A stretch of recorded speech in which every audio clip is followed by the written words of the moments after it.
All right, ladies and gentlemen. All right, it is a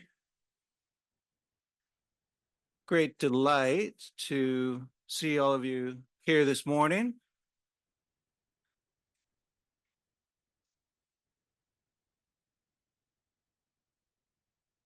Thank you very much for coming. My name is Mel Marquis. I teach in the law faculty where I'm a deputy associate dean and a member of the Center for Commercial Law and Regulatory Studies. I have organized this event with my friend and colleague, Associate Professor Chung-Si Wong of our Business and Economics faculty. And we have had the very gracious support of the ACCC as well. So I want to thank the ACCC, and I understand one or two ACCC officials are with us here this morning. So many thanks to the agency. Now, in a moment, I'll call Dean Simon Wilkie of the Business and Economics faculty to take the podium and provide some opening remarks. What I'll do for a moment is begin by acknowledging the people of the Kulin Nations. They are the traditional owners of the unceded land where we are gathered. And I'd like to pay my respects to their elders, past, present, and emerging. And turning to business, we do have a very nice lineup for you today and tomorrow. And I'm very much looking forward to this. It's a great time to commemorate and reflect on the experience of this country with the Trade Practices Act. And we will be doing that to some extent. We'll be thinking about some of the important developments over the years. But of course, we will also discuss issues of law and economics and policy and enforcement that are percolating today. So I am looking forward to that. Just a couple of words of thanks. I want to thank all of our speakers, of course, for their contributions to this conference. I'd like to thank our moderators, and they are Justice O'Brien, Professor Stephen King, Professor Arthur Campbell, and traveling from Sydney, Professor Deborah Healy, and tomorrow Chung-Si will moderate as well. So many thanks to all of them. And to our keynote speakers as well. And today that is Gina Cass-Gottlieb of the ACCC. And tomorrow, Professor Martin Pates from the University of Mannheim. So many thanks to all of the above. And of course, once again, thanks to all of you for joining. And we do hope that you participate in our discussions. I believe we will have a good amount of time for that. All right, at this time, I'll call Dean Wilkie to the stage to take the mic. He will be followed by our interim dean in the law faculty, Professor Marilyn Pittard. So many thanks to both of them for making the time. The floor is yours, Simon.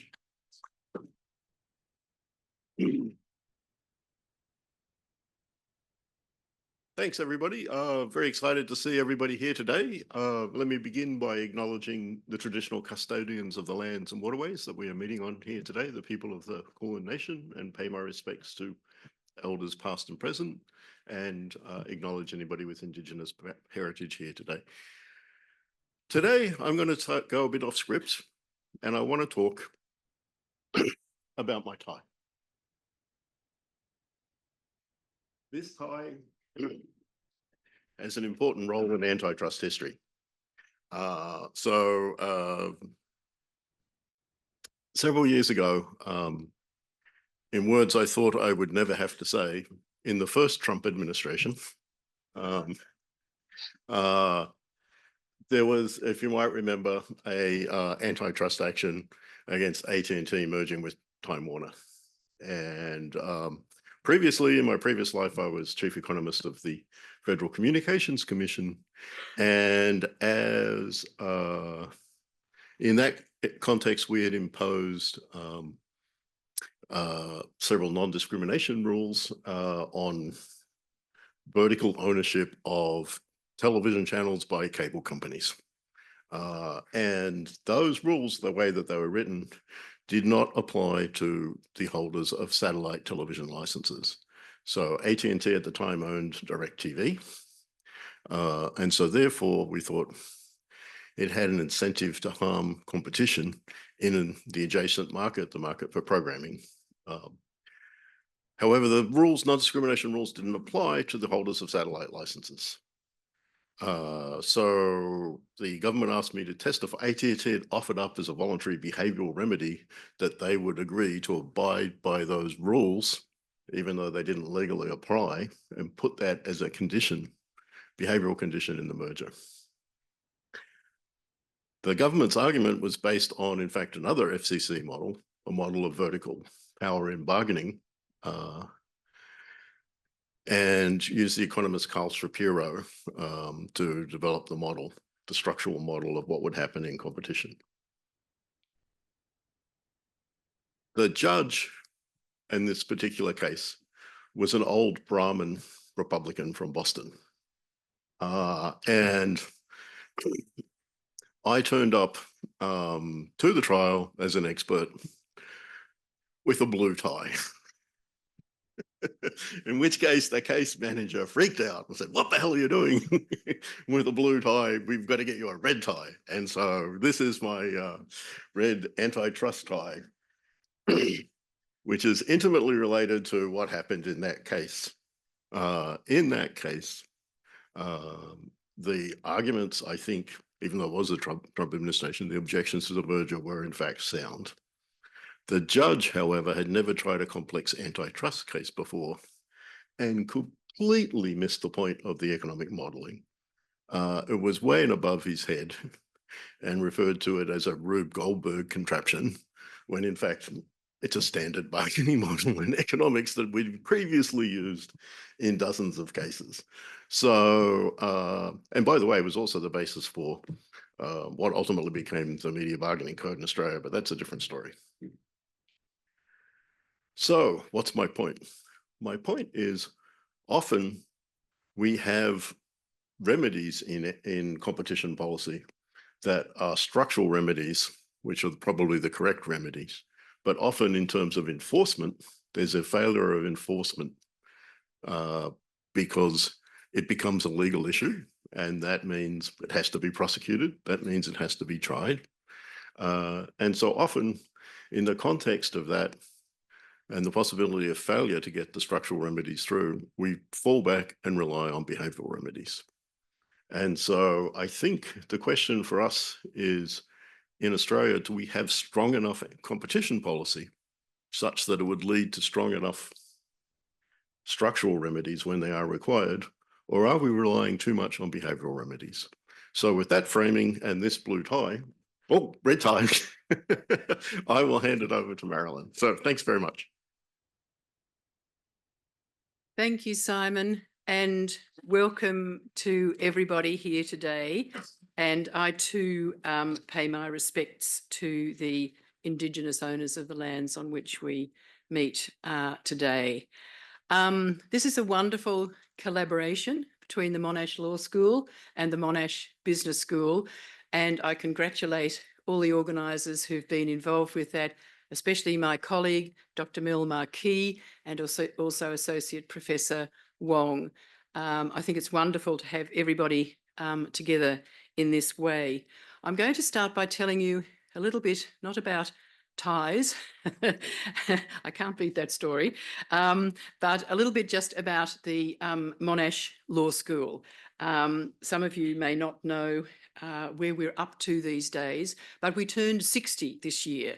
We're celebrating 60 years since the first intake of our students in 1964, where we started off as a very small law school over in the engineering space on the Clayton campus, amongst apparently a lot of mud and things like that, and then finally moved into our so-called new building in about 1968, which is where we are based today, although we do have premises in the CBD, right in the heart of the legal precinct at 555 Lonsdale Street, where we teach our postgraduate programs. We have a thriving Juris Doctor program and a Master of Laws program, which are taught there, and our undergraduate students, most of whom do double degrees, many of them with economics law, are on the Clayton campus. Our law school has grown a lot in that time. 60 years is not many decades compared to the Harvards, Oxfords of the world, but in that time we've grown to be Australia's largest of the more than 40 law schools by student numbers. We're the only Australian law school to operate from 7 different locations, 2 hemispheres and 3 continents, including, as I've said, the Monash Clayton campus and the law chambers.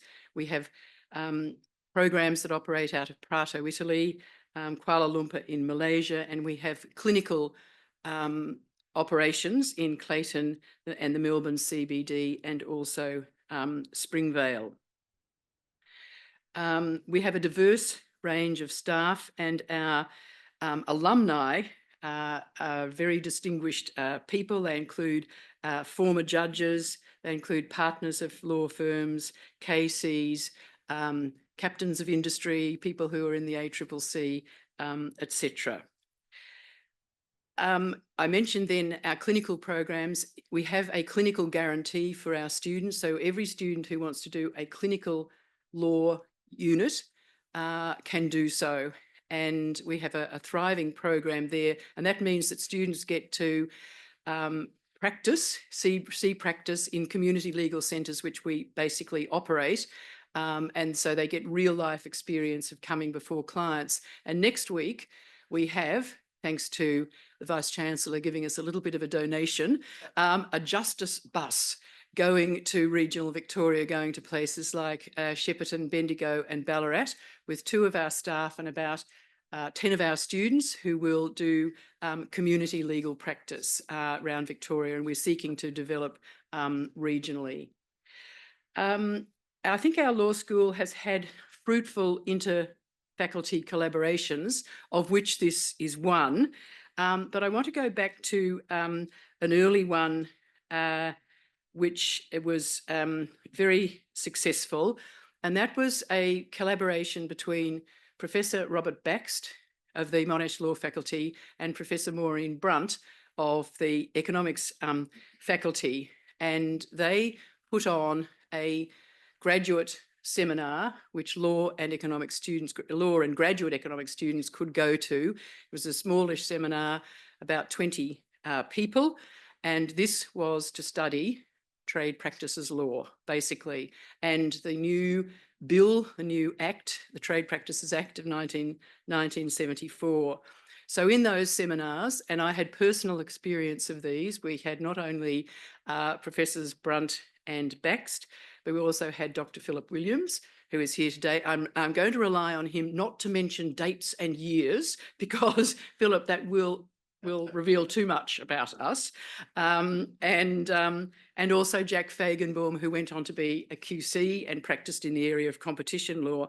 Now, as you know, Professor Maureen Brunt was appointed a foundation member, in fact, of the Trade Practices Tribunal, which later became the Australian Competition Tribunal. And she was quite influential in introducing these interdisciplinary seminars between the law and economics faculties. Bob Baxt was Dean of the Law Faculty, and of course he was a chair of the Trade Practices Commission. Dr. Philip Williams here is now an ACCC Commissioner, and Jack Fagenbaum, as I said, practiced in the area. So that was quite a high-powered seminar, really showing that fruitful interaction between the faculties. And I'm really pleased that our colleague here, Mel Marquis, has, in a sense, taken that up, brought it forward in this new environment and within this seminar today. In my own field, my area of research and expertise is employment and labour law, but the Trade Practices Act and the regulatory regime there has not gone unheeded by me, because, of course, I had to look at the applicability of these laws to trade unions, the secondary boycott laws, etc., misleading and deceptive conduct, all pertinent to employment and labour law. I won't say any more, but simply to wish you well, to have a wonderful day. And I'm sure you're going to have a lot of fruitful discussions, and to thank again Dr. Mil Marquis and Associate Professor Wong, who I understand Mil's done a lot of work for the program today. And we really appreciate all the work that both of you have done for this workshop. Thank you. Morning. It's my pleasure to be able to kick the conference off. I just want to echo Marilyn's comments back then. It really is great to see Monash back in this space. And you mentioned 4 prominent names. I suspect, well, I won't start naming other people because people that I don't name will get very annoyed. A substantial number of you in this room have been through Monash either as students or as faculties. And so for those of you who haven't been back for a while, welcome home. And hopefully Monash, with the connection between law and business, really reinvigorates itself as the home of competition law, research and excellence in Australia.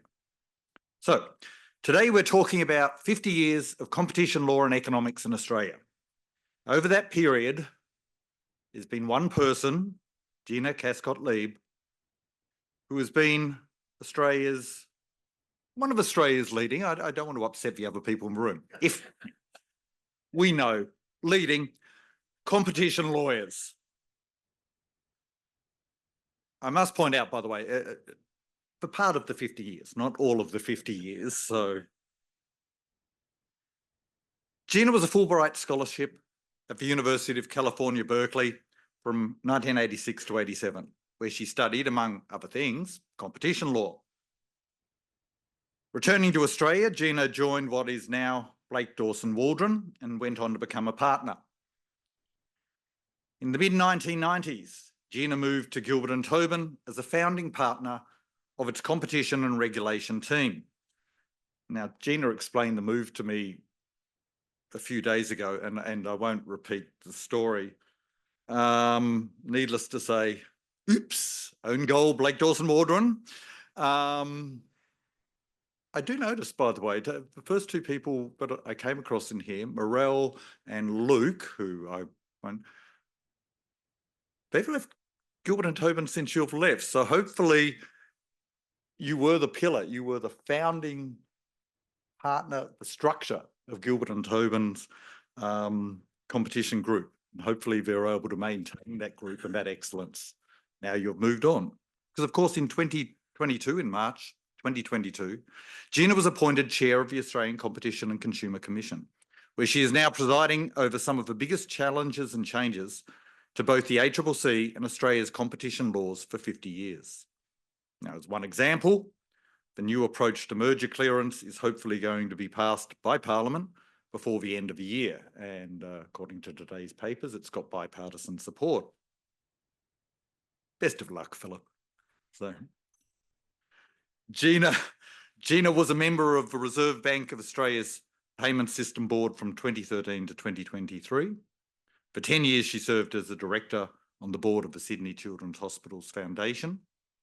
And most importantly, in addition to being Australia's leading competition lawyer, way back in the 1980s, at a university that won't be named because it's not Monash, Gina also picked up an economics degree. So please welcome the chair of the Australian Competition and Consumer Commission, Gina Cascott-Lieb. As I walked in, I accused Stephen of being mischievous. You'll see why when we get to the panel together with Rod and Alan on enforcement, and that was also a mischievous introduction. But as I said to Stephen at the beginning, I would be disappointed if it were otherwise. It is truly an honour and a pleasure to be here together with many of my close ACCC colleagues and with many of the people here who I have enjoyed working with and seeing across the table. And we really have a room of people who care about this Act and the 50 years and what has been achieved. and it is great to be able to share these important questions with you. I want to start by acknowledging the Wurundjeri people of the Kulin Nation, on whose land we're gathered today. I pay my respects to them, to their extensive history and connection to this land, and to the continuing contribution that they make to our community and to the issues before us. I also pay my respect to Aboriginal and Torres Strait Islanders who are here with us today. It is truly an honour to be here together with you to celebrate the incredible contributions of this Act over its 50 years. It is not incorrect to say that the Act transformed our economy, and I think through that has driven outcomes for the welfare of all of Australians. In reflecting on its origins, I want to turn to two of its founders, starting with Professor Maureen Brunt, indeed continuing very importantly the Monash connection, because Maureen was the first female professor at this university. She was also the first female economics professor in the whole of Australia, and her field, of course, was industrial organisation economics, incredibly critical to all of us and to our area of law. She was also a strong advocate for the establishment of competition law in Australia for the Act, and a foundation member of the Australian Trade Practices Tribunal. Her research and writing on industrial organisation of the Australian economy identified the conditions that supported the case for the Act in 1974. She identified some of these we will all recognise still today: concentrated markets with oligopolistic behaviour, and I'm happy to say I don't think this is still the case, rampant restrictive trade practices. She made an analogy that restrictive trade practices to Australian business at that time was the same as nudism in a nudist colony, but you just didn't notice it. It was so prolific, it was just accepted to be the way. When she wrote, and I find all her writing incredibly insightful, but 20 years after the Trade Practices Act, she reflected on its impact, saying, "These days, it is not restrictive practices, but competition that is regarded as the norm." How did that happen? The incredibly thoughtful design elements in the Act, the twinning of consumer protection with the promotion of competition, that guiding principle is a reinforcing strength. Informed and confident consumers support competition on the merits, and of course all of us here believe and know that competition benefits consumers from increased choice, quality and lower prices. The second founder I want to look to is Ron Bannerman as the first chair, and before that for 7 years he had been the only commissioner of the nascent Trade Practices Commission. And he said that competition is the best consumer protection, a well-judged competition law and proper administration are matters of real concern. Secondly, he gave us some timely advice, one that I and the ACCC are bearing in mind significantly as we hopefully have in the next 2 weeks the passage of the merger reform through Parliament. He said, "It's a fundamental mistake to regard the mere passage of law as curing problems. Law gathers respect only through acceptance or enforcement. It's a task for public administration in a new field to build support for the law and to develop acceptance for it from those directly affected." There is no doubt the Trade Practices Commission under Ron's wonderful vision and leadership, and he also thought at his 10-year mark to write points for future chairs to bear in mind on his lessons that he had learnt in those 10 years, and those that I've just referred to were two of them. But that work by the Trade Practices Commission and subsequently the ACCC has engendered respect and trust in our law, coupled with the work within academia, within law firms and the practitioners to guide, educate and thereby and advise, spur compliance, strong enforcement from our agency's perspective is a critical part, the fundamental underpinning of achieving that compliance and understanding. The law has undoubtedly been continually tested during the past half century, but it has proved resilient and flexible in the face of significant changes in our economy and society. What's that due to? I think that it's thanks to the important strengths of the antitrust economics grounding of the law, to purposive judicial interpretation, which is extremely important, and also to very thoughtful social policy informed amendments over time. I go back to Maureen Brunt's observation: for antitrust law to be relevant and socially useful, it must have mixed economic and legal content with due attention to each.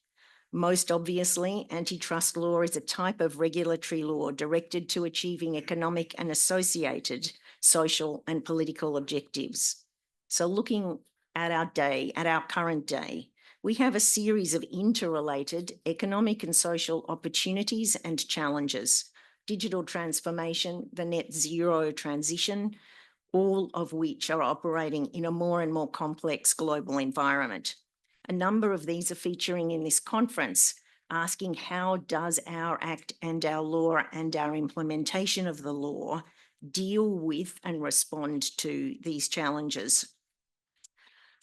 I consider, from the ACCC's perspective, that we must continue to be flexible, continue to be creative, and continue to be strong and willing to evolve to be able to drive better market outcomes in the current circumstances. I'm going to briefly address the proposed major amendments in terms of merger reform. We have got a panel later this afternoon looking at mergers. And then I want to consider two of these overall key drivers and changes. The ACCC has, as everyone here knows, advocated for the merger reform and strongly welcomes the introduction of the legislation into Parliament.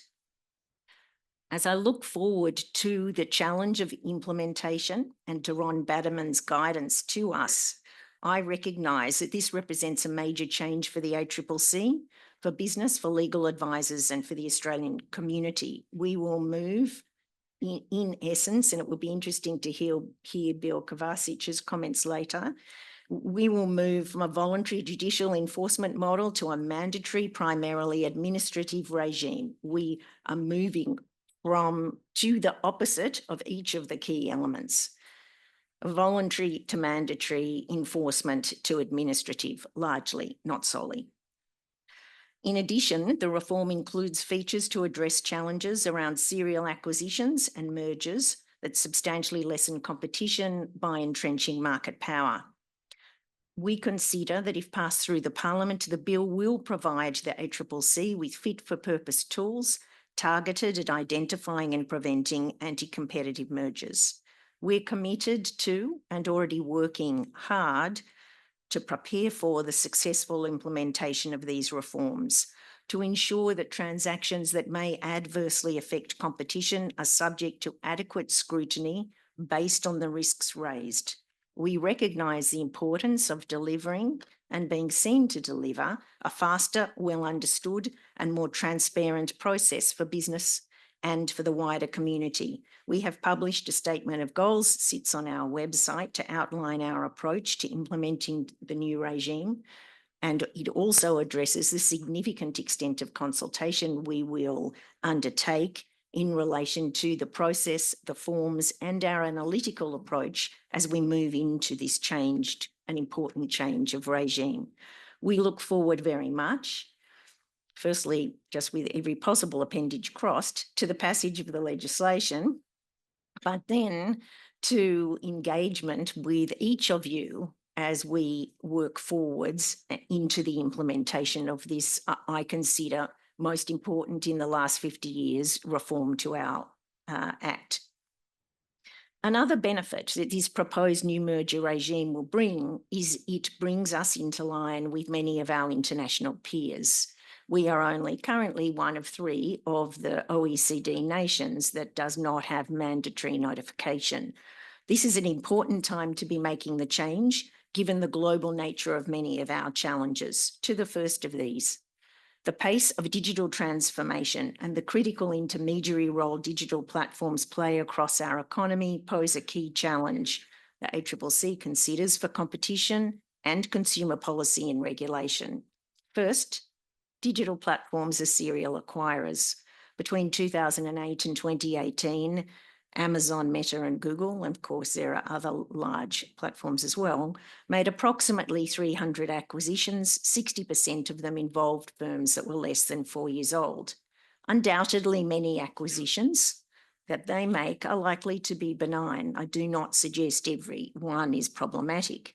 However, there appears to be a pattern where large digital platforms acquire businesses that may evolve into effective competitors. Given these acquisitions tend to be of a smaller scale, there's the additional challenge for competition agencies of becoming aware of the acquisitions in the first place. Other challenges include that a number of these may not at first assessment appear to be horizontal acquisitions. How products do or services do or could interrelate in the future may not be easily discernible at the time of acquisition. A digital product, for example, may have a pattern of use in combination with another platform that can be an effective launchpad to gain users, build data holdings, and challenge an incumbent platform. As such, the incumbent platform may seek to circumvent such a challenge, to nip it in the bud, by acquiring the digital product or service. Historical seeming non-horizontal acquisitions of note include Google's acquisition of YouTube, DoubleClick and Waze, and Meta's acquisitions of Instagram and WhatsApp. Of course, challenges around acquisitions of nascent competitors, serial acquisitions and vertical and conglomerate mergers are not unique to digital platforms, but they can be particularly acute in digital markets due to their fast-paced and dynamic nature, significant market concentration, ability to capture and utilise vast and sophisticated data sets, high barriers to entry and expanding ecosystems. And I know there is a lot of debate about what that term means. Network effects also mean that the gains from achieving market power are often substantial. As such, market power is more likely to be enduring. Digital platform markets are also characterised, importantly, by non-price competition. Post-merger, it may be that consumers are unlikely to face higher prices, or monetary prices more precisely, but they may experience reduced privacy, more limited choices, degraded functionality, or diminished innovation. Such impacts can be harder for competition agencies to assess.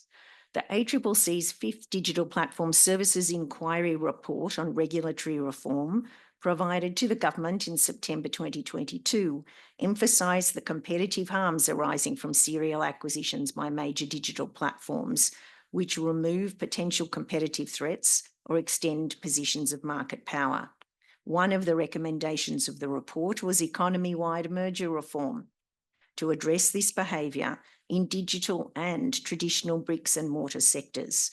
The new regime, if passed, will mean the ACCC is better placed to detect and consider potentially anti-competitive mergers involving digital platforms.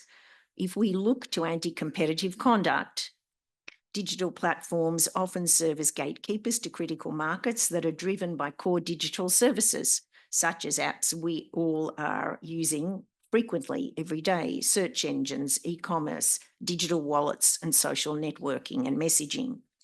Digital platforms benefit from economies of scale and network effects that protect their market position, allow the gaining of market power, and in the longer term raise barriers to entry. This makes digital markets particularly prone to tipping, that is, a market favouring a single dominant firm. In such markets, even effective competition enforcement is unlikely to foster competitive outcomes, at least in the short term. In addition to the natural protection, platforms may undertake strategic actions, including mergers, including emulating the products of competitors to maintain their competitive advantage. Effectively addressing the consequent entrenchment of market power through law enforcement, which is always a long, uncertain and costly process, can particularly challenging in digital platform markets with rapidly changing technology, business models and complex structures with interlinked products, services, agreements and markets. We have moved from competition in the market to competition for the market to competition on the market. Digital markets shift in their very definition. The sheer time required for enforcement action means that any remedy may take a long time to be realised, but also it may come too late to restore competitive dynamics. The ACCC has deeply considered the regulatory challenges posed by digital platforms in the years of inquiry that started at least in 2017 and engagement with stakeholders across international and domestic industry. As a result, in September 22, we made the case for additional regulatory scrutiny and measures targeting digital platforms in that midway point fifth report of the Digital Platform Services Inquiry. The aim is to protect competition and consumer welfare through proportionate, well-designed regulation targeted to harms and appropriately enforced. Such regulation, we believe, would better allow Australian businesses to have the capacity to grow and innovate without being hindered by digital platform self-preferencing, unfair trading practices or anti-competitive constraints in the way Australian businesses offer apps and services to consumers on digital platforms. The targeted service-specific framing of the recommended reforms is designed to ensure careful balance to preserve and extend innovation and the sources of innovation and dynamism in digital markets. This sits in a global context as an internationally coherent approach that is sufficiently flexible to nimbly respond to changing technologies, business models, which are changing every day, and global regulatory developments. The government provided in principle support for the recommendations, and we are continuing to work closely with Treasury towards consultation on a framework for the competition measures. Looking at perhaps the most recent manifestation of these questions, opportunities and challenges, I move to artificial intelligence. Undoubtedly a technology with the potential and demonstrated capacity to rapidly transform services, products and markets. AI poses several potential competition issues that mirror those raised generally in digital platform markets. Generative AI is likely to have features that make it tend towards concentration and positions of market power. This includes concentrated control of key inputs, including data at scale, specialised chips, computing capacity advantages, significant cloud storage capacity advantages, and specialist technical expertise. Because of these characteristics, new entrants may find it difficult to compete, particularly in respect of the foundational AI models that are held by a small number of digital platforms. Generative AI may also, on the demand side, increase users' interactions with particular digital platforms. This on its own can decrease the likelihood of consumer switching, increasing stickiness. It also provides a setting for conduct that reinforces or raises switching costs, with the capacity to further strengthen the market power of already dominant platforms. In addition, and we have seen actions taken by the DOJ and the FTC and also by the French Competition Authority in respect of a concern of either implicit or explicit algorithmic coordination across competing firms. In the US, in March this year, the FTC and DOJ took action claiming algorithmic collusion in the residential housing market at a time when many economies, and the US and Australia clearly share this, are facing significant limits in supply of housing, increased demand for rental housing, and increased raises in rents. The agencies filed a statement of interest in the case of Duffy against Yardi Systems Inc. relating to competing landlords and their use of a common provider of pricing algorithms alleged to artificially inflate rental prices. It is a good example indeed of the way in which the competition law and competition law enforcement is important to consumers in the most essential areas of consumers' life and acquisition. There is a need to ensure healthy competition in the provision of AI technology and services, as well as all the related markets affected by the uptake of AI. Any regulatory and government governance response to address risks associated with AI, the ACCC considers should start by considering the extent to which our existing regulatory frameworks, both the CCA in terms of the restrictive trade practices provisions and the Australian consumer law, already provide appropriate safeguards. We are currently contributing to the review by Treasury, considering the application of the Australian consumer law in relation to AI-enabled goods and services. Now, to my second and final look at the current global challenges of our time, looking indeed at what I see as the most urgent, the need for action on environmental sustainability.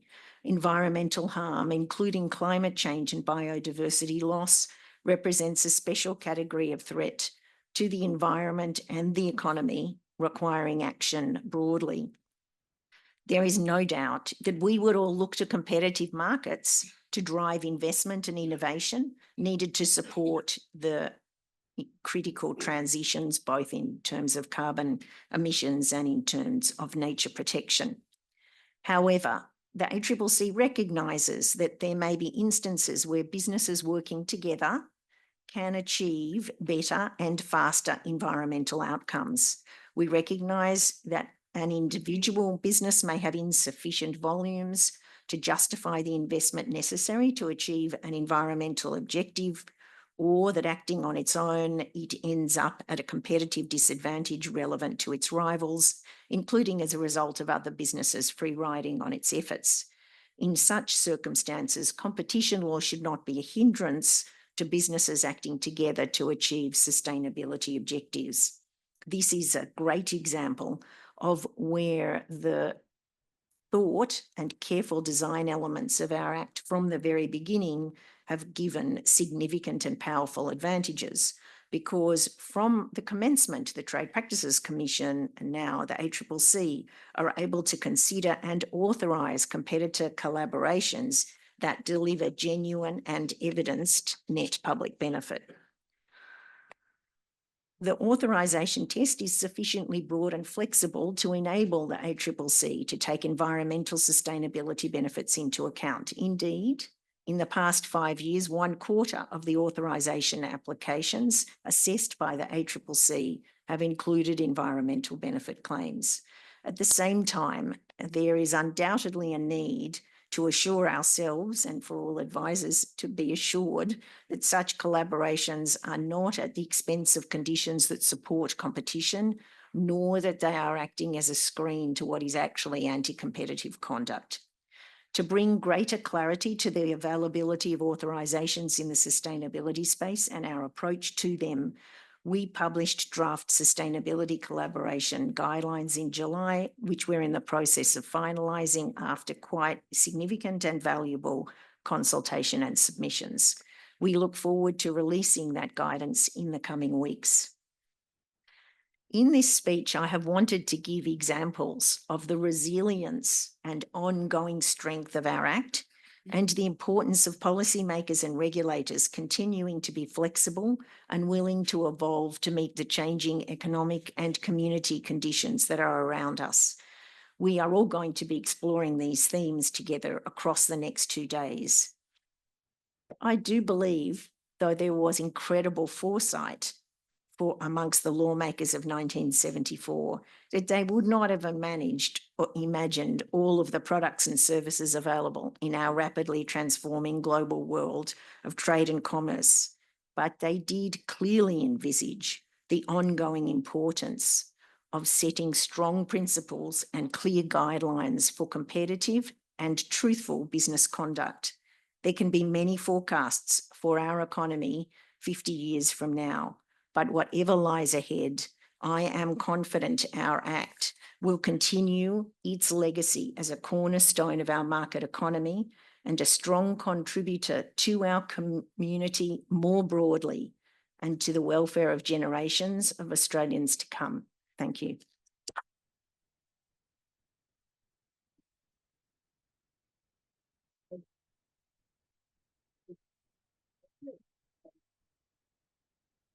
Chair.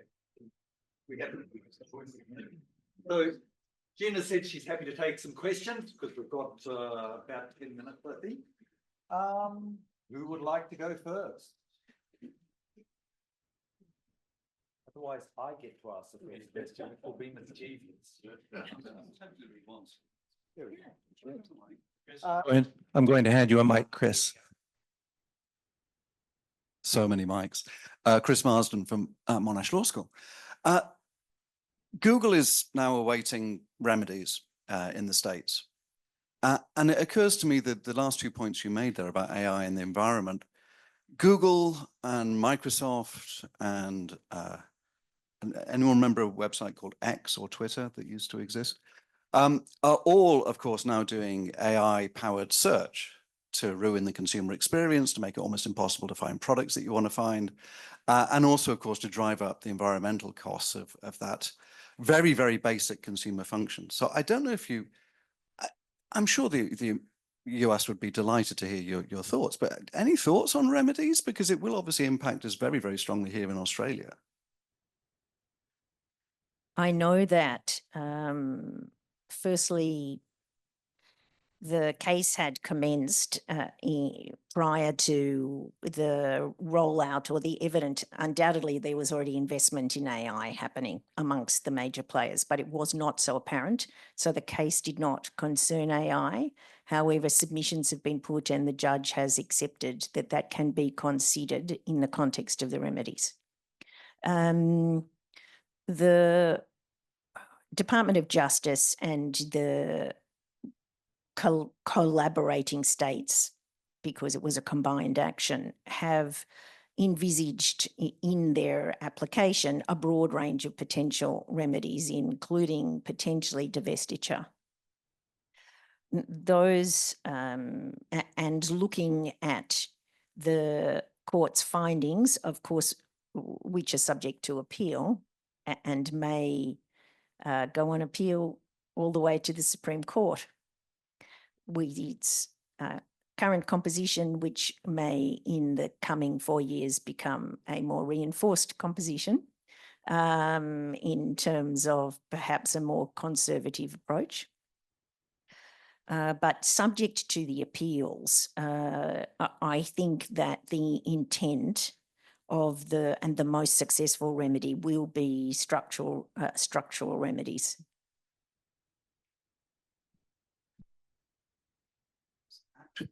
It's actually 30 years since the FTC had its first consent order with Microsoft. And so it's kind of, I know we're celebrating 50 years here, but it's actually 30 years of dragging through the process of trying to work out what to do about tech platforms and whether we do actually achieve structural remedies, because after all, that was blown in 2001. So it's kind of interesting to see the history of the development of this thing. Back earlier to 84? Yes, yes, yes. Or even earlier to trust busting with railways. Of course. Other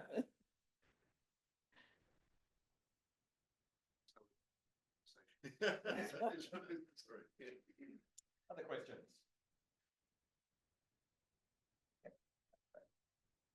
Mike's just coming around. Thank you very much.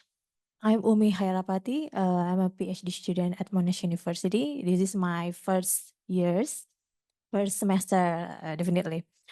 As we know, data plays a significant role in enhancing network effects between financial providers. And given that open banking enables data sharing between banks and financial providers. So how does the ACCC intervenes in the open banking framework to ensure that data sharing diversifies among big tech, startup, and SMEs? What should be the approach for data sharing? Thank you very much. Thank you. And I remember when I was in my first term, I expect it was called at that stage, in economics, at a university I will name, Sydney University. And it was a very exciting time. And I wish you the very best as you engage in all these sorts of exciting times. Thank you. The holding of data is undoubted one of the critical assets and in fact a base for market position and market power. I will come to the open banking question in one moment, but just looking at that. So one of the aspects that we can see incumbents, whether it is in financial services markets, digital platform markets, have is incredibly sophisticated, extensive data sets. Those data sets not only are able to inform new products and services because they are able to see in the digital platform sense what is being searched for, what's being purchased, what has price comparisons, products done in relation to, and also for platforms that offer distribution to what can be seen as complementary products, but may in the future be competitive. They can also observe what is working for competitors and where potential opportunities sit. What we also see is that the establishment of barriers to switching, including where you hold your playlist, where you store your photos, can create and the difficulty of transferring to new platforms can also create further barriers to switching. So when we look at this question of what is the source of market power, we need to look at the question of who holds data. We do have in Australia a consumer data right, and it applies currently to the banking sector and also to the energy sector. The ACCC has a regulatory role there. We're not the sole regulator, but we have a regulatory role. We can see a huge amount of value in a range of use cases. And there are fintechs that have secured accreditation. We do have actually now every month 100 million applications from accredited providers in order to put through individual product checks and obtaining of data in order to serve what is now the 300,000 consumers. We do look to and envisage, we have an increasing rate of growth. We look to and envisage an increasing number of consumers giving ongoing consents, but we are seeing growth in the use. It is enabling in certain areas fintechs to enter and to more constrain and to also provide greater informed choice for consumers about where they are able to get a better offer, a better price in a financial services point of view. In energy, just going back to the net zero transition perspective, the data that's being captured is not solely data, which importantly will look at the price of your electricity provision. It is also looking at how you can manage your use in terms of emissions and also in terms of being able to shift to services that will have a differential impact in terms of renewable data, for instance, renewable energy sources as well as price. So there is a huge amount of capacity of unlocking consumer choice in the ability to access data. We have a framework that is working. We do hope to see that it is deployed and used much more actively in the coming year. 2 minutes if anyone has a quick question for the chair. Thanks, Gina. Great speech. Within the Competition Task Force, we've been thinking about ways in which the Commission can be empowered to deal with overseas businesses that operate here but don't necessarily have a presence here. The government has agreed to make some changes to the regulations which will give greater power to the Commission to deal with that issue. Is that going to be sufficient to deal with that problem? You know, I suppose what I'm focusing on is the fact that there are now many businesses that really operate globally without having to be located in Australia or indeed in any particular country, but they can have quite a significant impact on Australian markets. I think, for example, of accommodation providers, the search tools for accommodation providers, they operate globally.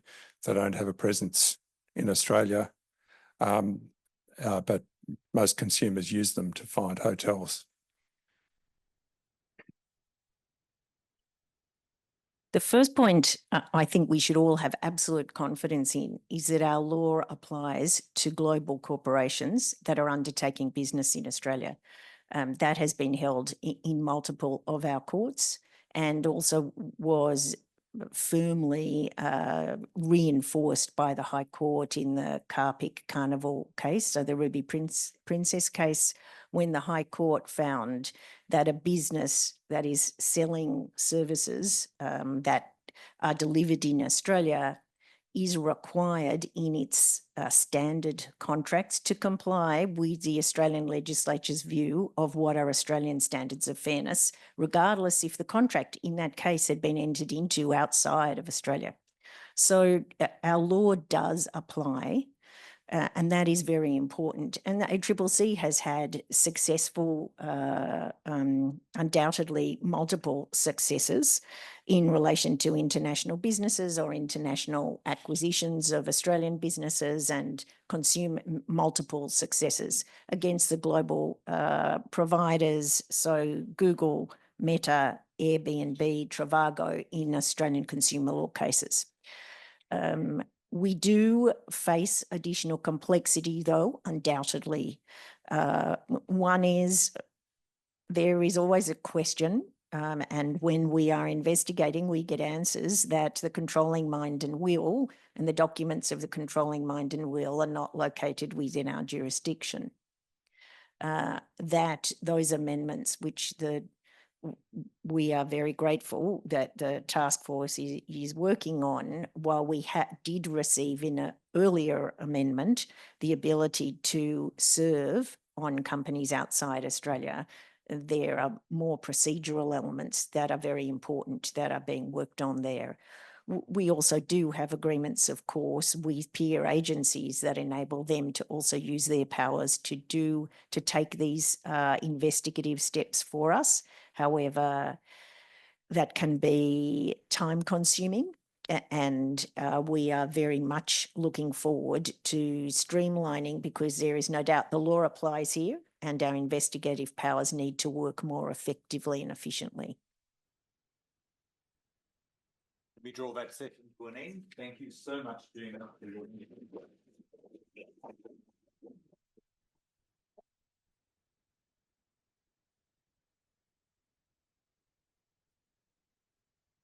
So session one, if you folks would join us on the stage here, please make yourselves comfortable. I'll introduce the session from. That's right. We're on our panelists. Sit down, I'll just set you.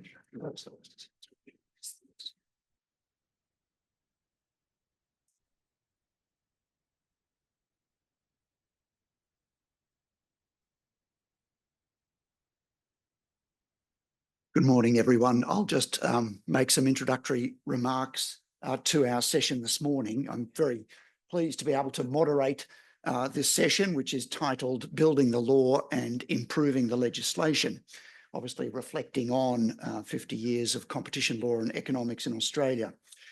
It might be said that Australia's competition law has been built on relatively solid foundations, in the sense that many of the fundamentals have remained unchanged throughout its history. The statutory law has withstood many inquiries. Swanson in 76, Blunt in 79, Griffiths in 89, Cooney in 91, Hilmer in 93, Dawson in 2003, and Harper in 2015. The most recent competition review conducted by the Treasury does not have an identifiable chair. And sadly, it'll have to remain nameless unless we refer to it perhaps as the Betsy Committee or Betsy Review or something like that. But I've had some small involvement in the process of building the competition law through a role on the Harper Review. Perhaps the significant contribution of that review was to remove some carbuncles that had become attached to the law. Sadly, they seem to grow back just as quickly as they are removed. There was also the matter of a small amendment to Section 46, which others will have to judge whether it is an improvement to the legislation or not. The session we're going to conduct today will be in the manner of a fireside chat. We've agreed 4 broad topics to discuss. They are cartel prohibitions, the phrase purpose or effect of substantially lessening competition, judicial versus administrative adjudication, and sanctions against corporations and individuals. Let me briefly introduce the members of the panel. Brent Fiss, is the principal of Brent Fiss Lawyers, a firm that specialises in competition and consumer law. He was formerly a partner of Gilbert and Tobin, but I think he departed before Gina departed. He's a consultant to the Asian Development Bank on competition law and policy in Pacific Island economies, including Fiji. He's an honorary professor of law at the University of Sydney. He's the co-author with Caron Beaton Wells of Australian Cartel Regulation and one of 7 co-editors of the forthcoming Competition Law and Economics in Australia. Brent's a member of the American Bar Association Antitrust Section and the Law Council of Australia's Competition and Consumer Commission. Elizabeth Avery is the head of Gilbert and Tobin's Competition, Consumer and Market Regulation Group. Elizabeth advises on competition law matters, including merger clearances, corporate strategy and enforcement litigation and investigations. In addition to her work in Australia, Elizabeth holds a Master's of Law degree from New York University, winning the Antitrust Prize, and is admitted to the Bar of New York and worked as an antitrust lawyer in New York for many years. Nick de Young, KC, is a member of the Victorian Bar. He became Silk in 2019. Nick is recognised in the Chambers and Partners Asia Pacific Guide and ranked as a leading senior counsel in the area of competition law. Nick has appeared in a number of competition cases in the Federal Court and the Australian Competition Tribunal. Most recently, he appeared in the Epic case against Apple and Google, as well as the Suncorp ANZ, the TPG Vodafone and the Tabcorp TATS merger cases. Let me move over for the fireside chat.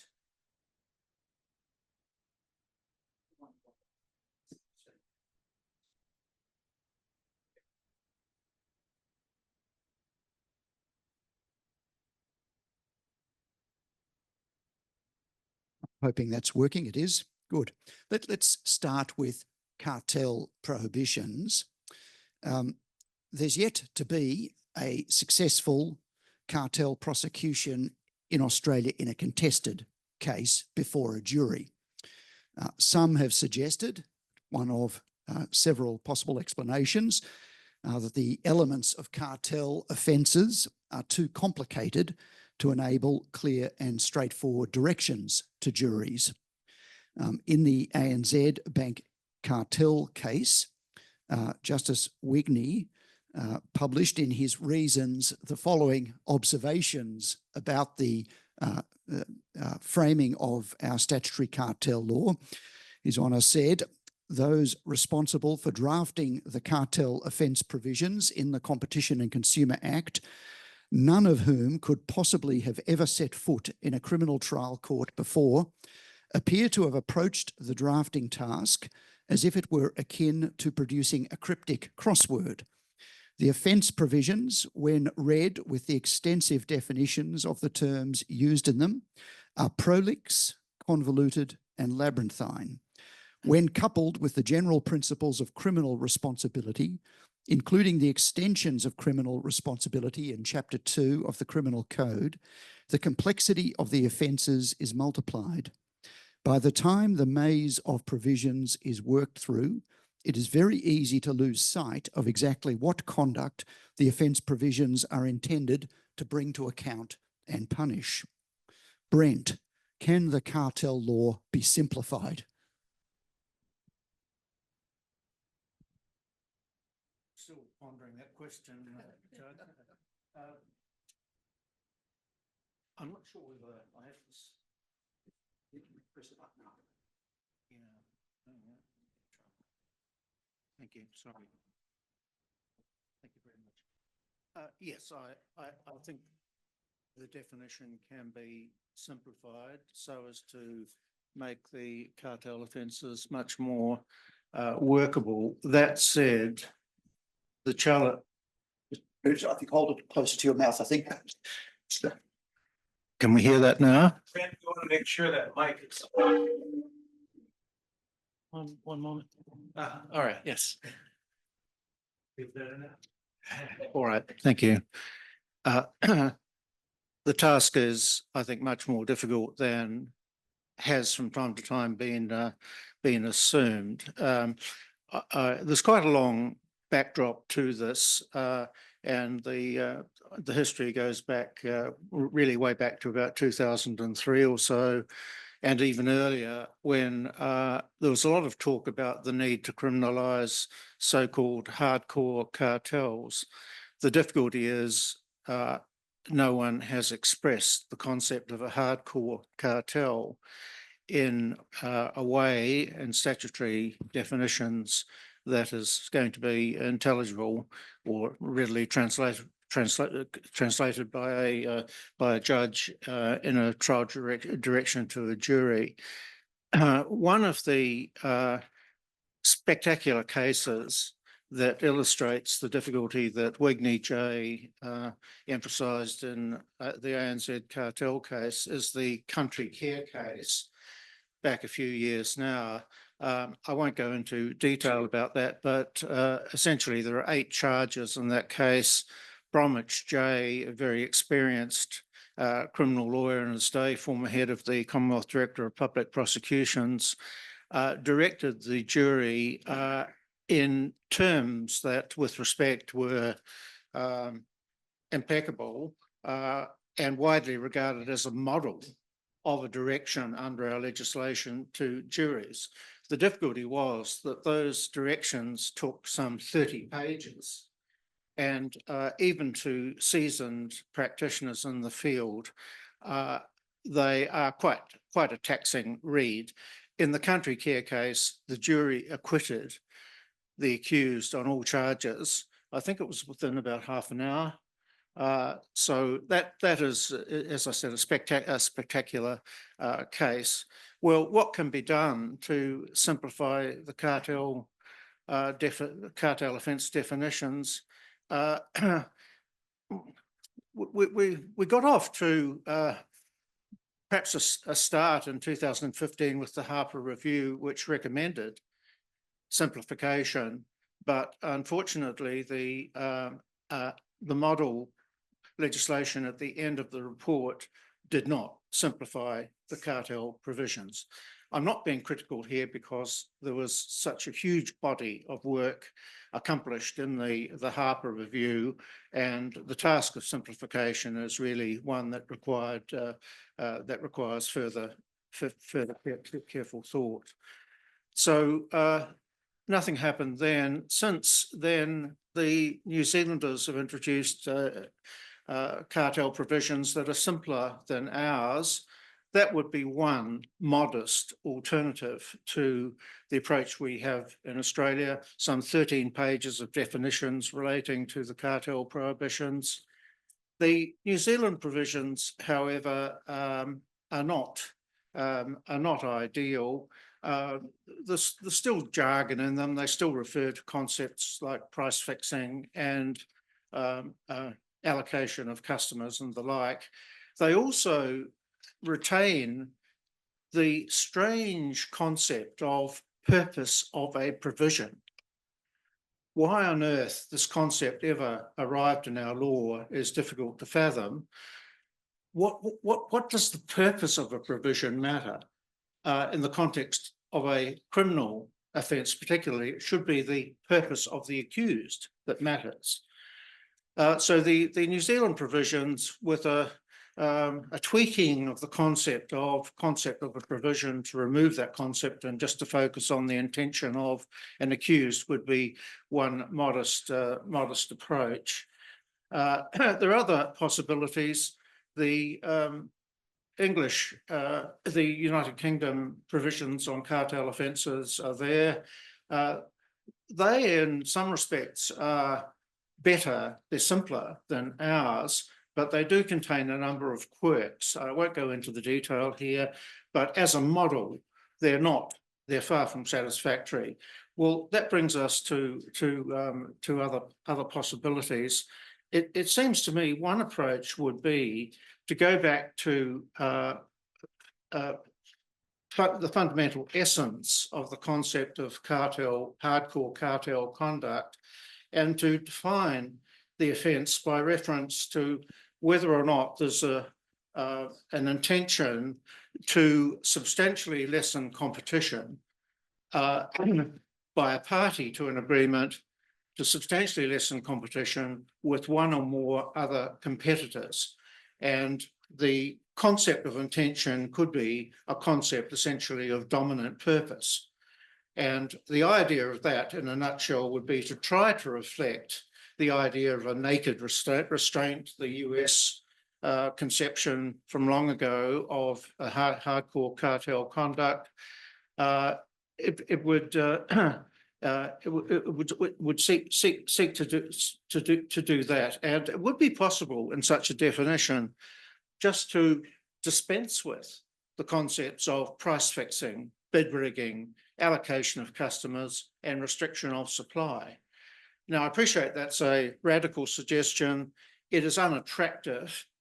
It is unattractive in terms of its the lack of specific detail that many of us as lawyers like to see in legal rules. But something like that arguably would be required if we are going to make the cartel offences easy enough for juries to understand. So that's my take on possible alternatives.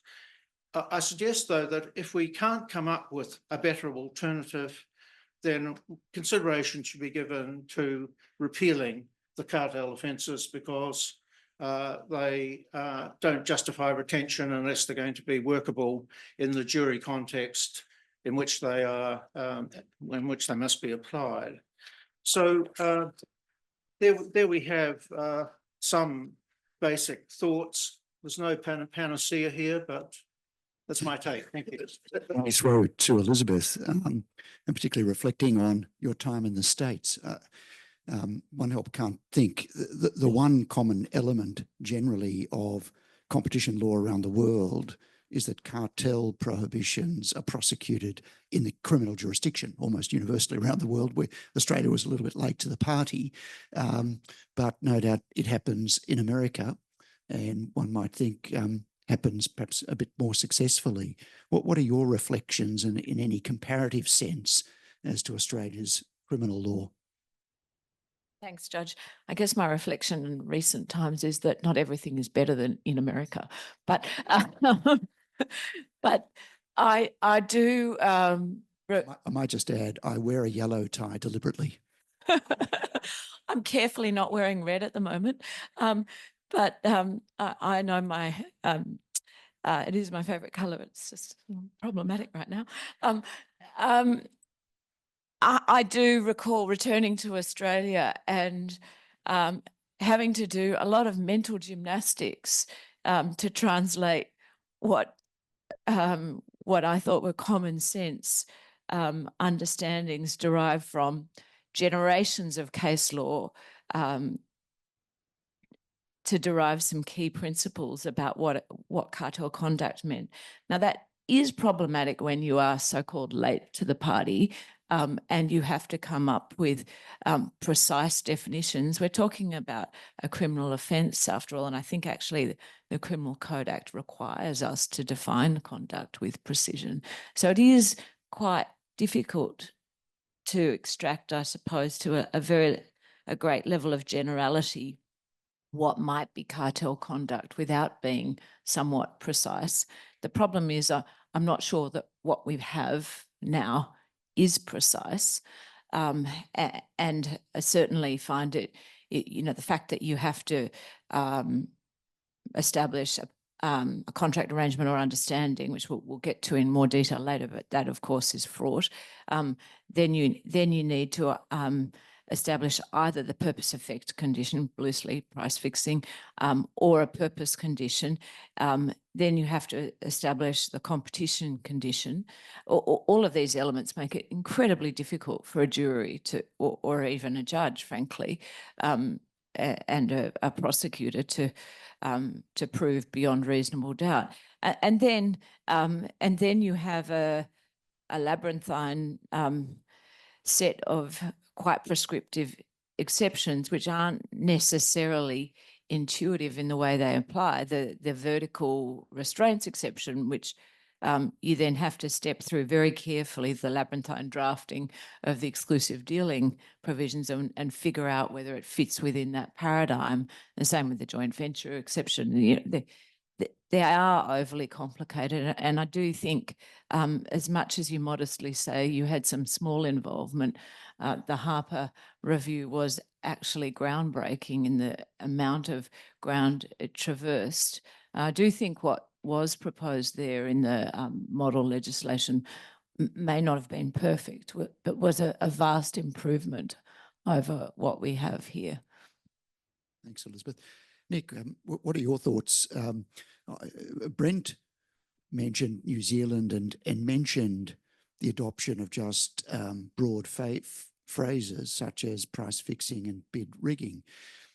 We know as lawyers that sometimes the adoption of broad phrases and leave it up to the jury, obtain financial advantage by deception, let the jury work it out by and large, sometimes works. Are we better off just going with some broad concepts and leave it up to the jury, or are we better off with what has tended to be, certainly over the last 50 or 60 years, Australia's fetish in a statutory context with prolix definitions and drafting?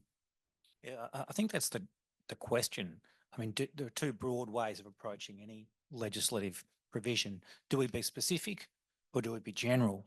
I'm not sure how to characterise what we've currently got, maybe somewhere in between. I think for my part, the specific is probably going to be more effective. And that's because in large part we've seen the current provisions being ineffective, and anything that Justice Wigney says in this area, and also Justice Bromwich, must be respected. They're two of our best judges in this kind of crossover criminal competition law area. And I'm glad that the judge didn't ask me, having regard to that comment, whether I'd ever set foot in a criminal court before. So any of my answers must be caveated by no. But the reason for that, I suppose, is because the ACCC hasn't brought enough cases. But anyway, that's a different topic.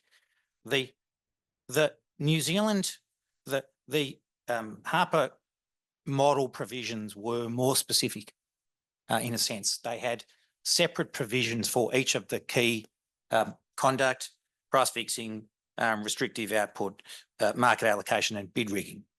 And they were similar enough to the provisions that have been adopted in New Zealand. As far as I'm aware, there's only been one prosecution in New Zealand. I don't know if anyone's aware of any others. It's just started. And so there's no real evidence from New Zealand about whether that's more effective or less effective. I think I'm pretty clear that the current provisions are not effective and need to be amended. But the difficult question is how. The criminal law also has that, as the judge has said, has general criminal offences, but also more specific ones. And so looking at the criminal law doesn't answer the question either. It's a difficult one, but I think for my part, something more like New Zealand with some tweaks that Brent's mentioned is likely to be something that's more effective and something that we should do. So thanks, Nick. The other element of the offence, and I want to look at these phrases just in the context of the cartel law, not the Act more broadly. And this might be opening a box where angels fear to tread, but let me pose the question whether the statutory phrases make an arrangement and arrive at an understanding, being the two key phrases, whether they appropriately define cartel behaviour, appropriately define the sorts of behaviour that we wish to prohibit businesses from engaging in. And if those phrases do not appropriately define the behaviour we're seeking to target, could that aspect of the law be improved? I'm going to start with Elizabeth. You'd think that those options should be enough to cover a sensible definition of problematic cartel conduct, but I do think they have become a labyrinthine exercise in statutory interpretation, which is probably divorced from the real issue as to whether there's a horizontal meeting of the minds. Of course, we now have a concerted practices offence, which somewhat fills the gap. Thank you, Judge. But I do, and the ACCC has also tried to broaden out the cartel provisions by using ancillary liability attempt and inducement or an attempt to induce. And so it's been successful in the Blue Scope case on that basis, or that's subject to appeal. Of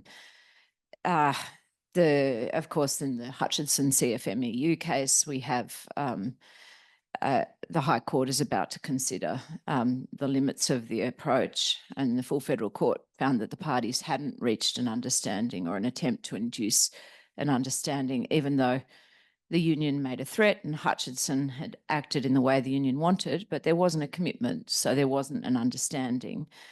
There was a successful attempt to induce a course of action, but there wasn't an attempt to induce an understanding. So we're watching that case quite closely, and I think that's due to be heard very soon. We should also be somewhat comforted that we do have this concerted practices provision, which does somewhat fill that gap. But I do wonder whether a broader concept of a meeting of the minds and an agreement which is defined as a meeting of the minds might be a more suitable definition. That said, I do think it's really important to exclude the possibility of unilateral conduct in whatever definition we choose. And so it will be, and I think that's where courts have really struggled, is because they do want to respect a business's right to respond to market situations. And we, as competition policy people on whatever side of the fence you sit on, we sort of believe in competition and the ability of a company to choose its own course of action independently. I don't want to see our concept being so broad that it falsely covers that type of conduct. So I think that's sort of the nub of the issue, isn't it? That courts really struggle with where is it that an actor is behaving unilaterally versus they've removed the uncertainty of their own independent action by the certainty of an agreement. And so I do think that there is something that needs to be preserved in a sense of an agreement and a meeting of the minds, so that there's, I guess, certainty that independent action is still legitimate, even though you may be responding to natural tendencies of the market. That's unilateral action shouldn't be occurring in a vacuum discounting the information that occurs around you. Yeah. Thanks, Elizabeth. Nick, I know you've had to bury your head in some industrial matters from time to time, and which raise this difficult question. Do you have any thoughts on these phrases that have been in the Act really almost from the beginning, but whether they continue to be effective to mark the boundaries of unlawful conduct? Well, I wouldn't take them away. They're uncertain. We all see that. They're uncertain in their meaning and probably application. But that's not a bad thing, because it's intending to, as a policy matter, cover conduct which doesn't clearly fit within a contract category that's otherwise anti-competitive. So living with the uncertainty is not necessarily a bad thing. They are hard to apply because one ends up in the application, one sees judges really looking at all of the facts, drawing inferences, having regard to things like meeting of the minds and commitments, etc. And that's not an easy process and is ripe with uncertainty. If you were looking to improve them, one way of doing it would be to perhaps put in some specific legislative guidance, another section which just said, I don't want to draft it on the run, but I'll give it a go anyway, that an arrangement or understanding can be established, including by reference to a meeting of the minds or some other process that might give a little bit more certainty to business about what conduct they're engaging in that would classify as a cartel offence. Now, if business reads the cases, they can probably work that out, but the specific reference clarification in the legislation could be an improvement that might help. Or guidelines, of course. Brent, what are your thoughts? Make a few comments about the element of commitment and what, if anything, should be done about that. It seems to me that that element should go, because it obstructs enforcement and gives rise to rorts. I think it's fairly well known around the traps that companies school up executives and others so that they can respond to 155 notices or other investigations in terms that studiously seek to say, we did not commit to going through with the cartelist course of conduct. We were thinking about other possibilities. We were considering the possibility, but we never committed. I've actually heard executives say something like that in 155 examination, which I confess made me laugh. But that's the rort. What might we do about that? I think the starting point is to go back to the underlying models of the concept of an agreement. And if one does that, it's pretty interesting, because the element of commitment is a feature of only some models of agreement and not others. That's been elucidated by Oliver Black in his book on agreements, and it was 2011, 2012. And one of the points made in that book is that under what he terms an offer and acceptance model, there is no element of commitment. And indeed, the offence of conspiracy in our law, on one view, does not have an element of commitment. So that's a useful starting point. Unfortunately, in 2005, in my view, the High Court did not give special leave to appeal in the APCO service company. It did not take the opportunity to sort out fundamentally whether or not the element of commitment is part of essentially the basic concept of an agreement that underlies the statutory concepts of arrangement and understanding. So that's led me and the work that I've done for the Asian Development Bank to have statutory provisions that clarify the concept of agreement so as to exclude the element of commitment. That's in a draft Competition and Consumer Act that Fiji is considering it at the moment, and it's the approach taken in some other Pacific Island countries. It may be better, I think, to do more than that and to actually spell out what is meant by an understanding or an arrangement in statutory terms. I've had a go at that. Others probably have far better go than me at doing that, to reflect what Oliver Black meant by an offer and acceptance model of the concepts of arrangement and understanding. But all of this might not be too relevant in the future if I might say so.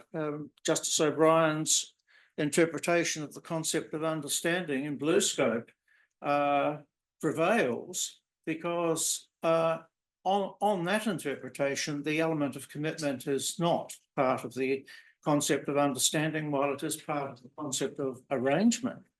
Now, if that view prevails, then the ACCC, in I think almost all cases, could simply allege an understanding rather than an arrangement and bypass the element of commitment. So that's one of my personal hopes, but let's see. So thank you. My personal hope too. So, really, what use in? I mean, we've got this phrase, contract arrangement or understanding. What use arrangement is doing there? It seems to be a fairly redundant. Well, that's again a common feature of drafting, of using three words where one might do or one might be sufficient, but we seem to like that in Australia quite a bit. But in fact, we're not alone, of course, in Western world. Let me change topics altogether, but an equally difficult topic I'm going to raise, which is that the foundational element of Australia's competition law prohibitions is the phrase purpose or likely effect of substantially lessening competition. It's been there pretty much since the beginning, not in every provision, but certainly after Swanson in 77, it was in all the major provisions. The phrase was taken from the United States Clayton Act of 1914. And the question I want to pose to the panel is, has the phrase stood the test of time? And is it capable of effective adjudication by Australian courts? I might add simply as a preamble, it's one of those phrases, and this often happens in the law, where the two key words have been interpreted by the courts by and large in a manner that may not be regarded as the natural meaning of the words. Likely does not mean more probable than not, and substantial does not mean weighty. That might surprise everyone coming to this law. And part of what's behind the question is there any discernible problem when the courts are asked to adjudicate a phrase such as substantially lessen competition, grappling with the word substantial, and yet knowing that the case law has said it doesn't mean weighty. In some ways, it doesn't mean substantial. It means something a little less than that, and not knowing what it is. Is that a problem? Could an improvement be made? How are we going after 50 years with that phrase? And admittedly, outside the merger context, not having seen many cases, merely alleging that contravention, I think, for quite a long time. Who will I start with? This time I'll start with Brent. Well, thank you. Well, I have expressed concern on quite a few occasions about the vagueness of the concept of substantial in as a really important element of this. People can hear Brent. If you can just hold the microphone up a bit. Of the SLC test. There seem to be several schools of thought on this. Some some judges extracurrially have said that they regard the SLC test as working quite well. Mashinsky J said that recently in a chapter he wrote in a book, whereas others, for example, Carolyn Coops, have said that the test is just too vague and needs to be tightened up in its practical application. The only work that I've come across in Australia that seeks to puts more precision into the test is Tom Lehrer's work many years ago on the SLC test, and that was an advance. It was, I think, difficult to apply in practice. The probabilistic approach, working out the probabilities of certain things, was part of his analysis. That was, though, I think, an advance in our thinking.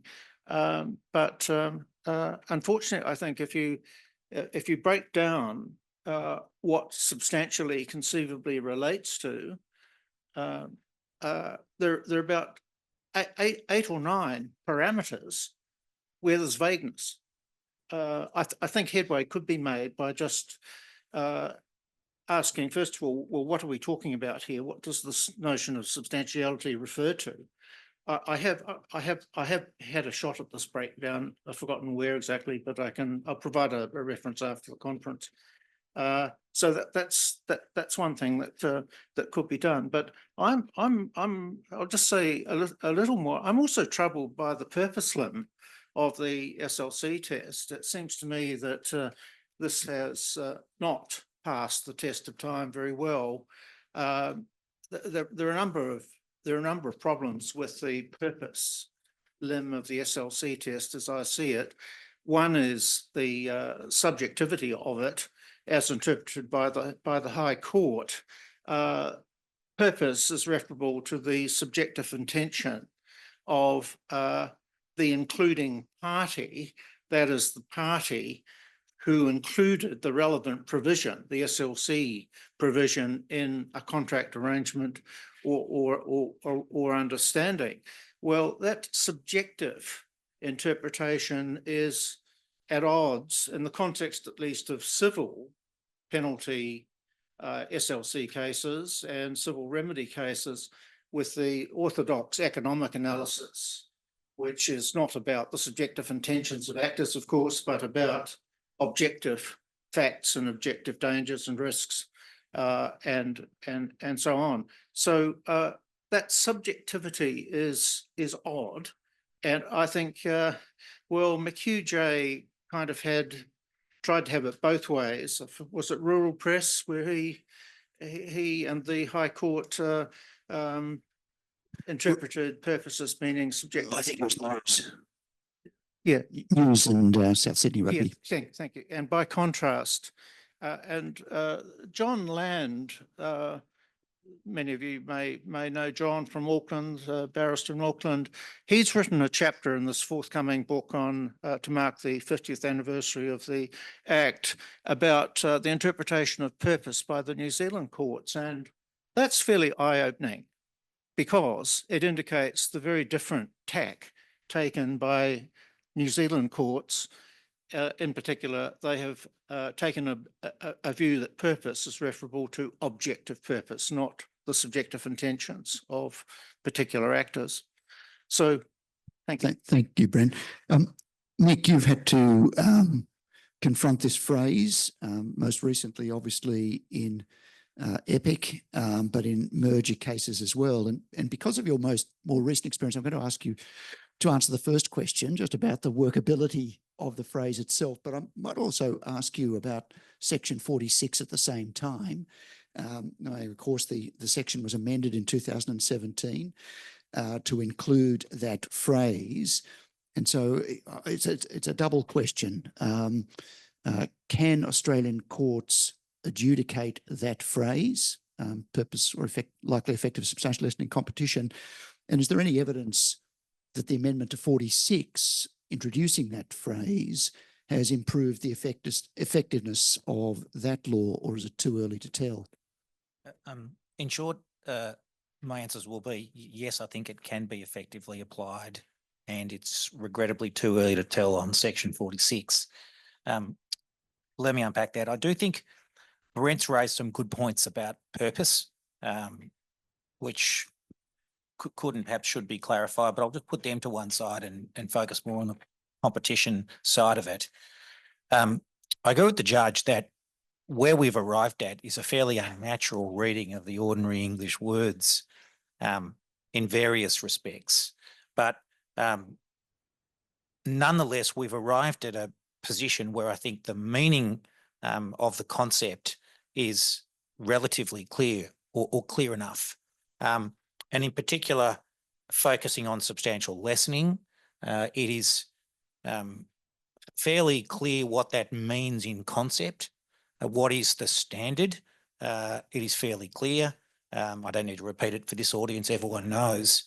I think the difficulty has been more in the application of the standard to the facts of the case. And it's very easy for the lawyer to kind of separate those two elements out. In reality, what business people see is just the outcome of the case. And that's resulted in criticisms of the test, which my submission properly analysed are more criticisms of the application of the standard to the facts. And that is very difficult. And so when the judge asks whether or not there could be further clarity, it's a loaded question, because it'd be easier for the courts if it was clearer. But there's a danger in that, I think. And the danger is this, that no better test has really been identified. So if you have a different test, what is it? And the danger with a different test that's clear, I suspect, not having drafted it, will be you'll lose conduct that you would otherwise want to regulate.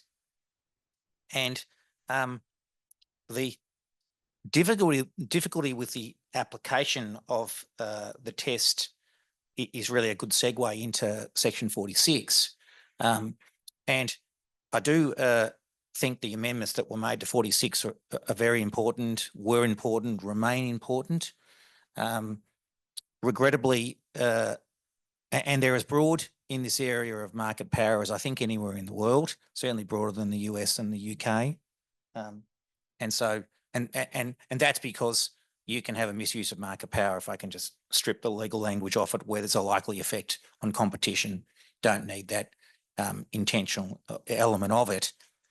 There have been few cases. There was the ACCC's case against Tasports, which resulted in an admitted contravention, but perhaps more recently in the Epic case, which was if those of you don't know, I'll just bore you with some brief details.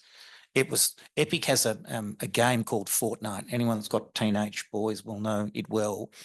A very popular game. They're a developer, and they people can play their games on phones and tablets. And at the moment, with the present Apple and Google ecosystems, you essentially have to go through their app store to get the Fortnite app, and any app on the phone. We've all, apart from perhaps the presiding judge, we've all got personal experience on mobile phones and using apps.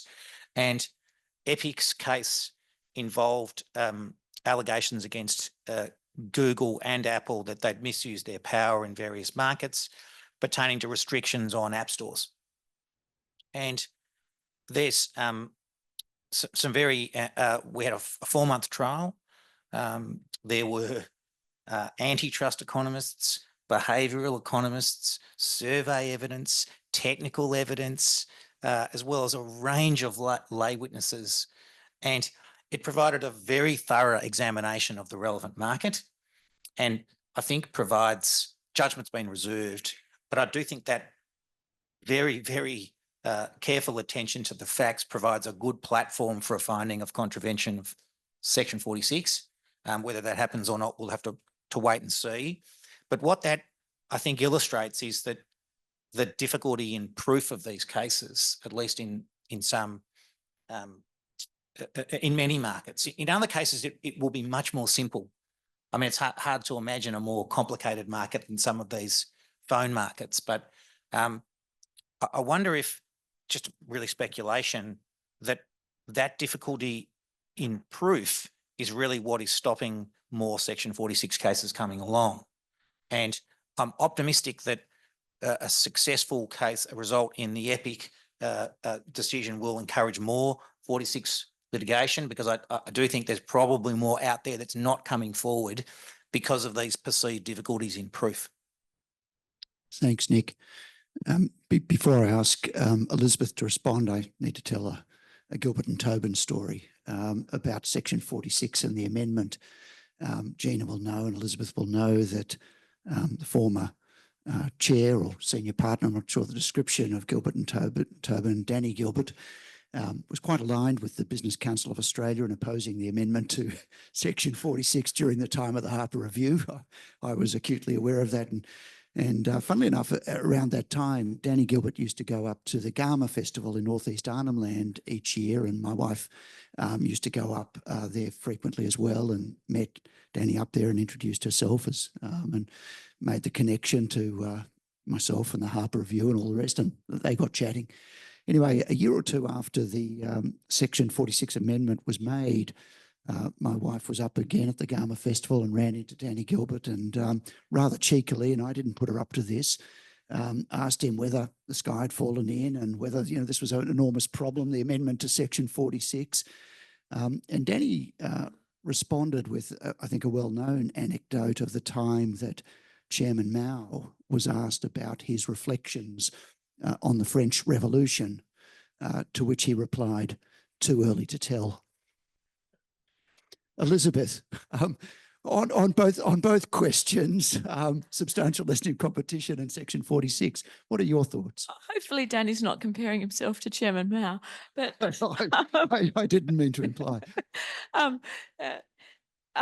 So firstly, I do agree that purpose seems to be redundant in modern competition law, at least on the SLC side of things. If we're talking about per se conduct, obviously that's a different question. But I do wonder whether purpose has had its time, and I also feel that it's a shame when cases are brought only on a purpose basis, or almost like, oh, effect is too hard to prove. I don't think the fact that it is hard to prove means that it should not be proven to establish a breach. And I do think that the SLC test is an important, it's widely adopted by a lot of jurisdictions anyway, the New Zealand, Canada, UK, South Africa, and of course the US, in some guise. That we have had a history of a very significant focus on the counterfactual. The counterfactual has taken over a life of its own, but I do think if you're talking about prohibiting conduct that is anti-competitive while allowing conduct that is pro-competitive or neutral, we shouldn't be wasting resources on conduct that doesn't have any impact or any substantial impact on a market going forward. What we're doing, I think, with competition policy is trying to preserve competition in the future, not ossify competition as it should be today. And so we need to take into account of changing market circumstances, whether that's failing firms, whether that's dynamic entry, whether that's the real likelihood of a significant regulatory change that may impact the way people compete. So I think that the SLC test is a good one.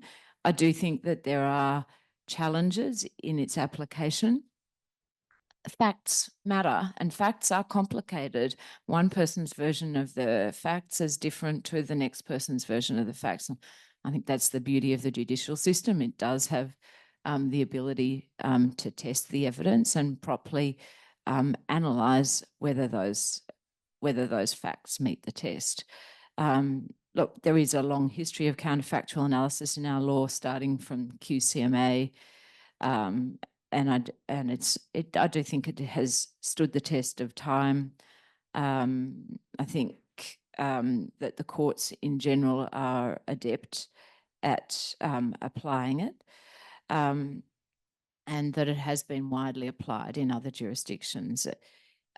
In relation to a case that I have been involved in, and I know there are others in this room that have been involved in, there was a real contest as to what the counterfactual looked like. And I think that that evidence of what the counterfactual was really tested in the judicial process. And this probably leads then into another topic we'll talk about later. But the complainant party that said that they were deprived of the an opportunity to compete,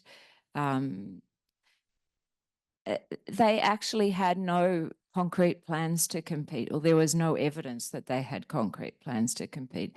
That was heavily contested at trial. And so when you looked at the world with and without an alleged restrictive provision, the world with the alleged restrictive provision, and there's a contest as to whether it was indeed restrictive, but it didn't look any different. And I think sometimes those factual complexities do make it difficult to apply, but it should make it difficult to apply. In relation to Section 46, I don't think the sky has fallen in, but it is really too early to tell. We have a healthy number of private cases, but as yet a very limited number of ACCC actions. I know that it takes time to work up those cases, and the ACCC has a heavy investigations as well as a law reform workload right now. But I do look forward to more cases that flesh out what the new Section 46 looks like.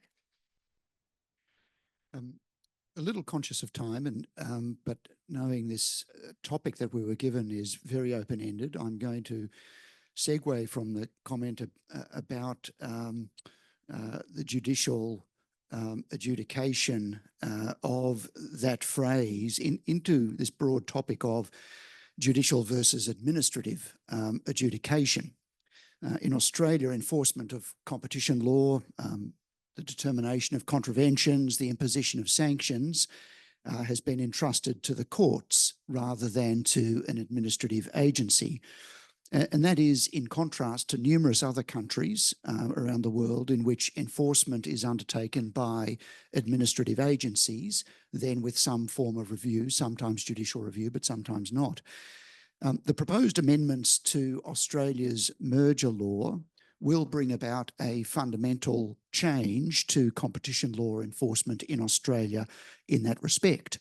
The adjudication of anti-competitive mergers will be undertaken by the ACCC rather than the courts. I'm going to ask my panel this question, and I'm going to start with Elizabeth this time, going back down the row. Does that proposed change reflect a broader concern with the effectiveness of judicial adjudication of competition laws? And is the proposed amendment to merger adjudication merely the first step towards Australia adopting a model of administrative adjudication of competition law more broadly? Big questions. On the first, if it does reflect a broader concern with the effectiveness of judicial adjudication, I don't think that's a fair assessment of either the court's decisions or the ACCC's success, because it's only ever the very hard cases that get before the court. No party is going to put themselves through a court process unless they really are convinced that they're on the right side of the law. And the ACCC is also not going to go to court over a case that it is not fully convinced. So you are really testing a very small and possibly distorted sample of cases if you're trying to assess success by virtue of a handful of judicial outcomes. I guess as a competition law, I have a competition lawyer. I start with the premise that competition is good, and that sort of also translates into the fact that contest is good. I do think that the judicial enforcement or an adversarial system is good for allowing you to contest facts properly and for parties to feel that they have the opportunity to contest facts fully.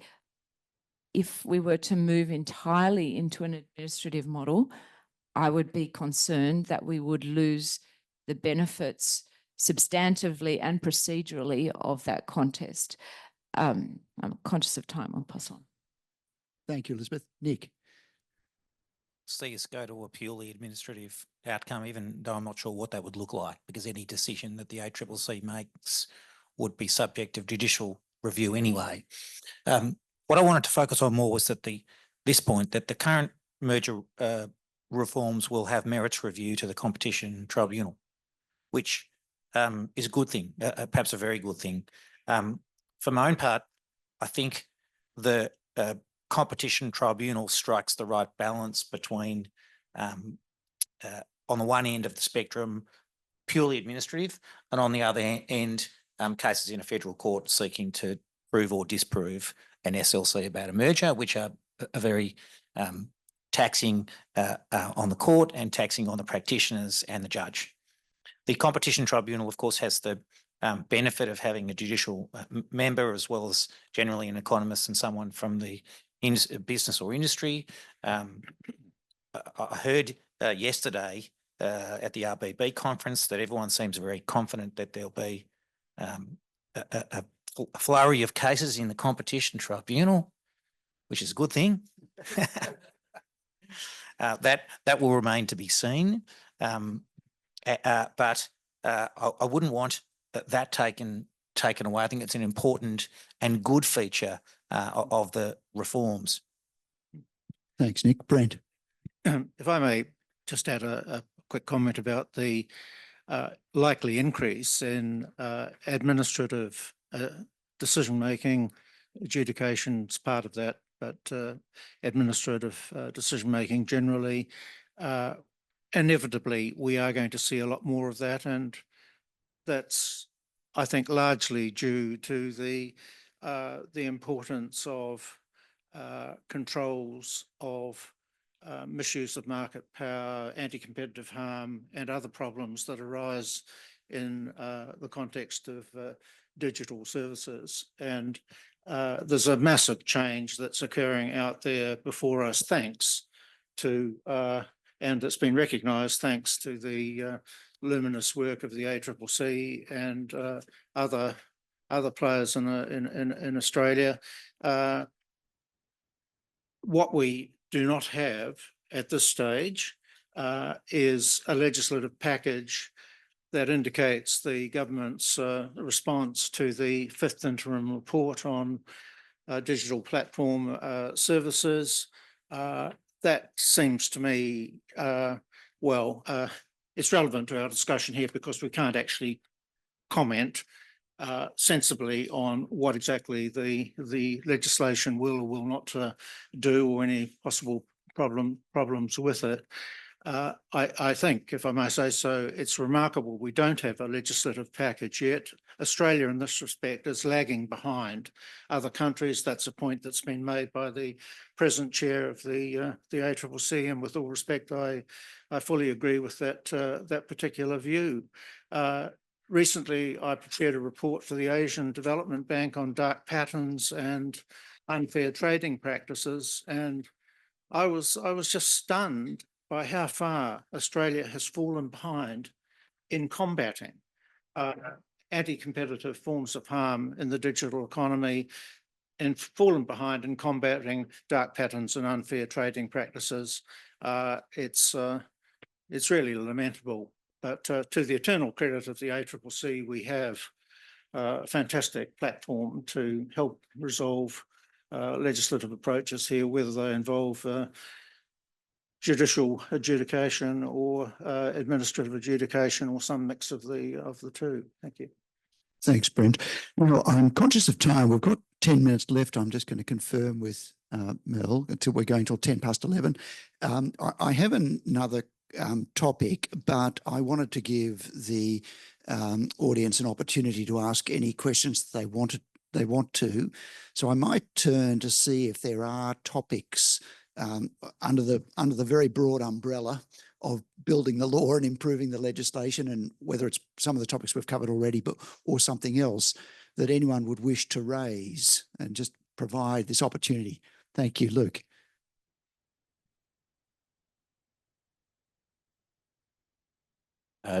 Back really on the first topic about the criminal and also the purpose and effect, just two quick observations. Firstly, I feel that linking the civil enforcement, the criminal enforcement in the cartel is a kind of a barrier to thinking about those well. I feel if we could split that out, we'd find a better pathway. I'm sure the Commission wouldn't want a very vague civil enforcement cartel provision and would feel uncomfortable in that environment, is my guess. And yet I hear everything that the criminal lawyers tell us about the problems when you try and translate that. So I wonder if that's a barrier, the linking of those to thinking about a more effective solution.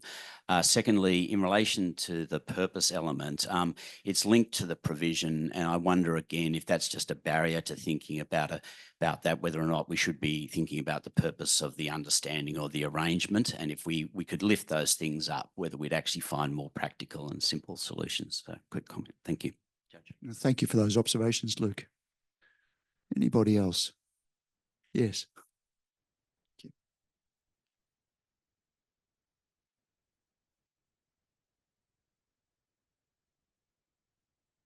Thanks very much. I'm Melinda McDonald. I work in the competition division at the ACCC. Hearing the conversation today on Section 46 is, of course, of great interest to me. I thought it may be useful for members in the room and on the panel to bear in mind the proceedings that we have on foot against MasterCard that are due to go to trial early next year. They're set down for 5 weeks before Justice Wigney. That is a purpose Section 46 case, and I think as this body of law develops will be a really important case for the ACCC. Also, of course, we don't comment publicly on much of what we do when our matters are in our investigation phase, but it is public that we are advancing an investigation, a 46 investigation regarding Google in the search market. So I just wanted to note the few things that are certainly bubbling along in the ACCC's work on 46. Thank you. It's very good to hear and encouraging for a former member of the Harper Review. Rod.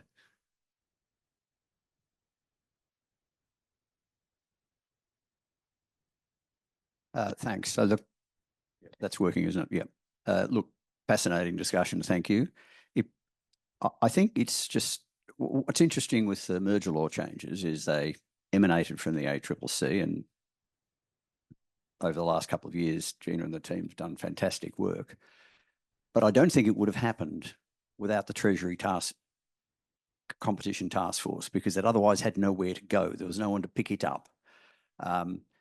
The digital platform suggestions of September 22, unfortunately, didn't go to the Competition Task Force, so they're languishing in the normal processes.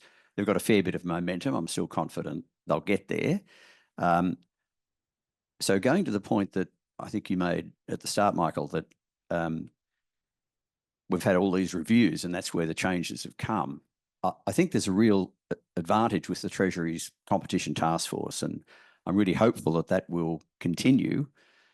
Treasury, after all, is the policy department for all this, and so hopefully they can have a more active approach, and we don't need another major review to, for example, to start thinking about simplifying the cartel laws and start looking at other aspects of the law. I'm not suggesting they should be constantly changing the law. That would be unsatisfactory, but we don't really need reviews if we've got that Competition Task Force. So I've just always strongly welcomed Treasury actually getting involved in competition on a continuing basis and microeconomic reform more generally. So I think that opens up the prospect of considering these issues other than just in conferences like this. Thanks. Thank you, Rod. And the chair of the Betsy review, Marcus. Yeah, I don't like that name. One of the fascinating things about being on the task force is working with a whole lot of economists who've never done competition before and are focused on empirical analysis of things, all sorts of things, and seeing if there could be data obtained that informs the decisions that need to be made. And as I was listening to the discussion on the effectiveness of the cartel regime, I recalled a lot of work that Caron Beaton Wells did to try and survey the extent to which the cartel laws operated as a deterrent. And it seemed to me that it might be interesting to repeat that sort of survey again now to see what level of awareness there was, whether it has increased with criminalisation. That was before, that survey work was done before criminalisation, whether there is greater awareness now. If that's not the right measure of effectiveness, then, you know, what are the others? The implication from some on the panel was that a successful contested criminal trial is the measure of effectiveness. And I certainly don't want to defend the drafting of the legislation, but maybe that is another measure. I mean, another measure that I used to say to the team when I was responsible for cartel enforcement was how many convictions we achieved. And I think someone did calculations at one stage, and within the decade after commencement of the criminal proceedings, we'd achieved more convictions than any other jurisdiction that had introduced legislation. That's despite the difficulties that were in the way of achieving that. So just wanted to make that comment and see whether anyone's got a view about how you assess effectiveness of statutory provisions. Elizabeth, were you?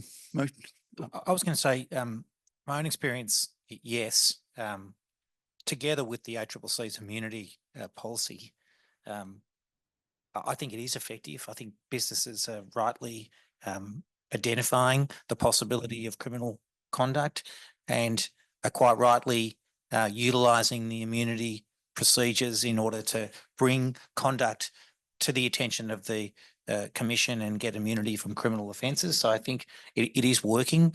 It's hard to know Marcus, how far that goes, because of course you only come and see me if there's a real problem. So, but from my own experience, I think it is having a deterrence, together with the increasing penalties, which in my own observation experience is having great deterrence. They just keep getting higher and higher, and that's a different topic.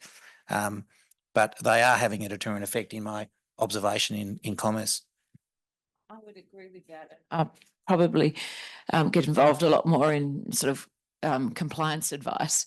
And companies are, my clients anyway, are extremely concerned to comply.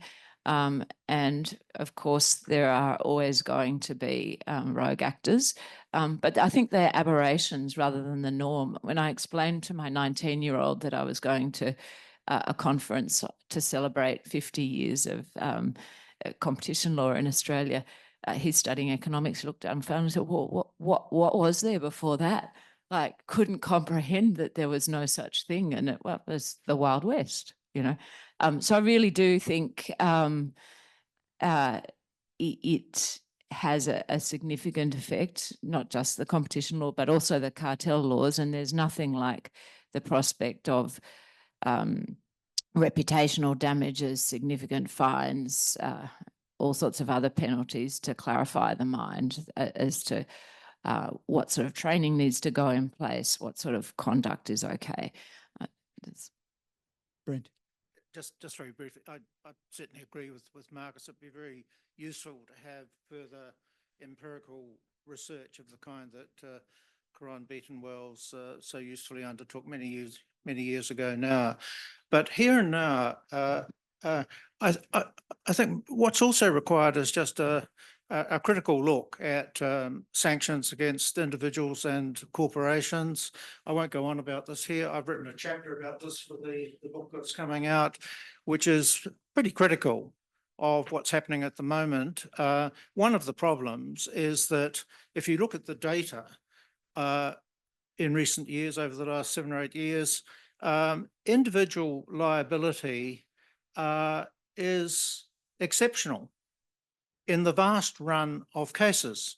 And the criminal cases have been fairly few so far, so they don't really tell us, they're not really all that indicative. But on the civil side, the civil penalty cases, the larger the corporation and the larger the fine, the less likely that any individual is subject to enforcement proceedings. I've tried to advance responsive solutions to that, but it is a remarkable state of affairs when we have individual and corporate liability provided for in the Act. There's a lot of lip service paid to the importance of individual accountability as a means of social control. Yet when it comes to the crunch, in a number of major cases, we find no individuals are subject to enforcement proceedings, and just as bad, when it comes to internal accountability, the courts, I submit, are not focusing sufficiently on what's actually happening by way of a corporate response to serious harm doing. It's quite a big story. I hope you read it. Thank you. Thank you, Brent. It's now time for morning tea. I hope that I look around the audience and there are a few young faces there, and perhaps some of you are students at Monash University. I hope we've given you a few topics for future research papers on building the law and improving the legislation in the competition policy space. But would you thank our panellists this morning? All right, let's get started. Welcome back to the second of our panels or conversations. I'd really like to run this as a conversation. So Michael has shamed me by his organisation, included printed out folders of the questions. Sorry, guys, you got the questions at 4 o'clock last night. What I'd really like to do is get some discussion going up here, but also allow for participation from the floor. So I really want to allow for about half an hour. We'll see how we go, but participation and let you jump in. We have 3 extraordinary panelists for this session. Gina, I'm not going to reintroduce you. So Gina, the current chair of the Australian Competition and Consumer Commission. We also have Professor Alan Fells, who was the chair of the Trade Practices Commission between 1991 and 1995, chair of the Australian Competition and Consumer Commission from 1995 to 2003. He was also Foundation Dean of ANZSOG, the Australian New Zealand School of Government, 2003 to 2013. Something close to my heart is in the mental health space. I worked on the mental health inquiry for the PC. Alan was chair of the National Mental Health Commission and a commissioner on the Victorian Royal Commission on Mental Health. Not something we'll get into today, but something that I suspect both of us think is amazingly important. Most importantly, though, Alan was director of the Graduate School of Management at Monash from 1985 to 1990. Our final panellist is Rod Sims, chair of the Australian Competition and Consumer Commission from 2011 to 2022. Rod was principal advisor, economic advisor to then Prime Minister Bob Hawke from 1988 to 1990. And the reason why I mention that is that when we think about the reforms going on today in competition law and in national competition policy, we've actually got up here someone who was a driver of those reforms that happened in the late 80s, early 90s. And you know, you don't always see, as I think the Competition Task Force has been mentioned a number of times today, you don't necessarily see the people who are driving that process, but they are critical to the success of that process. And that Rod was one of those people. chair of IPART in 2011. He was also deputy secretary of a couple of departments, federal departments. I looked up his current positions. There isn't one associated with Monash. Professor of Public Policy at ANU. Is that a real university? Sorry. Rapidly declining. And also chair of Opera Australia, as a classical music lover who doesn't like opera. Why, Rod? Why? Please welcome our panel and let's get started.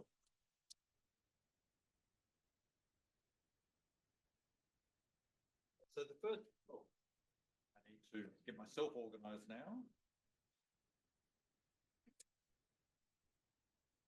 Here we go. So the first question is for Gina.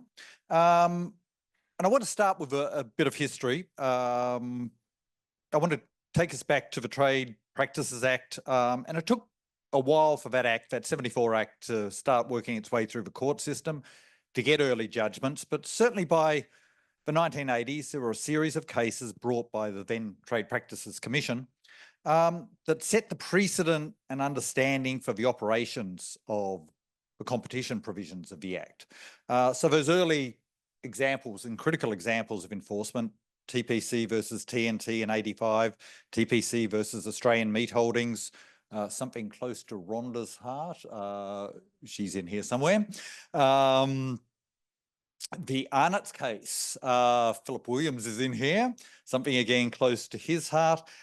Gina, how important do you think these cases were for establishing the legitimacy and understanding of the new law?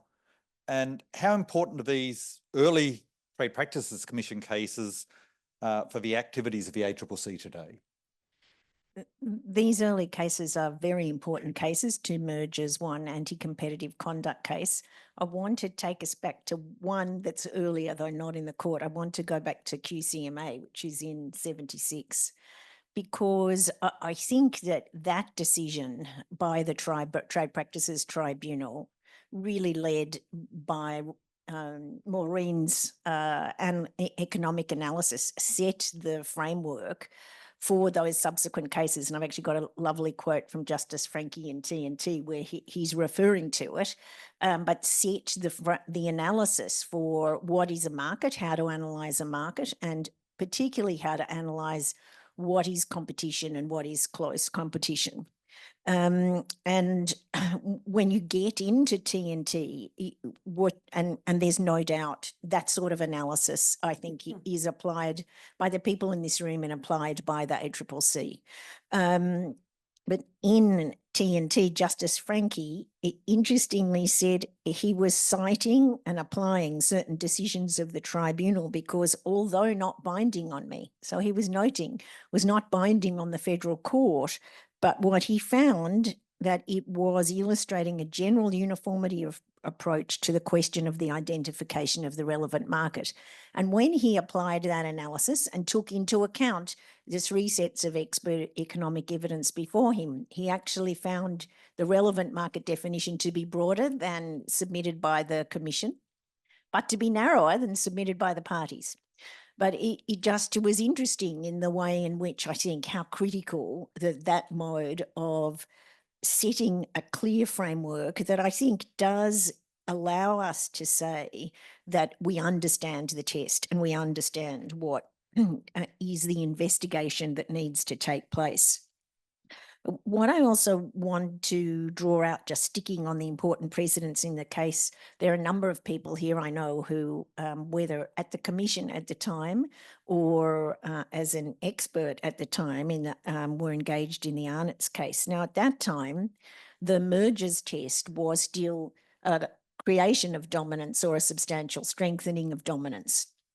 And it was found that in the Australian biscuit market, Arnott's both was dominant, but also that the acquisition would result in a substantial strengthening. This will, on the basis that the legislation passes, interestingly be also very relevant precedent, because we will have introduced in the law now that a substantial lessening of competition includes creation, strengthening or entrenching of a substantial position of market power. So these cases continue to have great relevance. But the one other point I want to address in terms of the importance of the cases is it goes beyond the particular legal determinations or precedents.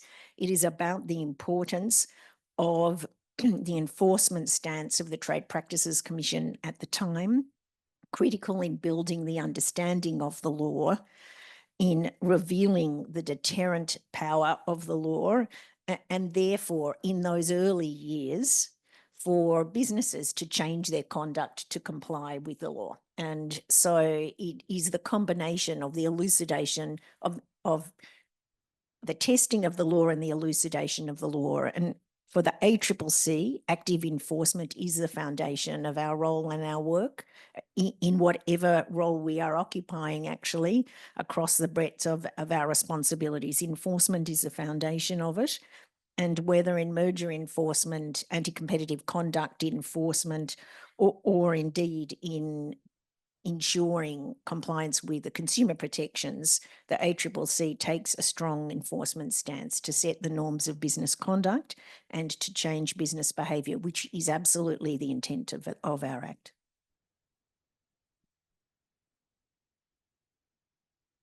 Rod, I'm going to jump to you next. Gina's said active enforcement is the foundation of the work of a competition regulator. So how do you believe regulators should approach that enforcement? Preparing some notes on to introduce you, I saw a quote which I didn't mention because I couldn't get a secondary source, and I don't trust the internet, that it was commonly stated when Rod was chair of the ACCC that he was the most feared man by business in Australia. I'll let you judge whether that's true or not. But when you were chair of the ACCC, you know, there were enforcement priorities. You said you did not mind losing cases. There's the interaction with the media. Looking back, do you think that that was the best way to run enforcement? Do you think, what is the best way for a competition regulator to approach enforcement? And what would you do differently looking back? Thanks, Stephen. Yeah, no, that was a editorial, it was the front page of a AFR magazine a long time back, and obviously it was meant, and I took it as a compliment. The first thing I have to mention here, of course, which many won't be surprised at me saying, is this is the 50th anniversary of the Competition and Consumer Law. And we keep forgetting the consumer element. I realise Monash is focusing on the competition law and the economics, but just want to mention the consumer side because it is relevant to a little bit of what I'll say. So do different. So I'll just break it up into do differently and then how it should be approached. So I think the do differently is, so when I arrived at the Commission, it was a great time because the consumer law had just been adjusted so that you could get penalties under civil proceedings. And that was an enormous game changer. That just meant consumer law matters now mattered. You didn't have to take them criminally to get penalties. And if you took them civilly, well, there was no consequence because there was no penalty. So that took a lot of our focus, and I think we were very successful.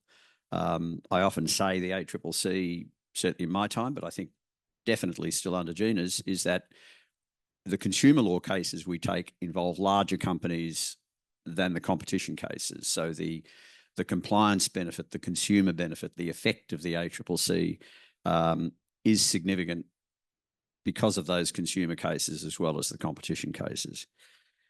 So I'll come back to the approach in a second, but the do differently, the only do differently I would have in mind is I would have earlier separated out the competition enforcement from the consumer enforcement. Now, I was a huge fan of having them together at the time, and Marcus Betts and others were trying to gently get me to change, and it took a long time, partly because we were doing so well on the ACL enforcement. It came to a head with cartels because it was clear that the approach you'd have to take to a criminal cartel is vastly different to the civil proceedings that otherwise applied in competition law. So that got the idea of separating out a separate criminal cartel area. And that again was very much Marcus pushing that. But then the idea that, well, if you need specialist focus on criminal cartels, the same idea might apply to competition cases. So we still want our staff to be able to flip between the two divisions, but having a senior focus on competition and a senior focus on consumer, I think, is the better approach. And that's the only thing I'd change, because going to the second part of your question, and Gina's already answered it, how should the regulator approach enforcement? The answer is actively. I mean, the aim is not enforcement. The aim is to get companies to comply with the law. And that's, again, what Gina just said. But three things that I thought were very important when I joined the ACCC, we were winning 100% of our cases close to when I joined. And that just said to me we were being too conservative. There's absolutely nothing wrong with losing a case. And it's not about testing the law. I ran into this all the time. It's not about testing the law. It's when you find what you judge in the spirit of the act to be egregious behaviour, but you're not sure whether you're going to win the case. I mean, provided you've got reasonable grounds and you think it's serious enough, take the case. And if you lose, you lose. Now, you can't lose too many cases. So we sort of set an internal benchmark of 80-20, 80 wins, 20 losses. When I first set this benchmark, I got confronted by Marcus Betsy one day coming down the corridor at me and high-fiving me and said, "Fantastic, we've just taken a great step towards where you want to go. We just lost a case." So I think that's important. And it was also important when we lost cases to make contact with the team that had done the work. I mean, I used to spend a lot of time phoning up the teams that had done the work when we'd lost a case, just to say, well done, great effort. Shame the court didn't agree, but well done. So just reinforcing the fact that taking the cases, if you lose them, that's not a problem, does not mean you were wrong to take the case, does not mean that at all. All it means is the court came out with a different view than the view of the ACCC. Second thing was setting the priorities. Again, a bit of pushing from Marcus Betsy and Sarah Court on that. Really important to do that. Because if you think of compliance, as soon as you set the priorities, you've achieved a compliance objective, because thankfully the law firms go out and tell people better watch your behaviour on this because it's a priority. And of course, I think the law firms worked out that we only ever had a priority matter when we'd already worked out we had a case coming down the traps anyway. So it wasn't a random selection. It was one we knew we could back up with launching a case to reinforce the point that it was a priority. But it had an enormous general compliance effect just doing that. And of course, it helped us focus our resources as well. We weren't just taking the cases that came over the hill. We were making assessments of what mattered, and that was informed by consultation with the wider stakeholders who really appreciated that. And look, the final one was, I mean, I arrived obviously post the Dawson was critical of the ACCC for making too much of the media. And when I joined the ACCC, we were still fairly cautious in that regard. I think when I could be wrong, but my memory is when we instituted proceedings, when I arrived, there was a 2-paragraph press release without any quotes, just saying, "Oh, by the way, we thought you might like to know we've instituted proceedings," which of course got the pickup it deserved in the media, which was nil. So I went through this long process of getting quotes in the press releases, then saying, "Is it all right if I talk to the print journalists?" And once that was succeeded, "Is it all right if I talk to the radio journalists?"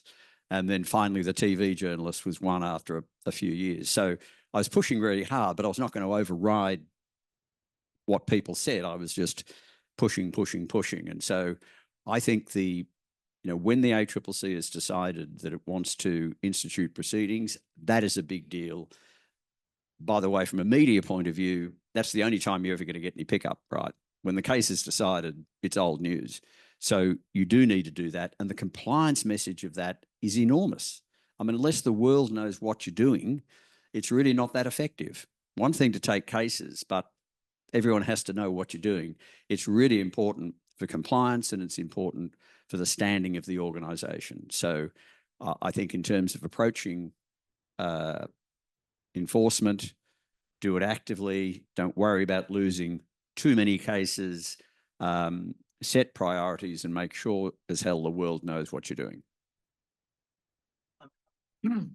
I'm going to toss Alan almost the same question. So, how should regulators approach enforcement? In your time, you approached it and had a strong media emphasis. In fact, I might refer to a former Treasurer and Prime Minister, Paul Keating, who referred to you as a media nymphomaniac.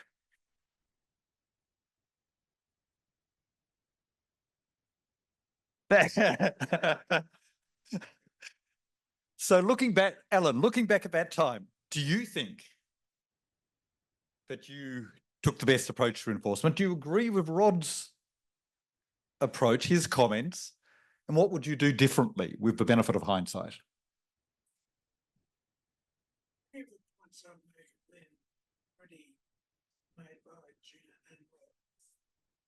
First thing I'd say about enforcement is that the law must be upheld without fear or favour. And the ACCC and the TPC has a fairly good record on that matter. The second thing is that the key aim of enforcement, in my view, is to get across the economy compliance with the law. That can also mean that when you look at a case, beside the immediate issues, there's a bit of a question about the strategic importance of the whole economy of what you are doing. And also the publicity is quite relevant to that point. Just on the consumer protection, again, good points have already been made. I'd just like to remind you that the original political purpose of giving consumer protection to the ACCC was to give it some political capital, to enable it to get out of the public. The Commission is on the side of the consumer, and that public understanding helps the Commission and the Act get through attacks on a business when there are complex merger matters and so on. It's hard for the public to understand. But they've got this general idea, the ACCC is on the side of the consumer, the side of the public. Just on the linkage within the Commission, a very small point. In my time at any rate, the consumer protection litigation training of staff and investigation training was quite a good way of getting them in to the world of enforcement and got them set up for the complex competition cases. Regarding priorities, I just want to make one point that hasn't been made at this stage. That is that it's fine to have priorities. That's good. But events, as Harold McMillan used to say, events, my dear boy, drive everything. And cases land on the desk, which the Commission may not be at all keen to run, but they have to. So in that, with cases, you don't necessarily go straight to your list of priorities. You have to look at the facts. For example, there may be a blatant disregard of the law, very public, just has to be dealt with. Whatever it's fitting into the list of economic priorities and so on. And again, with economic priorities that is set out, I think the UK results were almost mechanistic. Economic results. One of the shortcomings of that is that it ignores wider economy-wide effects of cases that may in themselves not involve terribly big dollars. Regarding the history of enforcement, the way I see it is that in 1974, the introduction of the Act with the per se provisions had a massive effect, a shock effect on business, a very profound, great effect. There was then a huge pushback by business. We got it with the Swanson, with the attitude of governments. And that made life very difficult for the TPC.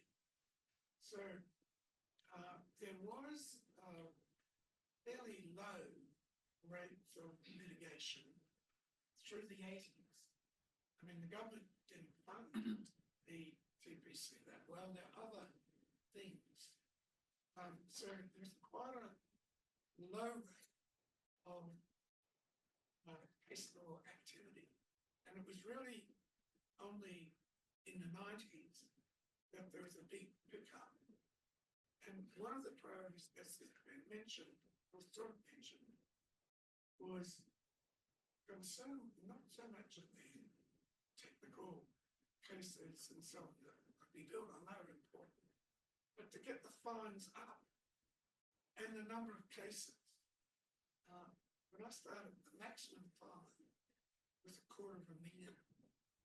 And we really pushed in the TNT case. We got 5 million, which is under the 250 max rule, 21 million from CSR Oil Pioneer, then electrical transformers, animal vitamins. We're trying to get the numbers up, and that actually helped us then get the statutory limits up.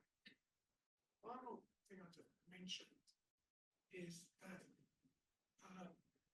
what I noticed in sort of my early time there was that we caught a number of people and they didn't contest cases.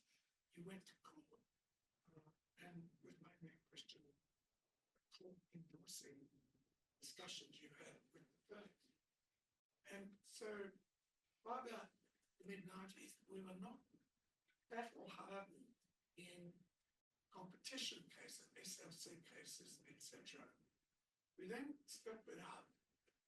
We did Safeways 46, took 7 years.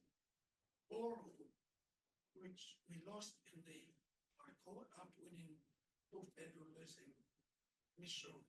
So we started to get, and then we did CDs, which was essentially a 46 case. But we're trying to get our skills up.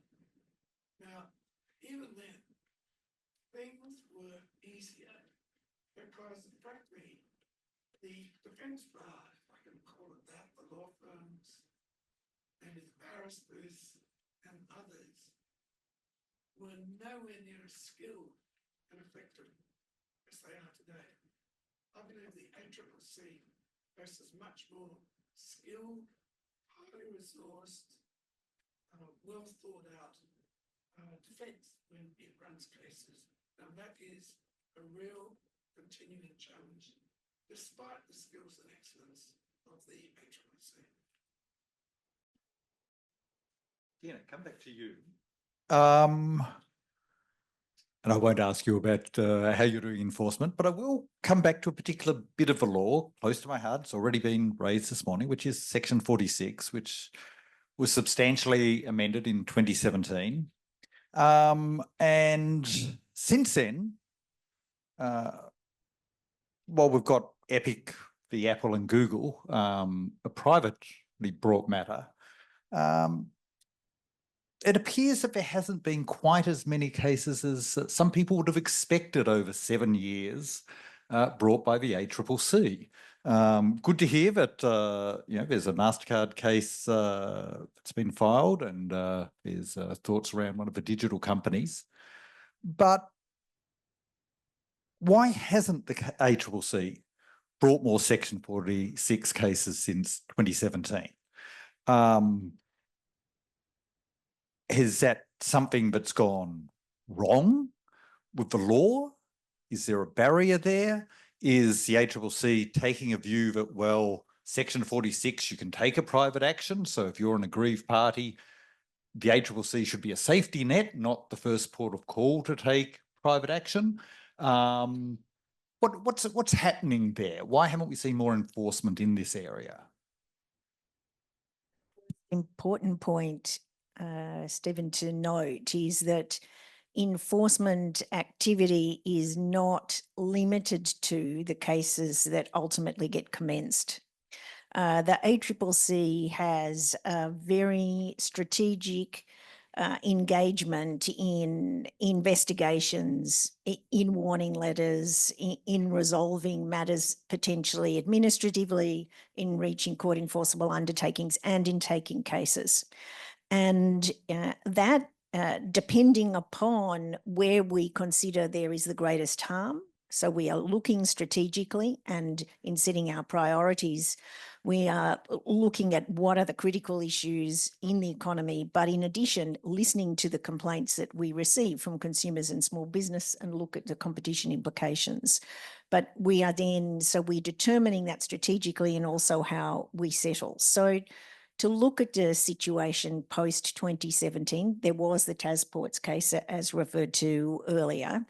The Commission does have currently proceedings which will be in court in the coming year in relation to the conduct by MasterCard, which will be very valuable to be tested. So it alleges a misuse of market power to hinder the success of new entry by EFTPOS in debit card processing by entering into agreements with the largest strategic merchants, offering to them discounts on credit card processing. So in effect, a bundling of a service that EFTPOS did not offer in return for merchants processing all or most debit card transactions with MasterCard.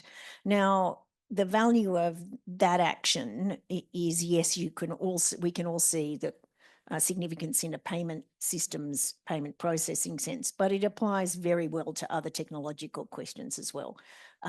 So tying, bundling, locking in customers, sort of quite classic for everyone in this room, economically and legally, would see quite classic conduct for an incumbent in relation to a new entrant, including a lower cost new entrant.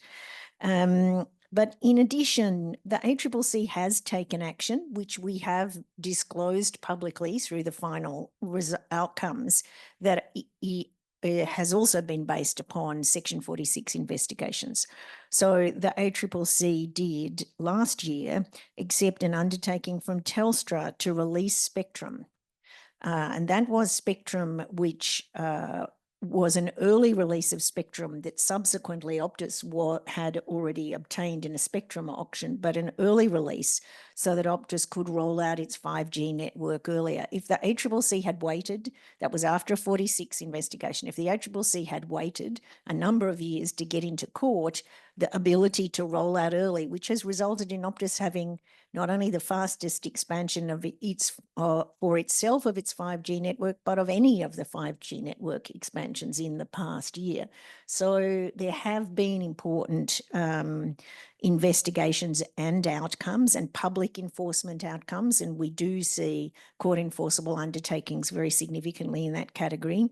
Melinda, also the head of our competition enforcement division, also referred to the recent undertakings we accepted from Telstra, Optus and TPG to not continue to enforce or enter into the default agreements that favour Google in terms of the default systems on all of our devices. And as Melinda referred to, and is made public in our description of those undertakings, we are also continuing to investigate the question of Google's conduct in relation to that behaviour. So what I do want to emphasise is that we have multiple tools. We use those tools. We currently have a range of investigations underway, and we seek to choose what intervention and outcome will most quickly produce a pro-competitive or a mitigation of anti-competitive conduct. Rod, I want to build on Gina's answer. So I could have asked you the same question because Section 46 was changed on your watch. But I take Gina's point, and because it goes back to something that Elizabeth Avery said earlier today, but only the hardest cases get to court. Given that, and you also said earlier on, an 80-20 mix, we expect to lose 20% of the cases, but only the hardest cases get to court. How should we be evaluating a competition regulator? Because if only the hardest cases get to court, is an effective regulator, should it be evaluated by the cases that don't get to court, by the fact that it's able to solve the problem without going through the judicial process? Or is it a count of the number of cases in court, how many has been won, how many has been lost? And how does the public or the government then, which has the oversight of the competition regulator, how does it say, yes, this regulator is being effective or not? Okay, just reinforcing quickly one point Alan made, which I've always agreed with, which is that the standing of the ACCC with the public and with the government depends much more on consumer law enforcement than it does competition law enforcement. There's just no doubt about that. Throughout the time I was there, we had a very good relationship with government. You can see the reaction to some of the consumer cases that Gina's taken to, again, see that still applies. I'm not downplaying competition. I'm just saying in terms of that reputational effect, the benefit of the consumer cases is just enormous. And again, segueing, you may need to remind me of the other main part of the question, but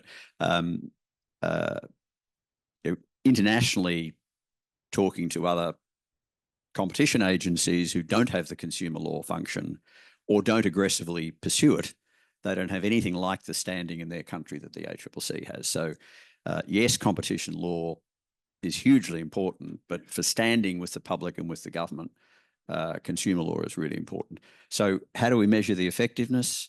Look, I don't know what the ratio is now, whether it's 80-20 or whatever, but I think Gina's already answered that question. I mean, it's about compliance. That's how you're judged. Are you getting compliance with the law? The enforcement cases are hugely important. They send massive signals. They send signals whether you win or lose, or that's more powerful if you win more often than not. But it is about compliance. And just going back to the 46 issue, and I'm going to forget the terms here now because I've been away for 2.5 years and I'm not a competition lawyer, but I mean, why did we change 46? Because the test essentially was a large company can do whatever it likes provided a small company is doing it, because then it doesn't depend on your substantial market power. And my understanding at the time is many law firms would apply that test and say, you're fine, go ahead and do it. Well, they couldn't do that once we changed the law. So I suspect, I don't know, I don't have any evidence, I'm not close enough, that just the change of the law to getting it at a more rational basis, rather than, frankly, the stupidity of you can do what you like if you're a big firm, provided a little firm can do it. I mean, that just turns on its head the European laws, which say you've got a special responsibility if you're a large firm. I mean, it was just a ridiculous interpretation. So unambiguously an improvement. How it's going to go, yes, we'll tell more down the track.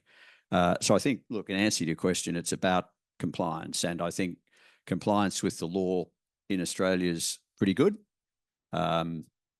My own view is the merger laws haven't worked effectively, and we're getting the change up, hopefully in the next 2 weeks, provided the government doesn't stuff it up in terms of actually getting it on the legislated. No, my point is they've got all this legislation and they've got to put it on the agenda and make sure it doesn't get lost in the 2 weeks. That's the only thing. You've got the Greens and the Coalition supporting it.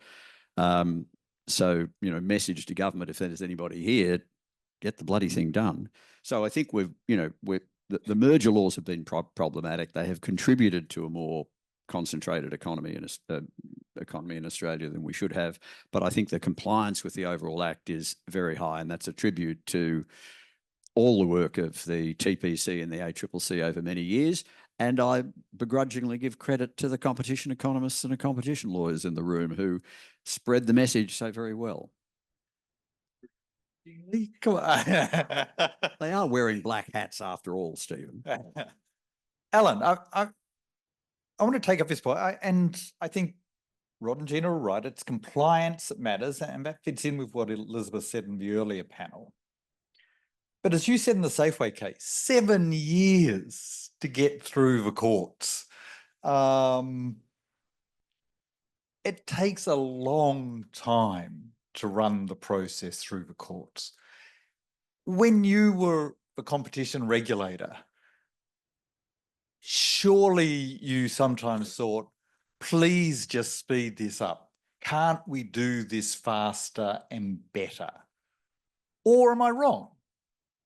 Was your view that it takes time, it's important, this is an expensive process, but it's an important process to go through the courts? So I want your opinion on whether the courts themselves are a barrier to enforcement from the competition regulator's perspective. Sorts of reasons.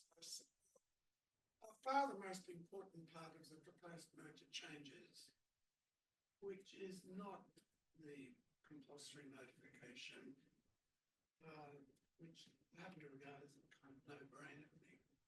It is the transfer of legal decision-making power to the ACCC section 50. That is the really big change, and one of the justifications of that is that you get better, quicker processes. Now, on going to court, another matter to stress a lot is that there is much to be said for getting a court verdict rather than some undertaking. An undertaking is of no legal significance. It's not a mark against the firm. It's just that they've agreed and go to court to get enforcement of an agreement. So it is really important from a law enforcement point of view to get court verdicts and sanctions established by Parliament. Parliament says there are these sanctions available under the law. In my view, normally the regulator should go to court to get the sanctions, certainly on important matters. Now, I also just want to touch on this commission thing. I've only seen one very good study of the impact of actual enforcement. The National Bureau of Economic Research about 18 months ago published the only really good study. It's an excellent study of the impact of enforcement actions by the DOJ and FTC. They've got more data in the US, more jurisdictions. They're able to get meaningful results which show a significant positive economic effect.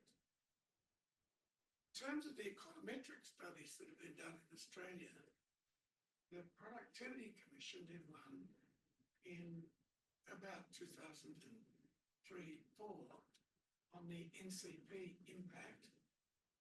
I thought it was pretty questionable, but I also thought a really severe weakness in it was that they did not actually include the impact of vigorous ACCC enforcement. I believe that some of the productivity improvements were due to the extreme step up of enforcement by the ACCC in the 90s and early 2000s, certainly. And that should have been factored in, but it wasn't. Now, the only other study two other studies I want to refer to. Christine Parker did quite a useful survey of top businesses and how it was basically how publicity and other things surrounding ACCC activity affected their behaviour. And she demonstrated there's quite a big effect on business behaviour, quite a big impact from the large increased number of publicity. And I believe there is scope to do more studies on actions taken by business in this regard. Now, on 46, I just want to say that any of us advocating that 46 change, it goes back a long way. Our motive was to get rid of the terrible original words in 46 with that leg A, B, C, and damage to competitors. My own interest always was just getting a better economic sounding 46. I never thought that it would lead to more or less cases, maybe the take advantage bit might have changed the strength a bit. But I always thought it was just cleaning up 46. And when I read all these articles and claims that it was going to lead to a lot more litigation, and so I'm totally sceptical of it. I see no reason why that should have happened. Finally, we ran 46 on CDs in the late 90s. And I can reveal 24 years after that, the three judges had a different view. One of them didn't really care about the law, but he just didn't like business. So in the end, the deal with him was they doubled the fine from the original hearing, and the rest they got. Another judge said, over my dead body, am I going to go for a 46? I just know it's a difficult, contentious thing. So I don't want a 46 verdict. But I'm prepared to go along with the 47, which involves a substantial lessening of competition. But I'm totally relaxed about that for some reason. And then the third judge told me that we sort of balanced, and they made this compromise between the three of them, double the fine, make it a 47, not a 46, and put the 46 aside. I'm going to come back to Rod, and then I want to finish up with Gina before opening it up for general questions.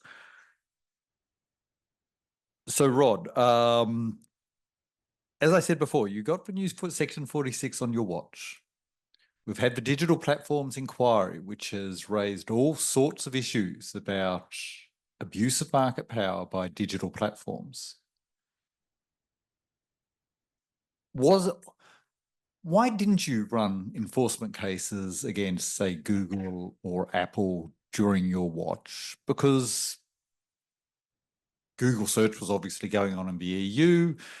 Google wiped out, Unlocked, I think was the name of the Australian company, which the case is still going on as a suit for damages in the US. Apple's been charging 30% for its app store for a long time, and I still can't get my Kindle books on my iPad. I have to go externally to get them because Amazon quite clearly doesn't want to pay the ongoing 30% to Apple. Why didn't you run more cases? What should we do about the digital platforms? Why not just pursue them under 46? All right, thank you. Couple of points to make. Of course, we ran about 4 or 5 cases under consumer law against the digital platforms. And those we identified in the digital platforms inquiry. That's point 1. Point 2, I just want always everyone to remember that if we run more cases over here, we're doing less over here. I mean, we have no, I used to use the analogy, we're not like the fire brigade with the firemen sitting up top, sliding down the pole when they see a case. No, everybody's fully occupied. More here, less there. My own view on I visited the DOJ a while ago, and they had the search case and the ad tech case on foot. This was year and a half ago. They felt they'd win the search case, but they weren't sure what the remedy was going to be. They weren't sure whether they'd win the ad tech case, but they knew what the remedy would be, that it would be a divestment remedy. We can't get divestment here. The law works differently, much to Alan's chagrin. He's surprised you haven't mentioned that so far. I mean, but anyway, I'm sure. So I've mentioned it for you, Alan. You do not need to mention it. Looking at those cases, I mean, ad tech is a classic. Unless you can get divestiture, no case is going to solve the problem. I mean, it is just not. So the answer to the problem is the ex-ante rules advocated by the ACCC in the September 2022 recommendations, which hopefully the government will get around to doing something about.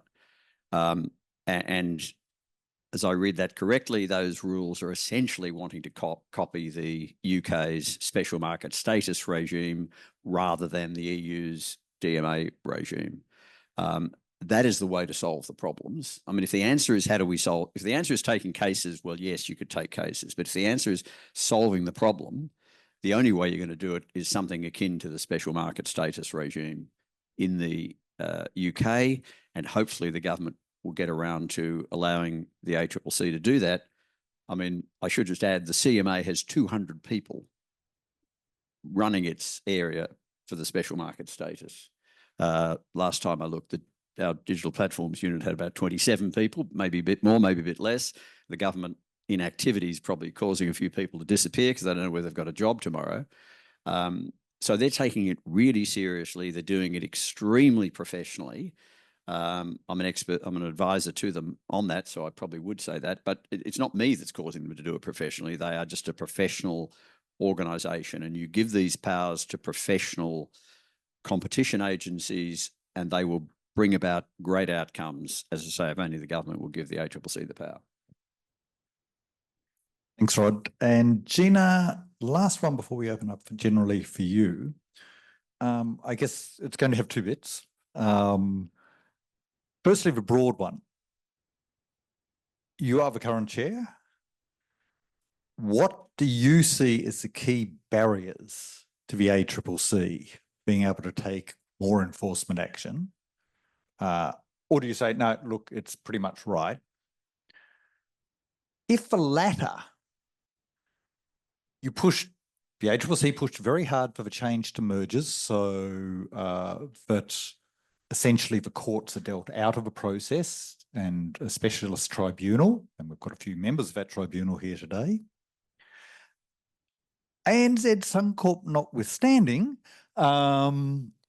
is that a better way to go from the ACCC's perspective when dealing with these complex competition matters so that you can take a decision in a more administrative approach and move on appeal to a specialist tribunal that has the economic as well as the legal expertise to deal with it? So double-barreled question for you. Thank you. I just want to start with the record of the Commission in the past year because I think it's important. The Commission has obtained in competition enforcement matters over $100 million of penalties. That is the first time we have reached that level. It's contributed to both, of course, by the cases taken, but also to the importance of increasing the levels of penalties, which sets very important deterrent messages. In terms of consumer law, it's over 400 million. One of those is, it's not solely a question of amount, it's also more importantly in terms of the sectors that are covered, telecommunications, steel, manufacturing, pharmaceuticals, building, government supply in government procurement, so on cartel in relation to the extension of Charles Darwin University. So a whole range of very important sectors. And in addition, it is not only the deterrence effect, it's very important that these cases, and as Rod was noting, when we do take consumer law cases against the largest companies, Qantas, Coles, Woolworths, the community is reinforced in its trust, not only in the ACCC, but in the law. there is a significant rise in terms of populism, of a distrust generally of not only agencies and politics, but of the law. And we find a very strong connection from the community and the consumer bodies, and we get a very significant number of complaints coming into our info centre, and they inform us. So it is an incredibly important reinforcement of the value of this act, a 50-year-old act, and the protections and results it can deliver for the community.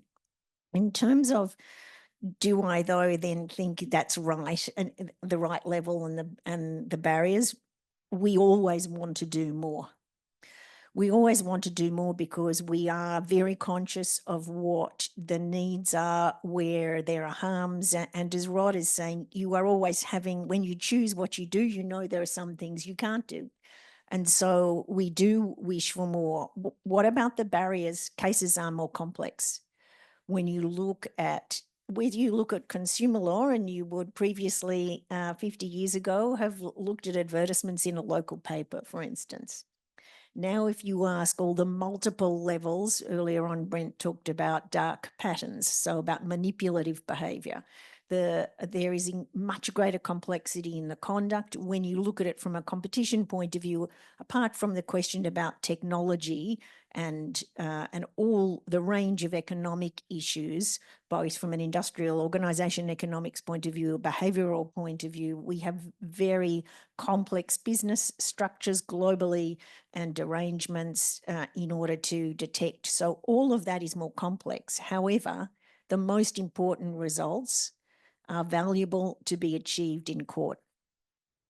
You do get not only the capacity for penalties, which is an incredible focus, you do get the significance of a court record and a judgment that becomes a record against a company. And if it is criminal and it's against a company or an individual, there are other disentitling aspects about what they can do. So we still need to go to court. We still need to secure court judgments.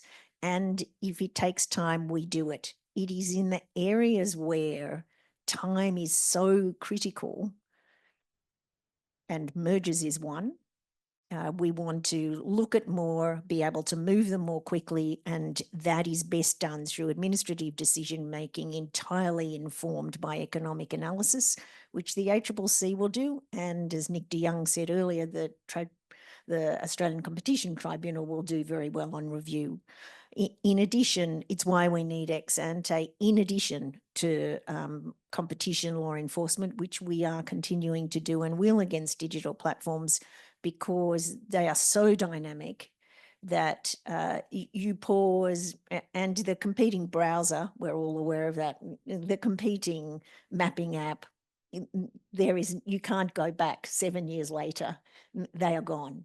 Their capacity to grow and succeed are gone. And so I think that time element is critical. There's great strengths in court results. We need to seek them and win them.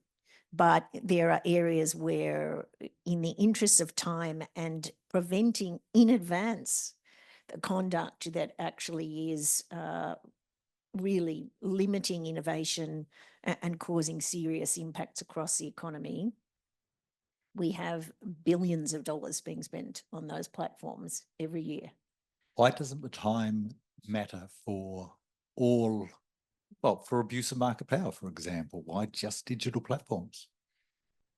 I think in essence, it is the absolute ubiquity of the platforms, because so we now are at a situation where over 72% of transactions are occurring through a digital wallet. So if you ask where is the money flowing or the transfer of value happening, it is happening in that world. There are significant strengths to court consideration and determination. Of course, in Europe, all of this enforcement is being done first by the decision of the agency administratively, only with judicial review. It would be a big change for Australia as a common law environment to make that change generally. It has happened more in the UK. The UK, as the original jurisdiction of the common law does have more powers sitting with the CMA, including the power to set penalties. So it is an alternative approach.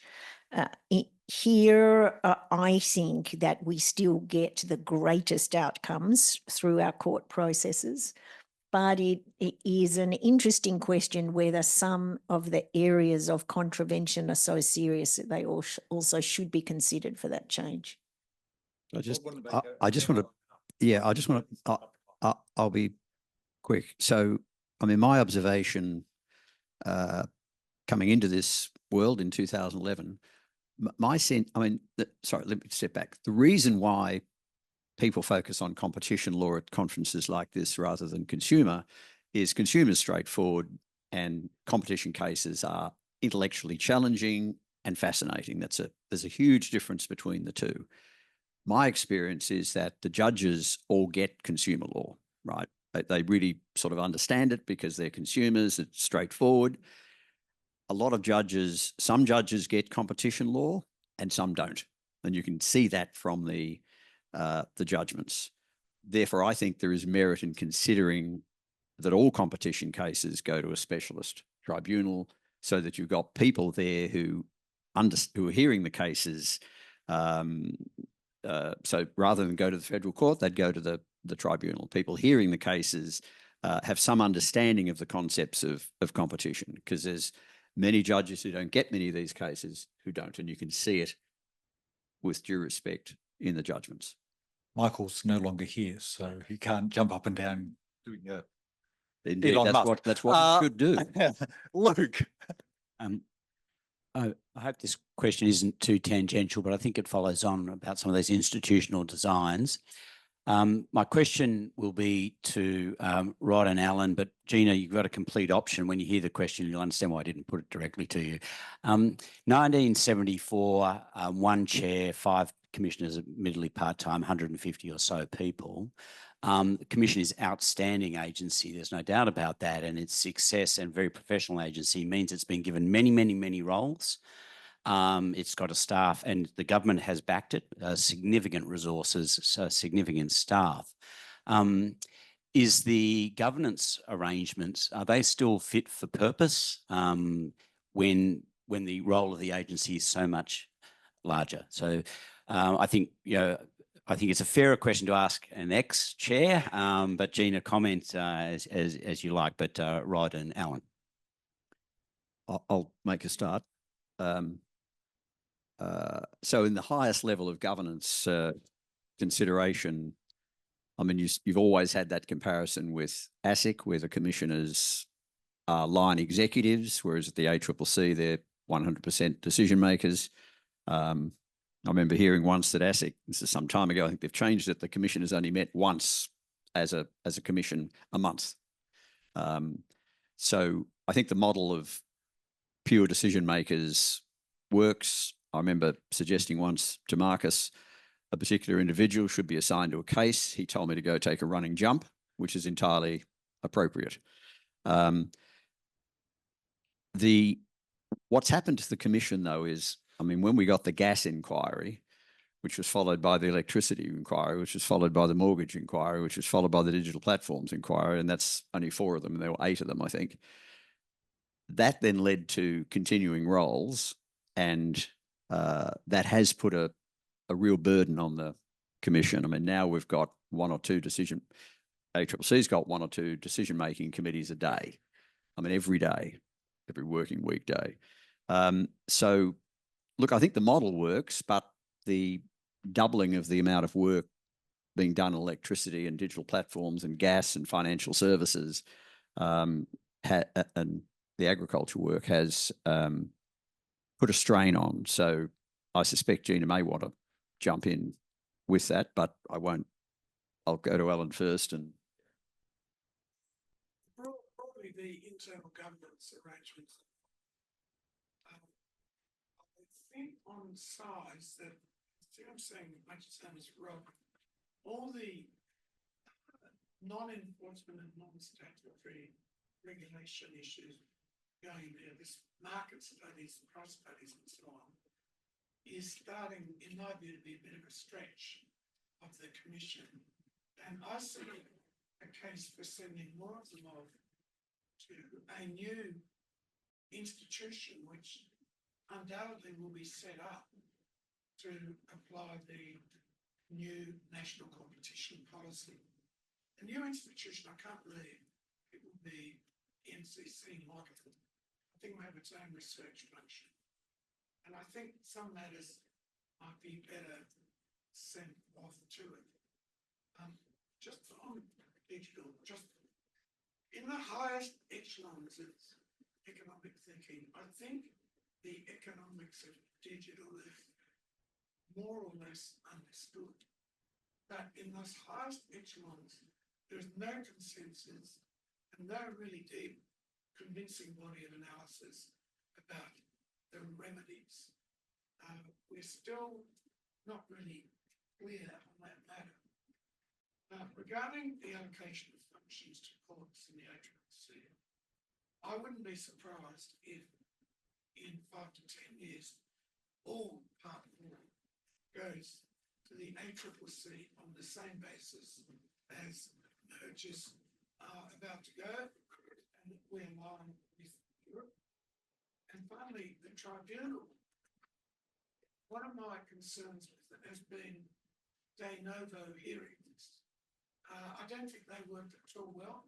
Not a great forum either for hearing from consumers, small interest groups, farmers, confidential evidence, very legalistic approach to evidence.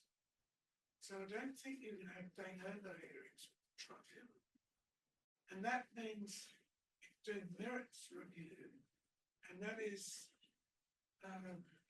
probably the right answer, but it has significant limitations and makes life almost easier for the commission than otherwise, for better or worse.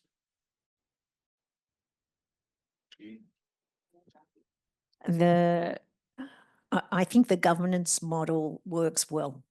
We are very fortunate to 7 years a number that is both capable of having a sensible discussion, reaching a resolution. It's not too fragmented, but in addition, we have a very capable combination of economic, legal, business and agricultural experience, and also sort of macroeconomic experience. It is a combination that is a very powerful combination. We have multiple roles. We, from the 1st of December, will be the digital identity regulator. It has similarity to the CDR. It involves accreditation. It involves critical elements that are important to the efficiency and competitiveness of our economy. But interestingly, all of them, whether you look at water regulation or these two, all of them underlying it all rest on a capacity to make a careful, evidence-based, rational decision that then is able to be and is enforced, so that we will enforce that parties are properly complying with those responsibilities. So what the Commission's capacity is and craft in terms of enforcement and in terms of this panel actually underpins every one of the roles. And we are also learning how to apply that knowledge and that experience and ensure that it seeds into the new roles, building upon the long time experience and foundations. So it does actually, it is coherent, it's powerful, it does involve a very vast set of responsibilities, but the capacity to do so in a thoughtful, evidence-informed and prioritised way is a strong part of the capacity of the ACCC. And I have to add, given Alan's suggestion, that I disagree with the suggestion. I think the market studies, I mean, you've got the Productivity Commission there doing what it does, has 155 powers, never uses them. But, or maybe once, sorry. How many users have been in operation? Right. rarely uses them. And you've got the ACCC. And the reasons those market studies are so effective is because it's bringing the skills of the ACCC. If you take them somewhere else, you won't get that. I mean, if you want to reduce the burden, why are we still doing, why we've got this continuing inquiry onto electricity, gas? I mean, some of them get to the use by dates and they don't stop. But of course, and that's a judgment call as to which ones keep going and which ones stop. But the digital platforms, I've got no doubt, should continue on. But the point I'm making, which is similar, exactly the same as Gina's, is you'll lose what you've got in terms of the power of those market studies if you don't base them on the skills of the ACCC. All right. Looking at Mel, I've already blown the time, haven't I, by 5 minutes with one question. Perfectly normal. Someone a final question perhaps before lunch? Perfect. Thank you. So just, I'll try to keep this brief. In determining enforcement priorities, to what extent should the ACCC be taking the lead in setting the agenda, and to what extent should it be following that of the government of the day? Absolutely. I think that was a very quick question. It's, unless Rod's going to say no. It's all right. Please join with me in thanking our exceptional panel that we've had for this session. All right, everybody, let's get underway. Very happy to welcome you back from lunch to our third session, Developing the Law and Use of Economics. Very happy to welcome Rhonda Smith, Deborah Healy and Daryl Biggar to the stage. We'll run this session with each of the speakers giving 15-minute or approximately 15-minute presentations. And then we'll open it up for questions afterwards. And so if you have questions to the first speaker, save them up and we'll open it up at the end of the three presentations. Our first speaker will be Rhonda Smith. She is a senior lecturer in the economics department at the University of Melbourne, has previously served as a commissioner of the ACCC. She's also been a member of the federal government's Copyright Law Reform Committee from 1995 to 1998, a member of the Copyright Tribunal and a lay member of the High Court of New Zealand. Rhonda has acted as an expert witness in a number of trade practices cases, has advised firms in relation to trade practices issues and provides training in relation to the economics of trade practices, including to the ACCC. Please welcome Rhonda Smith.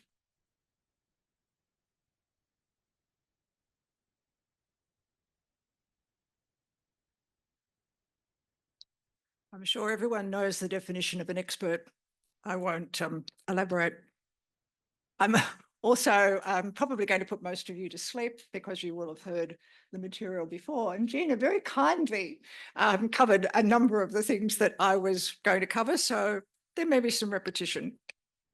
What I'm going to talk about is economics as it applies to the competition law and the use of economists in terms of the competition law. And if I remember, I will actually use some slides. If we go back to 1974, in fact, let's go back even a little earlier than 1974.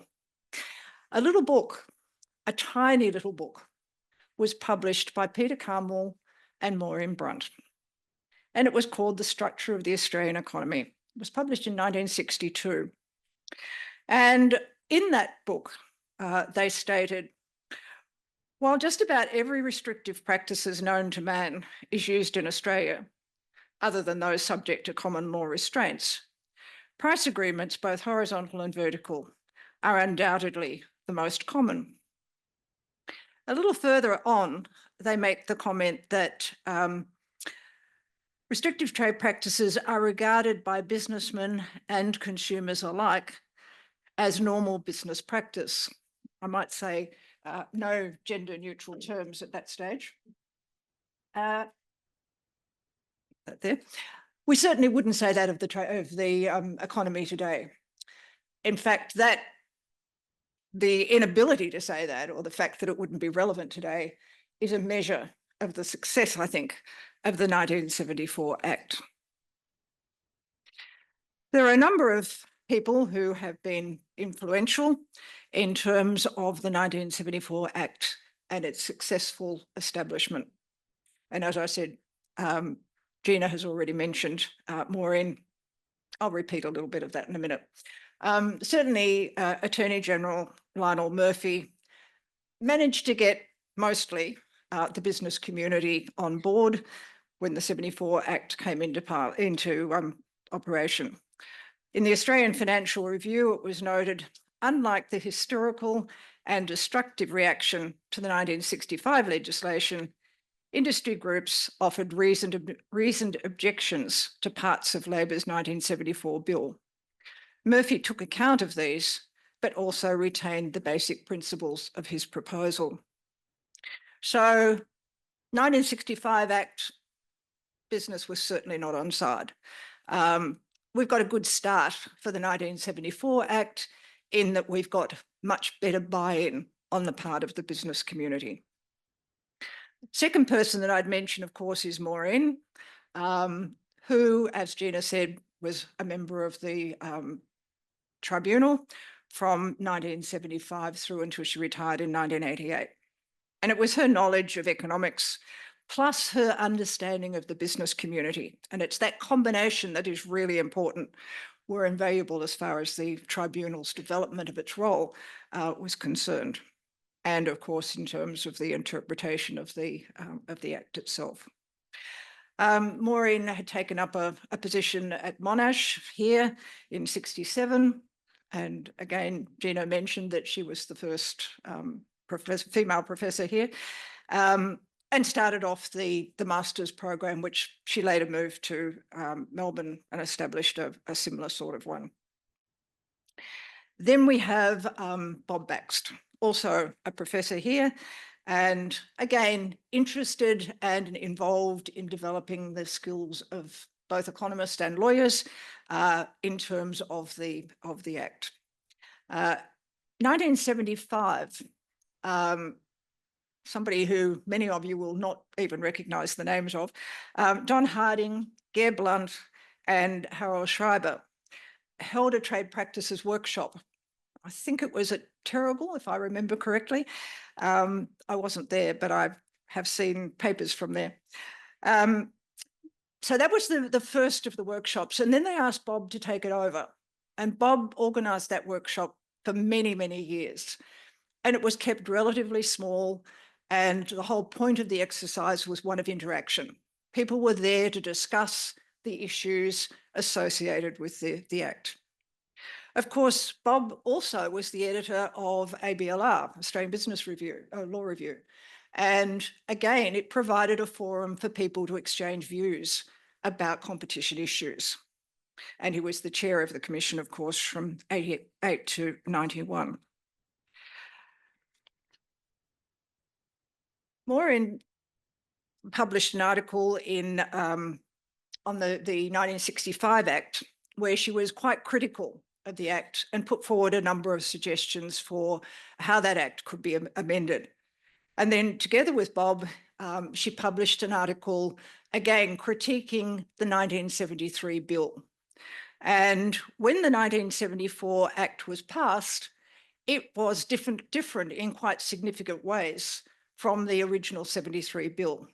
And in many ways, those differences were applicable to the comments that had been made in that article. I pulled it out and read it a while ago. It's a very lengthy and very detailed article, but interesting to read, and certainly looking backwards, even more interesting. The 74 Act didn't have an objects clause in it. That had to wait until 1995 when the Hilmer reforms were passed. Of course, Hilmer didn't actually recommend an objects clause. It just happened to be included at that particular moment in time. Nevertheless, it's clear from the second reading speech for the 74 Act that it was about control of restrictive trade practices and monopolisation, and it was to protect consumers from unfair commercial practices. It was not intended to protect individuals or individual competitors. It was to protect the competitive process. What is not quite so clear is how it applied in terms of small business.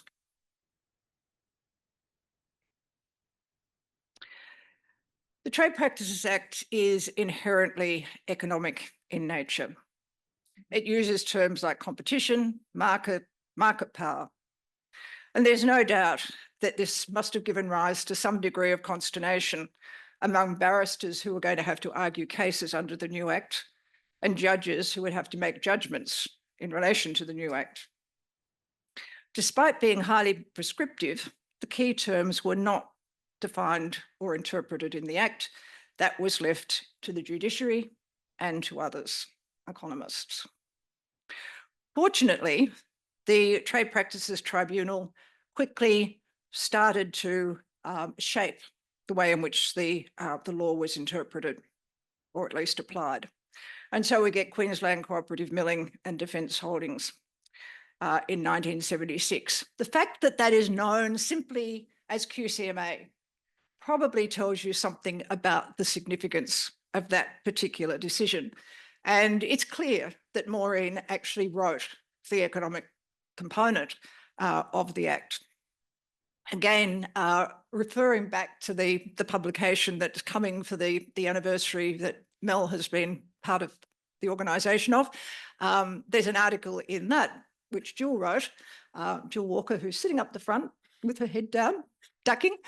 And if you go and have a look at that, you'll get an insight into the background to the QCMA. It makes really interesting reading.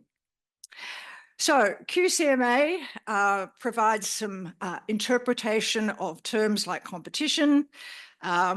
It tells us how to identify relevant markets, and it provides a framework for analysing the conduct. We have a small group of academic economists then who provided assistance to lawyers, to the Commission, helping them to understand the economics that was inherent in the matters that they were dealing with. A group that included people like Neville Norman, Bob Officer, Tom Parry, Philip Williams, and others I apologise for not naming, but they were four of the key people who were involved. However, what was the role of these economic experts? It was a limited role. Justice Murray Wilcox in AMH in 1988 said, economists are able to assist the court in relation to economic principles. Once the relevant principles are expounded, their application to the facts of the case is a matter for the courts. In other words, economists, you can provide us with the meaning of the terms and you can talk about economic theories. So for example, oligopoly theory in the email case and contestability in the Sterling Harbour case. But that was the end of the involvement for the economists. Maureen had a very different view of that. She said, a large part of the expertise of economists who choose to go beyond the narrow specialisation of economic theory to applied works lies in his method of analysis, his ability to abstract the relevant facts, to arrange these facts in causal sequences for the task of explanation and prediction. Justice McHugh in Boral in the High Court in 2003 said words of a similar sort. And in 2005 in Liquorland, Justice Alsop, quoting John Maynard Keynes, noted, the theory of economics does not furnish a body of settled conclusions immediately applicable to policy. It's a method rather than a doctrine, an apparatus of the mind, a technique of thinking, which helps its possessor draw correct conclusions. The Trade Practices Act was to be applied in the context of commercial reality. A knowledge of economics wasn't sufficient. So the economics had to be adapted. It wasn't pure economics that we were dealing with. So terms like elasticity, for example, I can remember very clearly in Australian Meat Holdings, and someone made, I think I'm not sure who it was, made a comment this morning about, I think it might have been Ellen. Terms were, the economics was really quite simple. And in 88, it really was still quite simple. And I was being cross-examined and I was asked the meaning of price elasticity of demand. And this was the first case I'd ever done. I knew nothing about competition law. And I thought, well, that's a great question. Any economist can answer this. And I duly did, talking about a 1% change in price. 1% change in price, commercial reality, you would get no reaction. It's not worth the effort of responding to a 1% change. We would normally think in terms of something larger than that, and typically it tends to be 5%. So adaptation of our economic terms, including barriers to entry. What do we mean by barriers to entry? Well, we interpret barriers to entry in the context of the law and its objectives, rather than the straight textbook interpretation. One of the problems that you can get into, I think, was illustrated by True Tone, a New Zealand case, True Tone and Festival Records, which was, well, the issue was about how to define the market for, in those days, recordings. And the question of whether substitutability was such that each individual record was in a separate market. Now, most of us would look at that now and say, well, that's just plain silly. But it was a case of thinking about what's the commercial reality of this situation. You couldn't run a business on the basis of a single record. So perhaps the test of how well our market performs is in fact by asking that question. Could you run a business on the basis of this market definition? Likewise, it took a while to understand that competition law wasn't about perfect competition. QCMA certainly talked about workable competition. What do we want? We want enough competition to make sure that there's enough competitive tension there to get efficient outcomes. But workable competition is not an easy concept in practice, as if you have a look at Chime and the tribunal's decision in Chime, you will find their comments about using workable competition. So how was evidence provided? What went on in terms of the way in which the economists actually worked? Well, at the beginning of the process, you might have got an affidavit, probably it was referred to as a statement rather than an affidavit, but you might have got a statement from the economists, probably relatively short. What was the basis of that statement? The basis of that statement was the economist had been provided with materials by whoever was instructing them, and they'd sifted through those materials, they'd come up with their view of what was going on, and there would be no reference to assumptions, although those assumptions, of course, would have been part of the cross-examination that followed. The experts were generally present in court. They listened to what was being said by other witnesses and were often then asked, had they changed their views in response to what they'd heard? Had they come to different sorts of conclusions? How did they interpret what had been said in court? The Arnott's case was a turning point in terms of how the economists provided their evidence. There's been a reference to it, Philip is sitting there. The judge was very critical of the fact that it wasn't possible to, in his view, to interpret or to understand the basis on which opinions were being expressed. And that led to a requirement in the guideline for experts that assumptions had to be explicit. And those guidelines have become increasingly clearly defined in terms of the role of the expert economist going forward in time. Mostly, the evidence provided has been qualitative rather than quantitative.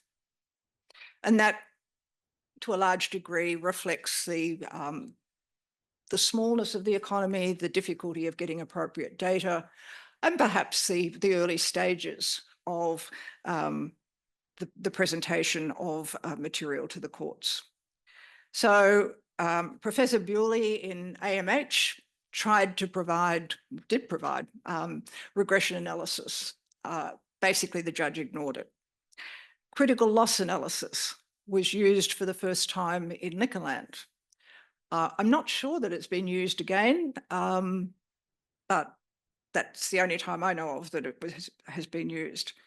And of course, the other thing that Arnott's illustrated was the difficulty of getting survey material into court and having it accepted.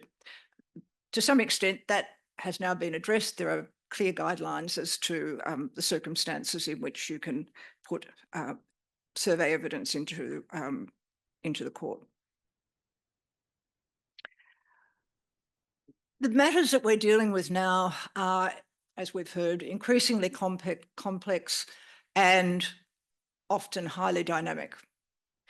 And that means that different sorts of inputs are required. And I suspect that we do need more quantitative information. Whether that information is readily available, I think, is another matter. But that is a reason for making sure that it becomes available rather than saying we shouldn't be doing these sorts of things. I suspect that that shift towards greater complexity is also, and the need for more resources to go into the preparation of expert reports is part of the explanation why we've seen a lot more participation on the part of consulting firms rather than academic economists. History shows that economic evidence can take up a lot of time in the courtroom. And so there've been various moves to try to reduce the amount of time that's used up. I don't think judges feel able to limit the number of economists that appear. However, they are prepared to say, we want economists who are going to, if they're representing one party, we want them to be dealing with different issues. We don't want economists simply repeating the same things that other economists have said. Also, the time that's used in court has been in part addressed by using a hot tub process, although that wasn't the entire reason for using that process. Deborah is going to say more about the hot tub process, so I'm not going to say very much, except to quote from Justice Reries, who says, "It enables each expert to concentrate on the real issues between them.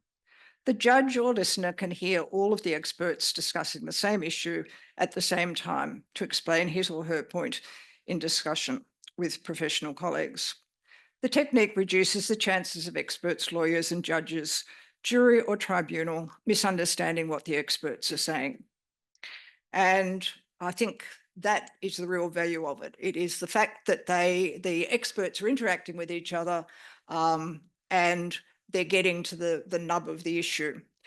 And that process has been furthered by a development that came, I think, the first time in Liquorland in 2006, when the experts were required to meet before trial and thrash out their differences. They were required to produce a joint statement of points of agreement and disagreement. And that, of course, meant that once they were in court, once they were in the hot tub, that discussion that went on there was much more focused. Some of the court experiences have been, in relation to economic evidence, have been surprising.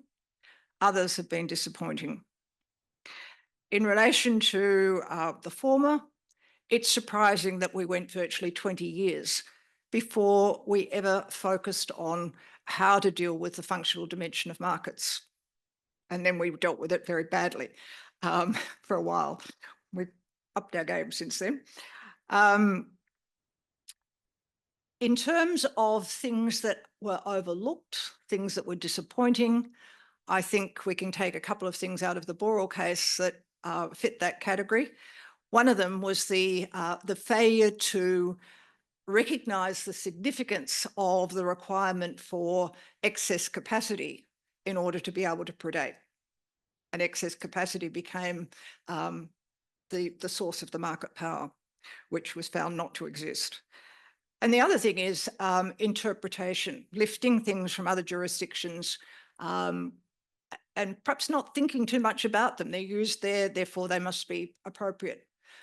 The concept of recoupment is unworkable. What happens with predation is it's a sunk cost. It's a sunk cost in protecting the position of the firm.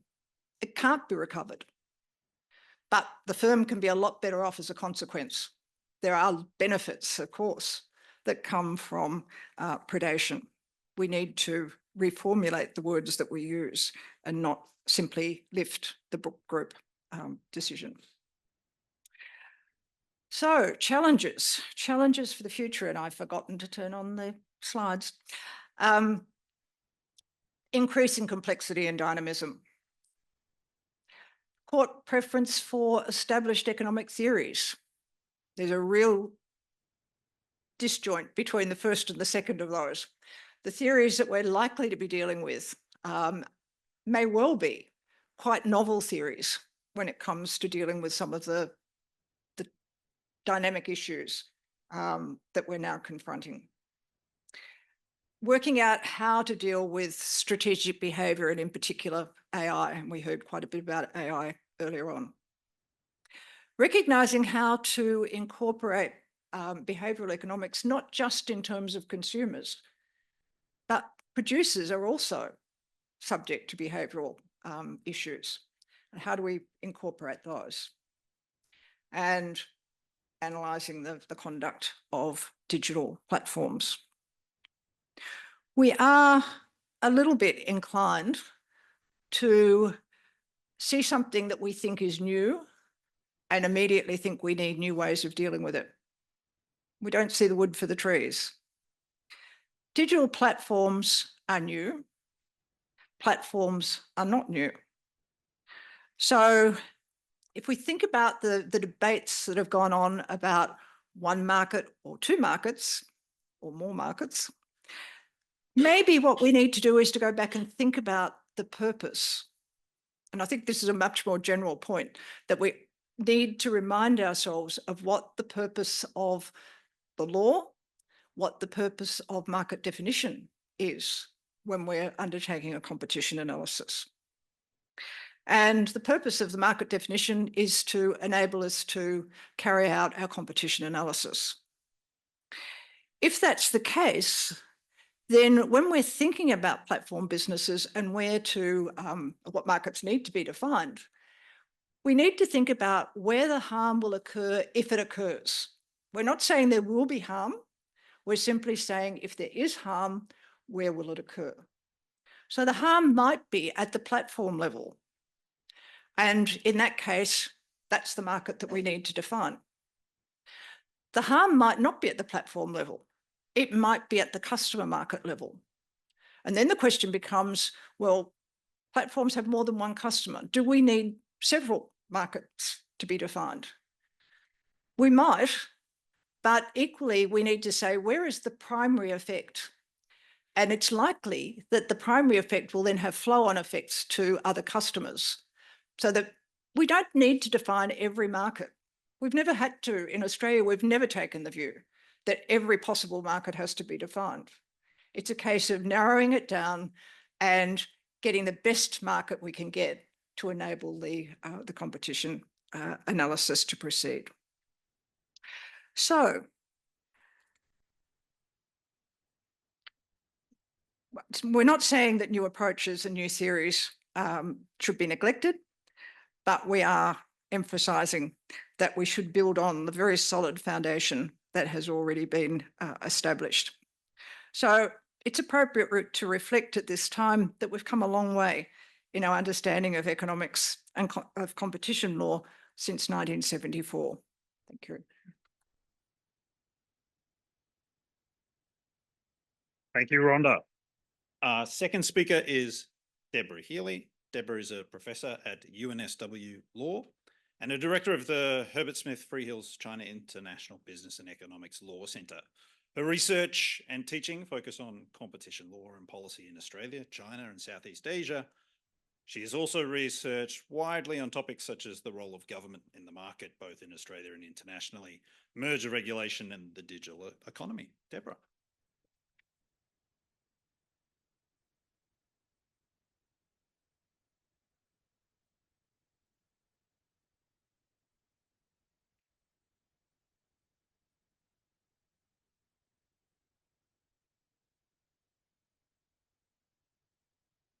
Yes.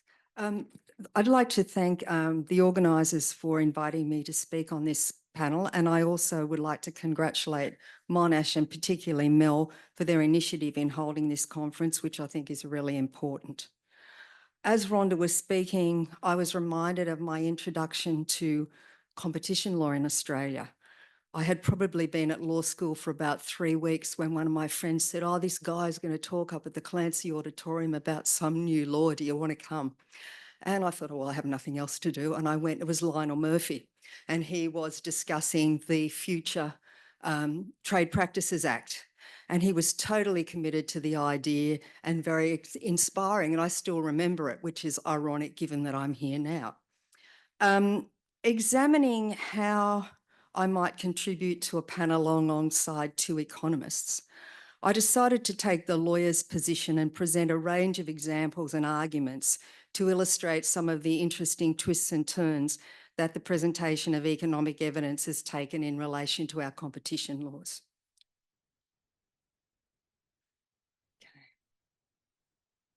So firstly, I wanted to observe, and I apologise in advance to anyone who was here and was involved in any of the cases I will discuss. Firstly, I wanted to observe that the complexity of economic thinking has evolved significantly over time, and no one would dispute that. Secondly, we all know that the Trade Practices Act, as enacted in 1974, was fundamentally an instrument of economic policy, and that was said by Maureen Brunt, and we wouldn't dispute that at all. But it took a lot of people a while to work that out, I think. In the famous and oft-quoted QCMA decision, which has been mentioned a lot today and is always mentioned in conferences, and I mention it almost every class when I'm talking to my students to the point where they roll their eyes, but it is such a foundational case with such foundational concepts that it's like a touchstone that you go back to.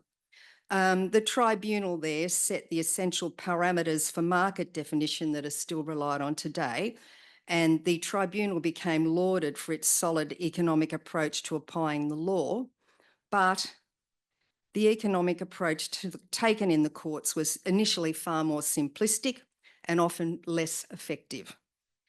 There have been many problems with the reception in the courts of economic evidence. Maureen Brunt said in 1994, there have been formidable barriers to achieving an effective economically relevant regulatory law, and the barriers arose and still arise to a degree from the inherited characteristics of English law. And Henry Ergas said in a similar comment in this vein, Henry Ergas summarised it simply as being that the economic way of thinking has some unique features that create difficulties for the legal process. At the time of the Hilmer report in 1993, the committee noted that their submissions indicated there'd been a degree of dissatisfaction with current court proceedings for the utilisation of material in the process of making judgments, although they noted that this could be, quote, the product of dissatisfaction with the decisions in particular cases. And to me, that seems realistic. It's like the off quote, the judge got it wrong when a case is lost. Sometimes there's little self-examination there. But the Hilmer committee did accept that in some cases it wasn't working well. At the time, the committee rejected suggestions that the federal court be given the power to refer economic issues to the tribunal, which had developed a reputation for delivering determinations which were more economically sound than many of the decisions of the courts, on the basis of the Constitution, but also on the basis of time and costs. The committee also thought it was more appropriate that matters with potentially very large penalties and the prospect of divestiture in the case of mergers should be handled by a court. The committee also rejected a number of other suggestions, although stated that a couple of them were worthy of further exploration, like establishment of a special division of the federal court, the use of assessors sitting with the bench, court-appointed experts under the federal court rules, and the relaxation of some aspects of the rule of evidence. But nothing was done after Hilmer. And Mr. Justice French, in his chapter on the 25-year stocktake of the TPA book by Hanks and Williams, edited by Hanks and Williams, published in about 2001, I think, talked about the interface between traditional judicial modes of reasoning and the requirements of construing and applying economic law.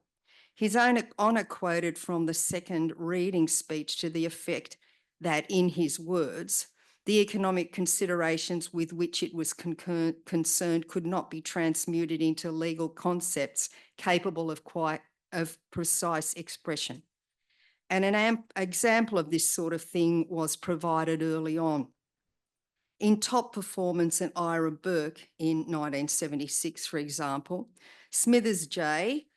took a simplistic and overly narrow view of market and found that the relevant market was the market for Datsuns on the Gold Coast in a case involving the termination of a Datsun distributorship, and that's been quoted a lot. But by the time of the Queensland Wire case in 1989, as Maureen Brunt recognised, the courts had really affirmed the characterisation of the Trade Practices Act as an economic law, given its willingness to get to the economic substance of statutory terms, although she stated that it is plain that specification of economic concepts and the character of economic analysis must be cut back to accommodate the procedural characteristics and approach to proof in courts of law. So we look at what an economic expert does, and this is coming from the point of view of a lawyer. You can see here that in the Liquorland case, which Rhonda's mentioned several times, Mr. Justice Alsop said that the role of an economic expert is to provide an opinion based on facts. And as is stated in the expert evidence practice note of the Federal Court, expert witness opinion evidence may have little or no value unless the assumptions adopted by the experts, the facts or grounds relied upon, and his or her reasoning are expressly stated in any report or oral evidence given. So we're looking at evidence like quantitative statistical price correlation techniques, qualitative assessments, which are routinely used to inform decisions. But how do the decision makers, the courts, tribunals and the commission deal with economic evidence? Well, ultimately, the courts and administrative agencies have to make judgments about the rigour with which the evidence has been assembled, its relevance and its cogency in deciding what weight should be placed on it. But this doesn't mean that the expertise of economic witnesses and their approach to giving evidence are necessarily accepted without criticism. There have been multiple cases in which expert evidence has been roundly criticised by the courts and tribunal. So I thought I would present you with some notable examples of that, which had appealed to me over the years. And I'm sure the economic experts would have a whole raft of comments they could make about lawyers. Judicial misgivings about expert economic evidence can be divided into a number of categories. The first is the expertise of the witness. In some cases, the economic expert simply does not have the necessary credentials to provide the profit advice. Some of you may know I also write and teach in sports law. An academic colleague of mine routinely describes himself as the shortest expert witness in legal history. He had done painstaking research and had publications on the issue of whether or not sporting drafts evened up sporting competitions. He was to present this evidence as an expert witness in the rugby league draft case in the federal court in Sydney in the early 90s to show why a player draft was needed and could be useful. The case was taken under Section 45 of the Trade Practices Act and restraint of trade at common law, and ultimately was decided on the restraint of trade point because the players in question were employees and weren't caught by the competition law. But prior to all of that, he was called to give evidence. He'd just sat down in the witness box when opposing counsel asked how much economics he had studied at university. When he said first year economics, he was immediately banished from the box despite all of his relevant research, because the court agreed with counsel that he did not qualify as an expert for the purposes of the case. And in some cases, regardless of anything else, the judiciary has not been receptive to the economic expert evidence. In the same rugby league draft case, the evidence of the economist Dr. Swan as to cross-elasticity of demand between rugby league and other sports was not the subject of comment either positively or negatively by the judges at either level. They said nothing in the decisions. It was totally ignored. I was in court for part of the hearing before the trial judge, and this came as no surprise to me. The judge looked incredibly bored the whole time Dr. Swan gave evidence. So Dr. Swan may have had the appropriate credentials and given solid economic evidence, but he gained absolutely no traction. Hopefully we've moved along from those times. The second area I would like to alert to would be understanding of the relevant economic conditions. While its other economic experts appear to have impeccable credentials, their knowledge must extend to an understanding of the conditions relevant to the definition of the market at hand and the conduct. And in the Qantas Air New Zealand authorisation case in the tribunal made the following comments about the economic evidence. We will be assisted by experts who have familiarised themselves with the facts at hand and can provide current information which is specific to the market under consideration. We note that there were occasions in this proceeding where the evidence of some of the experts and their responses under cross-examination revealed very little knowledge about the relevant markets. In particular, Professor Tai Hoonum, the UPS Foundation Professor in Transport and Logistics at the University of British Columbia and President of the Air Transport Research Society, who was called on behalf of the Commission, did not appear to have made any systemic attempt to familiarise himself with the relevant markets, particularly the crucial Trans-Tasman market. So he had the credentials, didn't have the knowledge. Another category has been the rejection of purely theoretical models. And everyone would be, I won't go through it because it's known to all of you, the AGL case. And in that case, I've said I apologise to anyone who is involved in the case. The ACCC, I'm focusing on the econometric model prepared by Professor Wolak, which Mr. Justice French queried whether his assumptions were true for generators in the NEM, for reasons including that the market price was fixed by NEMCO. And he also said it is possible, of course, possible that the scenario envisaged by Professors Wolak and King and the ACCC could occur. Sorry. In my opinion, however, that is a possibility that does not amount to likelihood at a level which could attract the prohibition for which Section 50 provides. You did get a better hearing than the previous one I mentioned. And in relation to another witness in the same case, His Honour said, while Dr. Small's model has some intuitive appeal, I cannot accept it as a basis for drawing inference or assessing the likelihood of the particular effects. The more important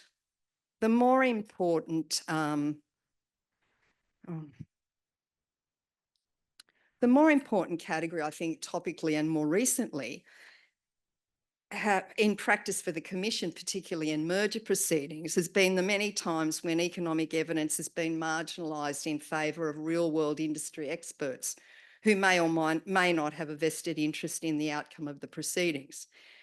And in this category, we could put the well-known examples such as Metcash and TPG, but there are others. And where the evidence of employees of the proposed acquirers was accepted by the courts at the expense of the expert economic evidence led by the Commission. But I think this is this tendency was the subject of comment by Stephen Coronis years ago, and I've got the quote up there. And he talks about theory without fact has an untested quality which judges find unpalatable. And I think that that is really has been part of the problem with the reception of economic evidence in merger cases. Our traditional common law system, will go back to the words of Maureen Brunt, the inherited characteristics of English law dictate that theories based on assumptions are not fact. And that presents particular issues in the context of mergers because both the factual and the counterfactual are in the future and the impact of each is just supposition. Of course, in some of these situations, the court decision may have to do with the quality of the expert economic evidence that was presented, but it's generally easier to assert a point of view than to prove a theory based on assumptions in relation to the future. And this can be contrasted with the situation in relation to other provisions of the Act where the conduct has usually occurred prior to the court proceedings, or if it has not, the supposition is focused on a much narrower area of conduct with more likely predictable outcomes. The range of possibilities there is therefore much narrower and easier to estimate. So whether the position will change in the merger context with the proposed amendments and the move of decision-making from the courts to the Commission and Tribunal remains to be seen, but the prospects may be improved given the makeup of the Tribunal. And the Tribunal is also not subject to the rule of evidence, although the practice is to operate, I understand, very much in a traditional way. But perhaps the change of venue and decision makers will give a little more leeway to the economic evidence, although they will still be making judgments about the rigour with which the evidence has been assembled, its relevance and its cogency. So I don't believe that obviously that the change means that all bets are off in relation to economic evidence. I expect that it will continue to be very thoroughly examined and tested. And the last point on here I wanted to talk about was experts as advocates. And I raise again the Qantas Air New Zealand case, which had some good comments in it. It talked about advocating for your client, and I won't read it all, but I read this to my students because I think it's really instructive of what can happen in relation to a particular expert witness who has my apologies. A number of Professor Hazeldene's comments in relation to the applicant's case, for example, describing the claimed cost saving as almost entirely bogus. Their submissions regarding barriers to entry on Trans-Tasman routes as a desperate attempt to bolster a case which has failed comprehensively, and stating that the applicants may have attempted to finesse a particular issue with the aid of a cunning but long discredited concept of contestability, gave us no confidence we could rely upon him for independent expert testimony. So it appears that the Tribunal definitely put that expert witness in his place. And look, I was going to go back to the Arnott's case that Rhonda mentioned about the importance of assumptions, making assumptions clear, but I won't. I can't, my last point is just the role of hot tubs, and I won't say much about it. Rhonda is the veteran of hot tubs, but I'll leave that to you, and that came out differently to what I expected. I'm sorry. But as a very young practitioner, when the hot tubs first became in, I did always like the way that everyone would sort of snigger whenever the word hot tub was mentioned, because I'm very conservative lawyers. When hot tubs were mentioned, it all was very humorous.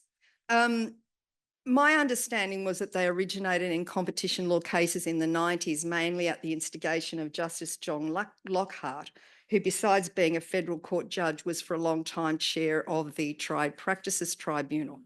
But former federal court judge Stephen Rares, in the article that Rhonda mentioned, which I've also read, identifies Supreme Court insurance proceedings before Andrew Rogers in 1985 as the first time the Supreme Court used this process in Australia.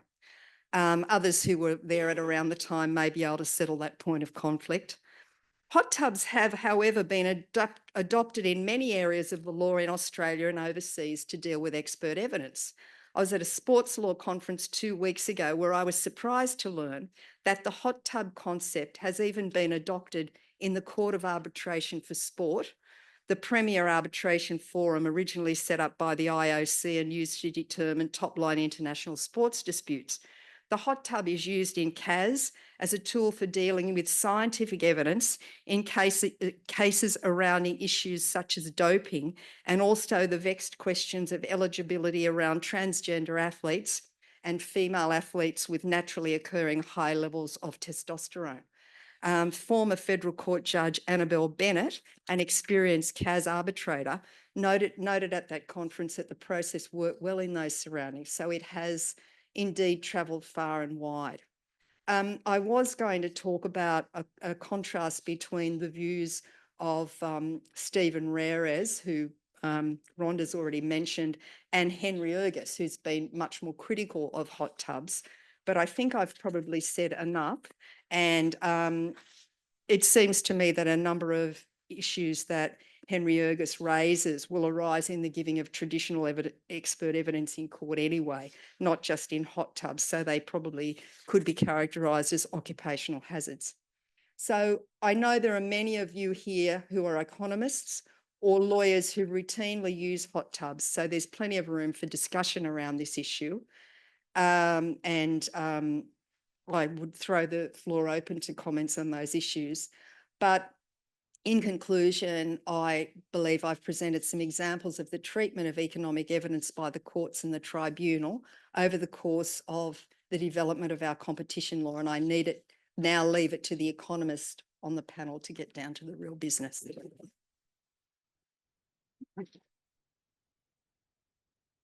Thank you very much, Deborah.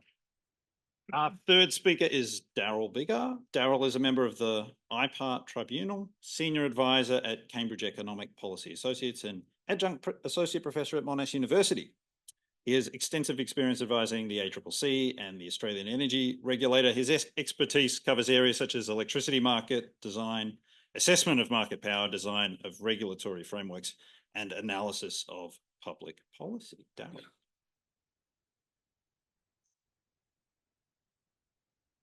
Thank you, Arthur. And thank you, Mel, for inviting me. And can I say, Mel, I'm very impressed with the quality of the speakers and the audience that you've assembled for this event. Very distinguished and expert audience, including my two co-speakers.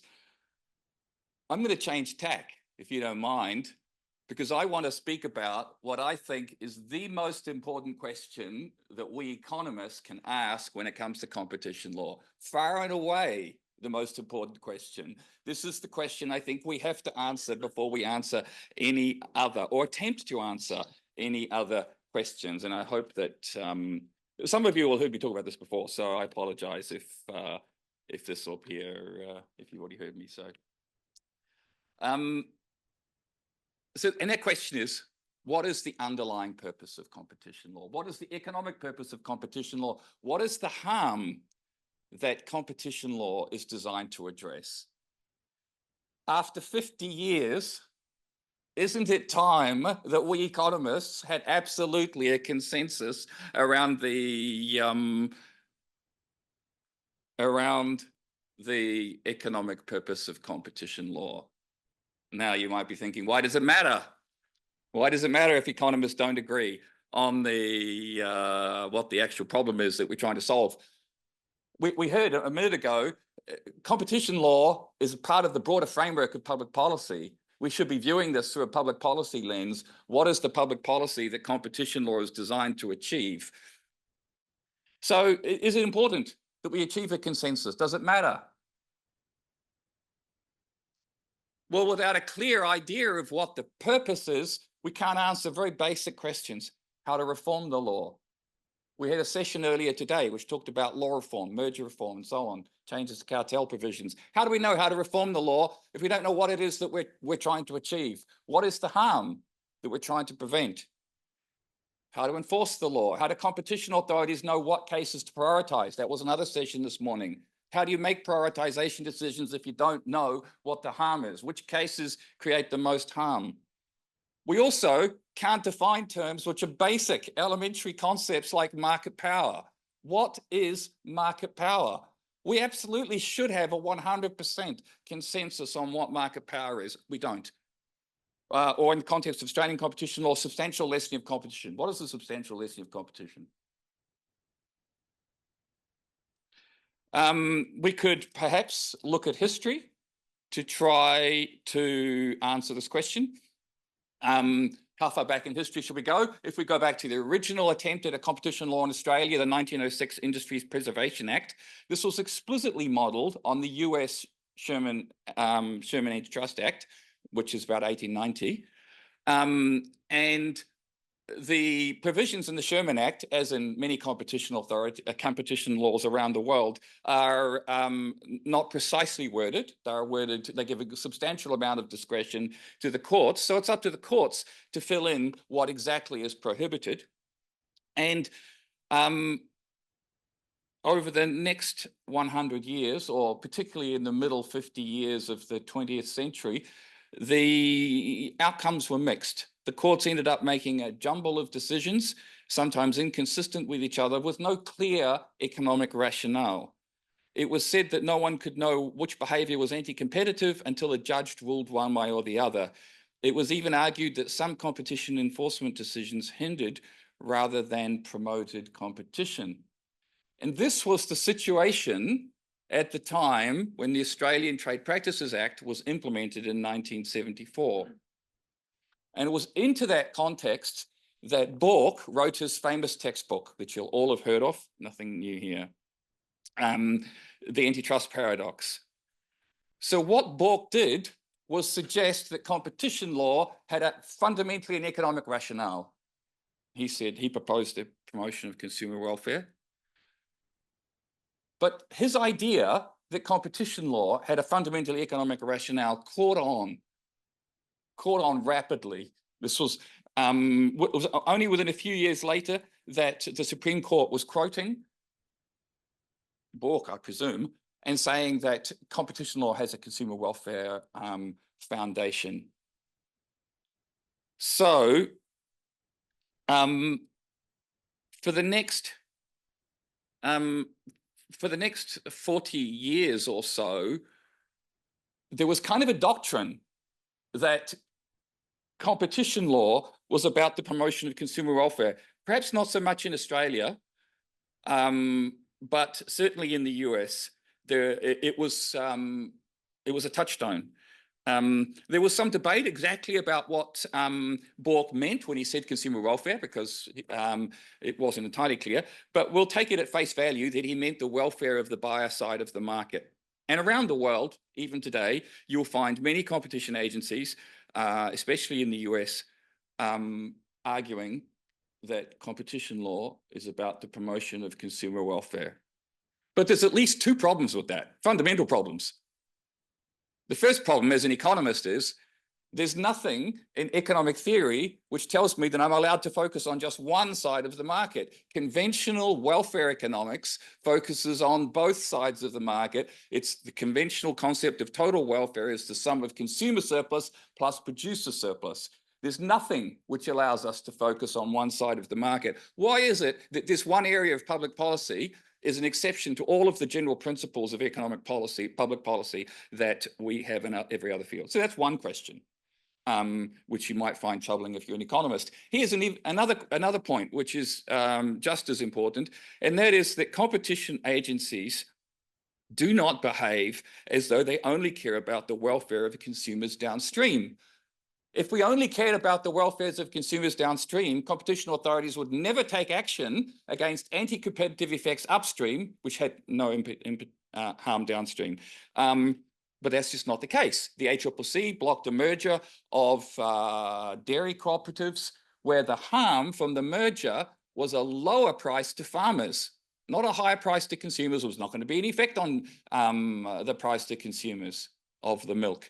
It was a harm to upstream.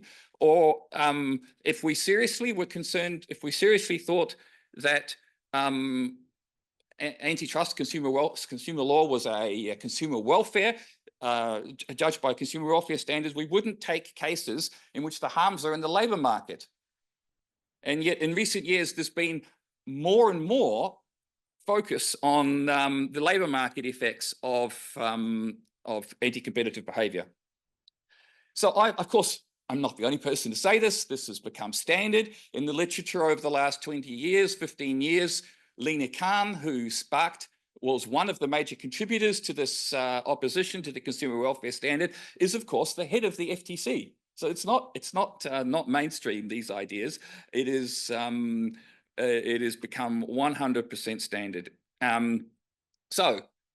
Consumer welfare. I do not believe that antitrust authorities' behaviour can be described as a consumer welfare standard. Not true in Australia, not true elsewhere. I'm not going to go through all the different ideas here because the literature on the goals of competition law is relatively large and takes me too far afield. I've only got 15 minutes. But I will ask this question because as economists, we like to use as conventionally trained economists, we like to use the concept of total welfare as we're taught it, the sum of producer surplus and consumer surplus. And so you might think, well, doesn't consumer law just promote a concept of total economic welfare? I took this diagram straight off the competition law page on Wikipedia, which clearly the author of that Wikipedia article clearly believes that deadweight loss is what competition agencies focus on when they make their decisions. And it probably doesn't surprise you to think that that's that's not the case. For example, if two firms came into the ACCC and said to the ACCC, let's take Coles and Woolworths. Coles and Woolworths come into the ACCC and they say, we're going to merge. After we merge, we are going to be able to price discriminate much more effectively than we can right now. Much more effectively. Of course, the prices for some customers are going to go up. The prices for other customers will go down. The deadweight loss will go down. The ACCC should say, fantastic, go ahead. I don't believe that would ever happen. And it's not consistent with what the ACCC says in its own guidelines, which says that if the price goes up to even one subgroup of customers, they will look very closely at the merger. The way competition agencies behave is not consistent with a total welfare standard. It's just not. So that means that whole literature, which focuses on things like price marginal cost margins, learner index, all that sort of stuff, straight away is a big question mark over it. Again, I'm not the only person that says this, of course, big literature on goals of competition law debate. There is very, very few people, in fact, I don't think there's anyone I've found who says that in practice, the competition authorities behave as though the total welfare standard is their objective. There are people who say that competition authorities should promote a total welfare standard, but does it explain the way they actually behave? No, it doesn't. There's been a myriad of other goals suggested: protecting the process of competition, protecting the opposite side of the market, protecting small business, promoting economic fairness and opportunity, preventing firms from getting too big, preventing undue political influence. And I sort of thought I might have heard another one this morning, which was about promoting environmental outcomes, but maybe I just didn't pick that up right. In fact, there's a famous article published recently in which the author suggests that competition law is a sponge and just absorbs and reflects whatever the political concerns of the day are. That doesn't seem to me very satisfactory. I think the competition law is like other forms of economic policy, has an economic foundation, and we need to discover it. Now, it's not going to come as a surprise to you. I do have an answer. I'm not going to go into the answer. But we live in interesting times. The foundation of competition law is being questioned in a way that it has not been for several decades. Bork's book on the antitrust paradox established the idea in the antitrust community that competition law has an economic foundation. It's just that his proposed economic foundation doesn't work all that well. So we do need, Lena Khan was right, we do need to reconsider that. We need to move forward on that. I've published several papers making an argument, a case, which I won't go into, about the fact that competition law is about protecting the sunk investments of trading partners. I am happy to talk about it more later. Shameless plug. I have a book coming out next year from Cambridge University Press, which will explain that. So 50 years after Lionel Murphy introduced the Trade Practices Bill into Parliament, in my view, it's time we came to a serious agreement on the consensus about the economic foundation of competition law. I don't think we can talk about reforms to the law, reforms of practices, until we agree on what we're trying to achieve. Thank you all for listening. Take it off, Ben. Thank you very much, Daryl. We have a couple of minutes for questions, so let's open it up.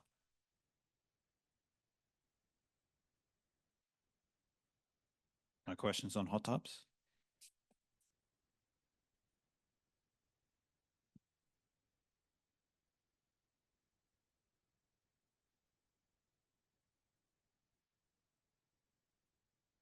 That's turned on, isn't it? Yeah, just on the hot tubs, my research indicates that they actually date back to QCMA. That was the first time the hot tub was used. I've just done a whole lot of reading on this for the purposes of writing the article on the tribunal. And I also discovered on the issue of bias of expert witness that, there's probably more research than this, but one thing that I came across, like you, I was surprised to find how wide the hot tub had spread around the globe and into different areas of the law and different jurisdictions and so on. And I came across an article in a psychology journal where they'd actually experimented on the effect of concurrent evidence on bias.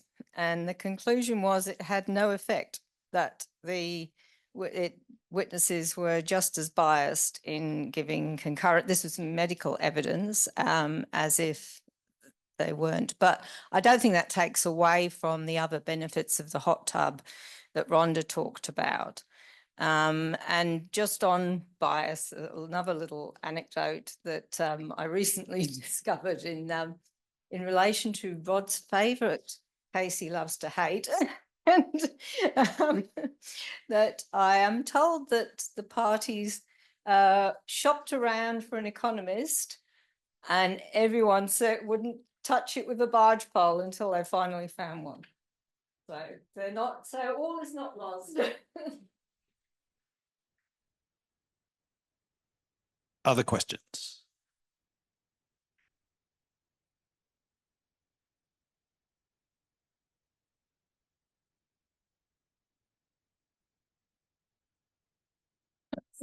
On hot tubs again, can power imbalances, both in terms of the heft of the academic credentials the experts are bringing to the table, or other aspects, including gender, give rise to a risk of bullying within the context of a hot tub, detrimentally affecting the quality of the evidence provided and potentially even colouring the court's consideration of it?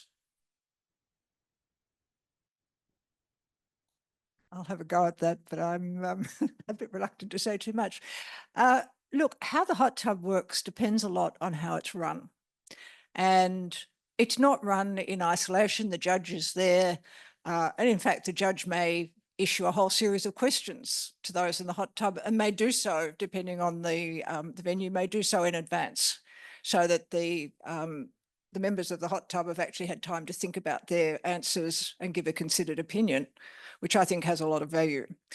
In terms of bullying in the hot tub, yes, it can happen. It probably should be apparent that it's happening, and you would expect that the judge would intervene. I mean, how well the hot tub works depends a lot on the degree of cooperation that you get between the economists. And my experience has been that most of the time, they're there to assist the court as far as they're able to do so, and they're basically cooperative. We've got time for one more question if you jump in quickly.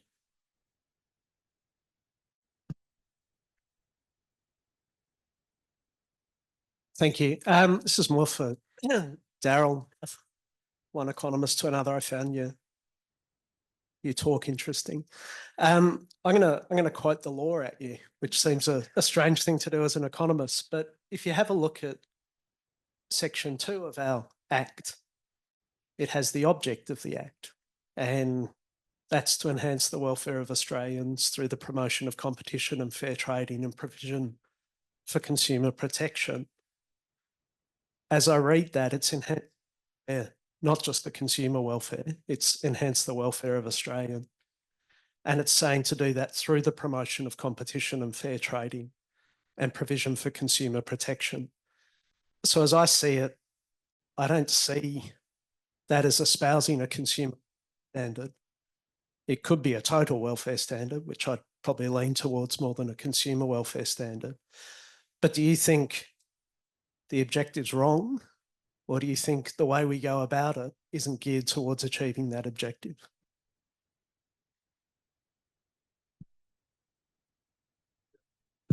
Oh, yes, on, yeah. Yeah, look, thanks for the question, Richard. That statement in the Act, I would say, is worded in a fairly nice general way. The welfare of Australians, promote the welfare of Australians through the promotion of competition. That's, you know, if you had to say it off the top of your head, you'd say, yeah, that sounds fine. What I did say is that if you interpret that as a total welfare standard in the classic textbook sense, with fixed supply and demand curves, competition law agencies in Australia and as around the world do not behave as though they're promoting that concept of welfare. So while I would definitely agree that competition law should promote economic welfare, just like every other public policy should promote economic welfare, I'm saying they don't promote that particular concept interpreted in that way because they don't behave, as I've said, as though dead weight loss is their primary consideration. Right? So that says to me that we should be rethinking, we as economists should be rethinking what the concept of welfare is. Well, either we change the way competition law agencies are making their decisions to make it consistent with with our framework of total welfare, which is what many economists have done historically. They've said you should be focusing on dead weight loss. I'm not doing that. I'm saying we economists should be changing our concept of what the welfare is to make it compatible, to make it consistent with both our long-standing tradition in economics of concepts of welfare and with the behavior of competition authorities that we see around the world. So that leads me to say that there's something that we've overlooked. And that's, I mean, I don't want to go in too much into it, but I do think we've overlooked the fact that the trading partners make sunk investments, take that into account, changes the way you think about these problems. Thanks for the question. Please join me in thanking our speakers.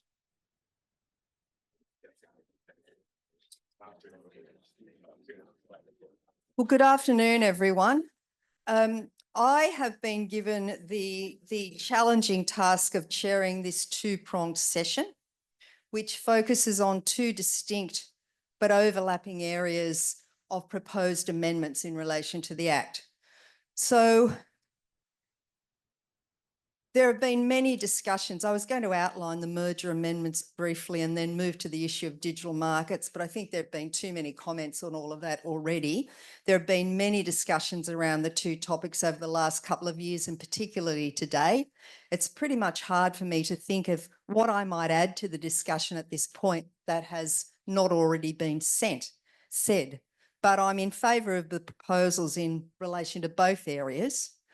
But our panellists will clearly have many useful comments to make. And I'm joined this afternoon on our panel by, I'll go from the end of the panel and then address my questions individually to the members. So on my far left, I have George Siolis from RBB Economics. Next to him, there is no need for me to introduce Gina Cass-Godley. Actually, with all the panel members here today are very well known to all of you. So I'm not going to give any except to say hello to them all. Hello, Luke from Kingwood Mallisons, and Bill Kovacic, who needs no introduction. I'll turn to the panel first on the issue of merger control.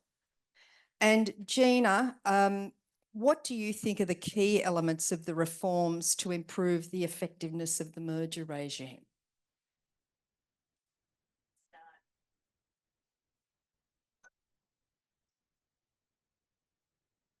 From a public interest point of view, I start with the mandatory suspensory nature, because the ACCC has certainly experienced that we have come to know of quite a range of transactions that had not been notified that we considered have been needed assessment, and frequently, particularly where they were the result of years of serial acquisitions, had actually built positions of sufficient position in the market that the ACCC found competition concerns with them. So from the public interest point of view, to change to mandatory suspensory gives an assurance to the public that the ACCC will be able to see, assess, and in the small number that give rise to substantial concerns, then make a decision to not approve, and therefore the transaction won't proceed. Of course, it may very well take a review to the tribunal. The second then is one that the business community is keen for, and it is in effect a critical part of the process being efficient, and that is the requirement to have statutory timeframes and a rapid publication of process and key decisions. Now, what that delivers is both not only a more timely process, but it also delivers a much more transparent process. It's one that the parties want. It's one that I have heard from small business they want to understand. And it will give an opportunity, which till now has not really occurred, for the community more broadly, for parties who have an interest in particular sectors to watch the register and to then be able to participate. One thing to bear in mind, the Commission currently in an average year pre-assesses 90% of the notifications we receive. Those 90% are completely confidential. So it is not apparent to the world, to business, to practitioners who advise business, what is happening in the 90% of transactions. So this will be an incredibly significant change in terms of the transparency of what is occurring. We also anticipate to continue to do in an efficient and streamlined fashion what we estimate is 80% of the notifications to be done within 15 to 20 business days. So we are committed to, and the statute in fact obliges us to, in terms of timeframes, to be faster and manifestly more transparent. And then finally, and it was discussed quite a bit earlier today, which is the shift to a largely administrative decision-making process at first instance by the ACCC, and then through merits review by the ACT, by the Competition Tribunal. We are committed to a risk-based approach with resources prioritised and to the transactions that on our first triaging we consider most likely need to be assessed because of the risk they may pose to competition. And we also intend to enhance, and it's great coming after the economist panel, the use of economic analysis and data, rigour in the data that we consider to identify risks and to inform decision-making, including risks of long-term harm.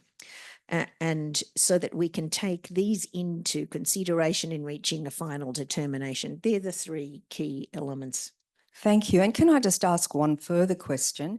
In terms of the timeframes, which are going to be tight, particularly when you're going to have to produce a determination which might be the subject of review, do you feel that the timeframes are realistic? And will the Commission be able to comply, or is that something you'd rather think about and not talk about here? We recognise that the timeframes are tight, and they what we are looking to do firstly is encourage pre-consultation and early pre-consultation. We are also very conscious that we do have a power to use first a voluntary information request. So if the parties produce on time, it does not extend the time frame. So it gets us more information, but not more time. If we use a compulsory requirement to provide information at that point, but within guidelines, because there's 10 business days to produce, it won't extend the time frame, but otherwise it will. So we do not have, business has been concerned that we can in effect intervene and circumvent the statutory timeframes, but actually the designers, so the task force and the government have determined that that cannot happen. So there are limits on that ability. So we have some ability to make sure that we have the information that we want, but we will need, it's one of the reasons, Deborah, that it's really important that we prioritise where we see the greatest risk, because we will need to maintain our people and our capacity to be focused on the ones that are more complex and need a much bigger team to be able to conclude the consideration in the required timeframe. And that makes sense. Thank you. So Luke, next, in your view, are there problems with the current regime? And if you think there are, will the amendments address them sufficiently, or do you think there's another better way? Thanks, Deborah, and thanks also, Mel, for the invitation. Just indulge me for a moment. It's just wonderful to be here looking around this room. Many people I've worked with in many different contexts, and to be able to participate. So thank you very much. The upshot of what my hopefully relatively brief remarks will be is that this is the reform that we should have for now, and I'll make a couple of specific comments about it. But just taking one step back, given kind of the context and where we are, and the opportunity to kind of think a little bit more kind of philosophically about these things. Current regime, it's a judicial enforcement model. So back in 1974, that was a great innovation. So the great innovations were the judicial enforcement, the institution of the TPC, and obviously competition and consumer. And I think the Commission's done a great job over 50 years in making that work. So there's, I guess, if you want to advocate for reform, you want to kind of criticise the current system, and it's maybe not working kind of all perfectly, but actually, before we say goodbye to it, actually, we should recognise that a lot of people have put a lot of effort into courts, the Commission, a lot of people making it work. Anyway, so farewell.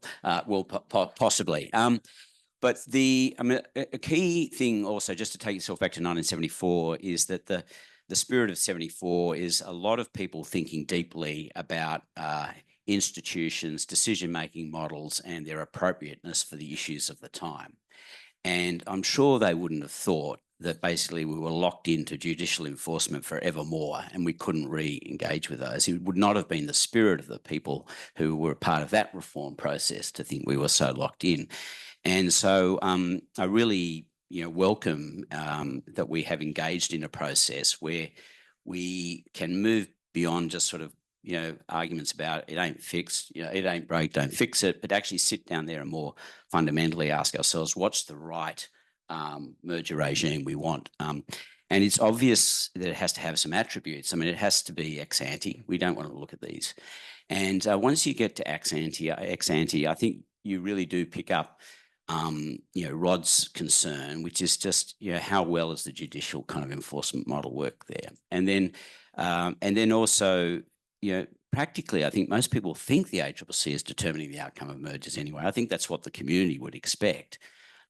So I think that really gets you to the position that you would want it ex ante, you would want it administrative. And then the questions are just practical ones. What needs to be notified, compulsory or not? So yes, there were limitations with it, but overall, I think a lot of people put a lot of effort into making it work well. So I'm not going to entirely trash it, but I have got no doubt that this is the right reform. The right reform in terms of the kind of key things that I would want to call out.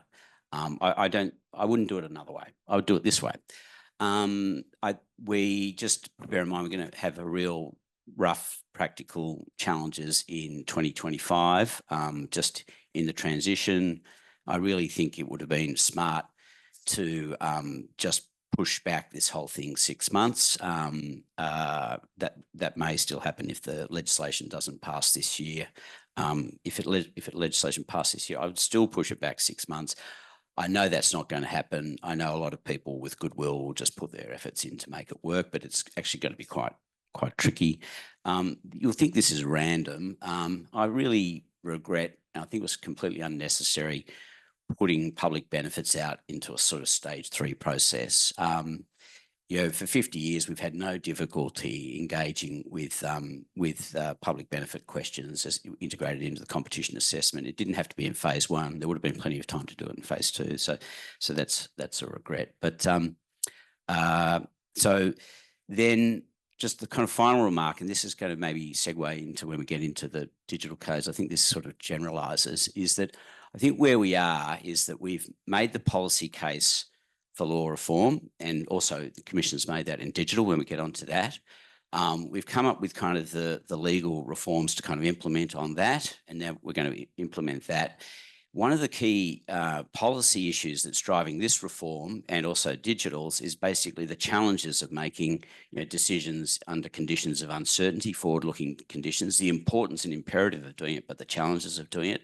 And they're much more significant where there's high rates of change and in dynamic kind of markets. And so for me, so that gives you the case for the policy reform and the change and the need for it. And now we've got the tools. Now all that's done is just bring into sort of sharp relief. Now, actually, how do I deal with that? And I don't think we're there yet. I don't think when we get into kind of dynamic digital markets under rapid change, that we really are in a very sort of sense of, well, not a well understood consensus position of how to deal with those.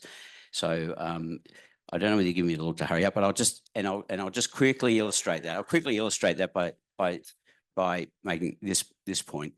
You're not getting clear alignment of kind of decisions on common facts and on common economic theories. So Booking.com, eTravelly, Amazon iRobot, cleared in phase 1, both of those with rigorous kind of assessments by the CMA, same facts, same theories, gone to blocked by the EC. Who's right, who's wrong, I don't know, but that just tells you we are not yet, haven't yet well developed kind of a way of thinking about how to deal with these challenges. So the Commission's got the right tools, now it's got to face that challenge.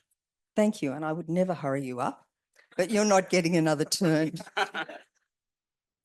So I'll turn now to George, and the question I'd like to ask you, George, is as the economist on the panel, what are your views on the merger amendments? And importantly, and I think it leads on from Luke's question or Luke's last comment, will they facilitate the better assessment of economic evidence in merger cases? Thanks, Deborah, and thanks to the organisers for the invite too. I hope the answer to that is yes, and I think it is yes. I think one way of thinking about that question is to think about the difference between the role that economics plays under an enforcement model and the role that economics plays under the proposed sort of administrative model. I think there's been a tendency under the enforcement model for serious economics to be held back, possibly in preparation for a challenge in the federal court. And I think the other thing under the existing administrative model is that there's a fair bit of certainty around the number of mergers each year, and the number of complicated mergers. And generally, there's around about a dozen mergers that are sort of phase 2 type mergers each year. So we sort of know what we're dealing with year on year in general. I think under the administrative system, I think the economics will probably have to be front loaded. And I think there's going to need to be a role for economics to help in the sort of triaging of which cases can be dealt with really quickly and which ones need a little bit more of a closer look. So I think in terms of the former, the triaging, the role economics plays in triaging, I think that the statement of goals for merger reform implementation that the ACCC released a couple of weeks ago or a month ago, to me suggested a sort of a worrying tendency to rely on some inherently sort of static tools, some pricing pressure tools, tools like the guppy, which essentially pull a diversion ratio and some margins and put out a value about whether the merger might lead to pricing pressure, might lead to pricing increase or not. So, and that's all you need for those tools. You don't need any understanding of how that market actually works. So it's an incredibly blunt tool, and it's going to lead to a lot of, I think, unnecessary and painful debates or discussions about what the relevant margins are and how costs should be allocated across businesses or across services over time, what's fixed, what's variable. And that's diverting from the real question, or the more interesting economic question, which is what constraints are operating in the market at the moment, and is the merger removing or weakening any of those constraints? That's really the economic question that we're interested in. And I think focusing on pricing pressure tests is going to divert from that. So I think a more economic assessment won't come from looking for sort of simple tools that we can use to apply to help the sort of triaging type process. So what is needed? I think I've got two suggestions. One is I think we're going to need, there's going to be a need for more engagement between the ACCC and the merging parties. And I think that sort of engagement might need to take the form of the sort of hot tub or expert reports in terms of in litigation, the opposing experts often have to come together to produce a joint report. And in that process, they have to come up with a statement for the judge, a report for the judge, which sets out areas where they agree and where they disagree. And I'm not suggesting anything sort of that formal, but it would be good for the parties to come together and work out quickly what the areas of agreement and disagreement are in this particular merger. So what are can we all agree on what the relevant markets are, both in terms of product dimensions and geographic dimensions? What are the theories of harms? Which ones are more credible? Which ones should we be focusing on? Which ones could we just ignore? And the ones that seem to matter, what evidence do we need to collect to test whether they're likely to arise or not? So if we can sort of get that agreement early on, then we can go off and both work to collect the data that we need to help sort of shed light on that sort of merger, on the effects of that merger. The second point is that this is going to produce a strain in terms of resources for everybody, and we're struggling to find people, and I think the ACCC is going to struggle to find people. And we're going to battle over those people when we find them. It's a great time to be a young, empirically driven competition economist. So I suspect, and I asked Philip this yesterday at our conference, that I wonder whether there might need to be a change in the sort of internal structure. So rather than have sort of economists from the ACCC looking at every single merger, and looking to get sort of more and more economists and putting them on every merger, have sort of strength in numbers. So maybe look at creating something like the chief economist team in Europe, or the Bureau of Economics at the FTC, or some other structure where the economists can sort of work collectively. So there's sort of strength in numbers rather than being sort of lone wolves on individual projects. The final point is that I agree with Gina that a more economic approach will also come from greater transparency in terms of the decisions. The ACCC, the accountability that this new regime will impose on the ACCC will lead to better decision making, and also the role that the tribunal will play. He says, pointing to Jill, its ability to sort of call new evidence if it needs to, and its willingness to sort of look at these things from a perspective of economics and business and whatever, however the tribunal's composed. I think that's also going to lead to more and better economics in these sorts of things. Okay. Thank you, George. So I now come to Bill. Bill, you come from a jurisdiction which has long had mandatory notification. Do you see any shortcomings with the way the Australian amendments have been drafted, and what is the experience in other jurisdictions of this process? It's all great. As it should be. You know, I'm really grateful to Mel and Monash for the chance to be here and to see what a great university can do at its very best. Thanks for putting this together. One of the themes that stands out for me in the proceedings today is how public institutions are capable of great innovation and improvement over time. I mean, we're familiar with the story of commercial innovation and growth, but the Australian story, to me, is a very heartening example of how a process of experimentation, assessment, and refinement serve to improve the capacity of public agencies to do their jobs well. And that's a story that's heartening in thinking about what public agencies might be able to do in the face of enormous challenges. Pre-merger notification was an alien idea when it came into being. I spent 1 year as a research assistant working for Senator Phil Hart in the year that what became known as the Hart-Scott-Rodino Antitrust Improvements Act was developed, and it was exactly this that was the basic focus of my work for that year. It's a reminder of how, in many ways, we progress with this field of policy through experimentation. There were no antecedents for this particular approach to merger review. There was a very light touch form of it that had been developed in Germany, a very light touch form of it, completely voluntary, that had been developed by the Federal Trade Commission.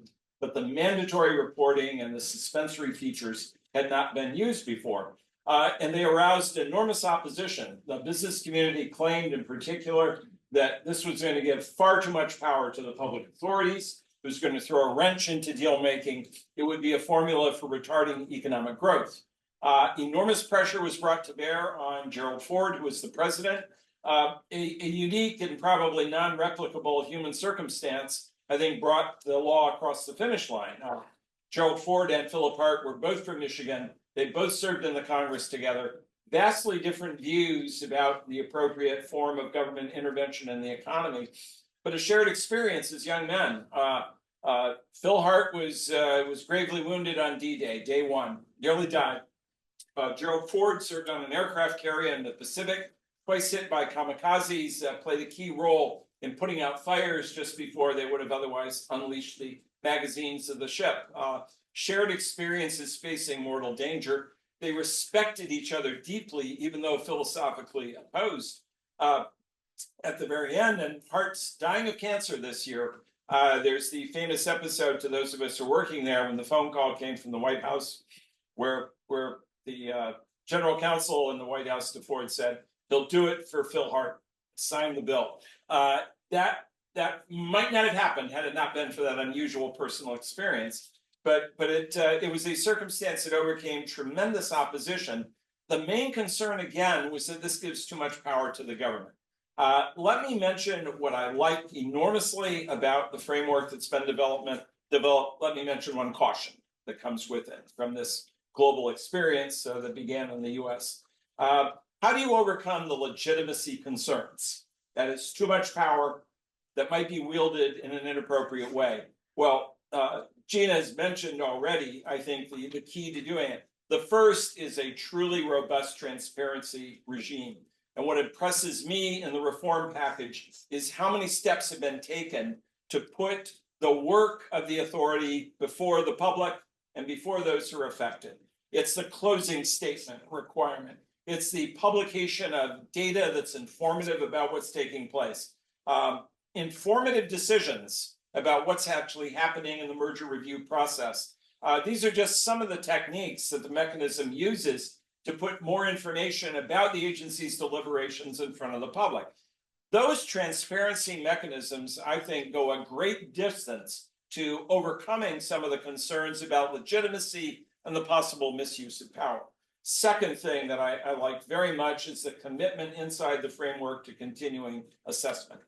You see a number of provisions that commit the government to having an ongoing review of how things are going, because these are experimental.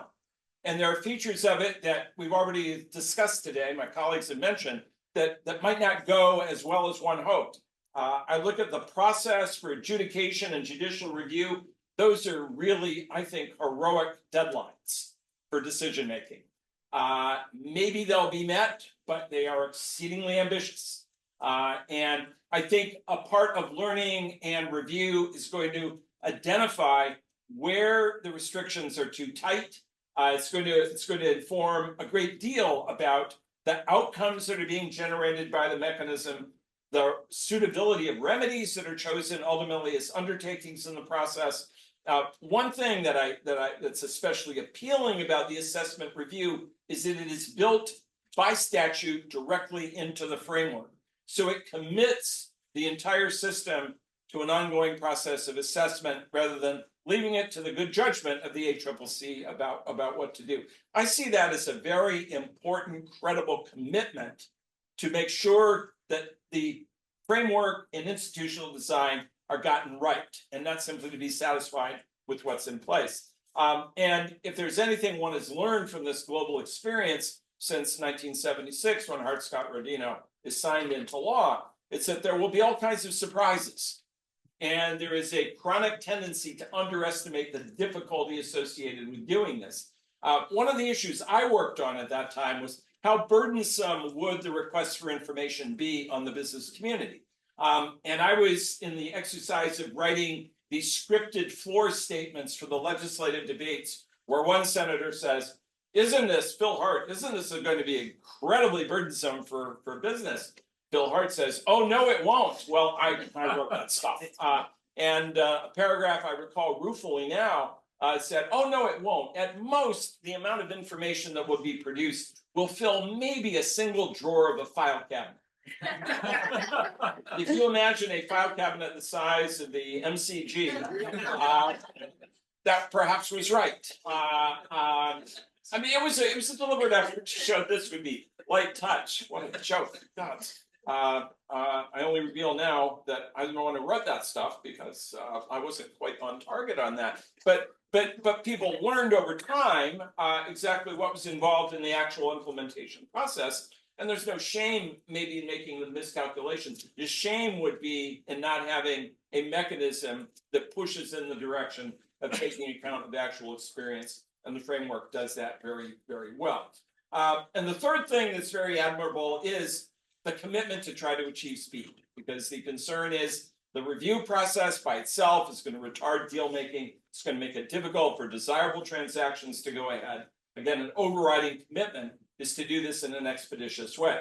All of those things, I think, are admirable features of the process and directly address the core concern about legitimacy and effectiveness that have been raised as objections. One caution. No agency that's done this has correctly anticipated the burden associated with doing the job. The administrative burden is remarkable. When you turn on that assembly line of notification, it does not stop. They keep coming at you one after another, whether or not you've got the people in place to do the work. There's a famous episode involving Lucille Ball and the chocolate factory, in which Lucille Ball struggles to deal with the chocolates that are coming at her, tries to put them and dispose of them in different creative ways. But the point is that the assembly line does not stop, and it is relentless and merciless in simply bringing things in your direction. There's been a tendency from the beginning to underestimate how powerful that assembly line is, infinite in its operation. So what do you do when people underestimate burdens? And it's inevitable, I think, in looking at this. And the basic question that comes up when you look at the ambition in the system is, can you deliver? In doing this, in a sense, what the nation is saying is, this is a real measure of what we can do. We are capable of taking this important innovation and carrying it forward. We know it's difficult. We know it's ambitious. We don't shrink from doing the hard things. We take them on directly. But elevating it as such an important reform is a way of telling the rest of the world, you can grade our effectiveness by how well we put this into play. And I think that means, as a matter of practice, day in and day out, I would be stealing resources from other activities to make sure this works. Because I want people to be able to look at it and say, after a time, we knew it was ambitious, we knew it was hard, we did it, and we made it effective. So I think I'd be willing in a sense to steal resources from other activities, again, subtly, quietly, non-observably, to make it work, because this becomes the flagship of your program. And never having been in the Navy, I do understand that you don't want your flagship to sink or to be damaged. You want it to sail gloriously to its destination. And I think that's a crucially important part of the practice. But I am confident, given the commitment here to evaluation in an honest and ongoing way, that gives me a lot of confidence that those kinds of adjustments will be forthcoming. Well, thank you very much for that, Bill. I think we'll all be thinking about Lucille Ball and the chocolate machine for quite some time. If you haven't seen that, there's a miraculous thing called the internet. It's Yeah, really I'll be looking for it on. Yeah. I'll be looking for it while I'm. Called YouTube. Yeah. Lucille Ball and the Chocolate Factory. That's all you got to know. Compulsory viewing in the lounge, waiting for my flight. So thank you very much for all of that, which was very useful. Gina, are there any additional amendments to the merger proposals which you think would have improved the package? I pause at what I was planning to say because it would have increased the assembly line. And I had a sort of sorcerer's apprentice vision, but they're similar sentences of being unable to control. A great favorite as well. The ACCC had advocated for a call-in power for mergers below the thresholds because of a concern that if the thresholds are not at the level, and even ones below the thresholds, with all the work that is going and will go into the thresholds, may be problematic. And we know that in the US and also in Canada, there is a call-in power for below thresholds mergers. We have, however, rest our confidence, firstly, that we continue to have the Section 50 prohibition. We will be running an enforcement, surveillance and enforcement part of our mergers team that will be seeking to watch particularly sectors that we think need careful supervision in order to pick up if there are transactions occurring there that we think we need to test under the continuation of Section 50.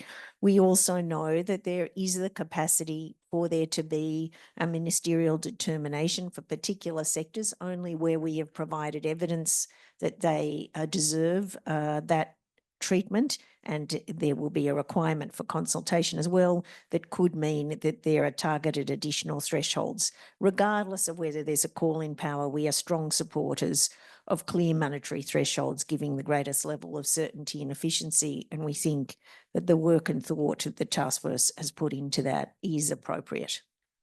Well, thank you very much, Gina. Well, there are a few more comments on merger reform at a time when we thought we'd heard everything. So I'll now move on to the proposed amendments to digital markets.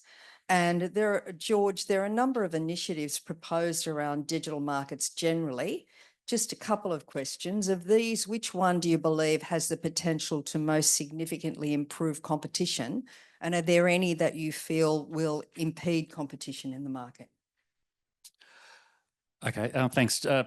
Disclaimer first, the firm works for some digital platforms. So we do a lot of work for Google. We worked for Apple on the Apple Epic case that Nick de Jong mentioned mischaracterized earlier, but it's not here. No, good. Okay.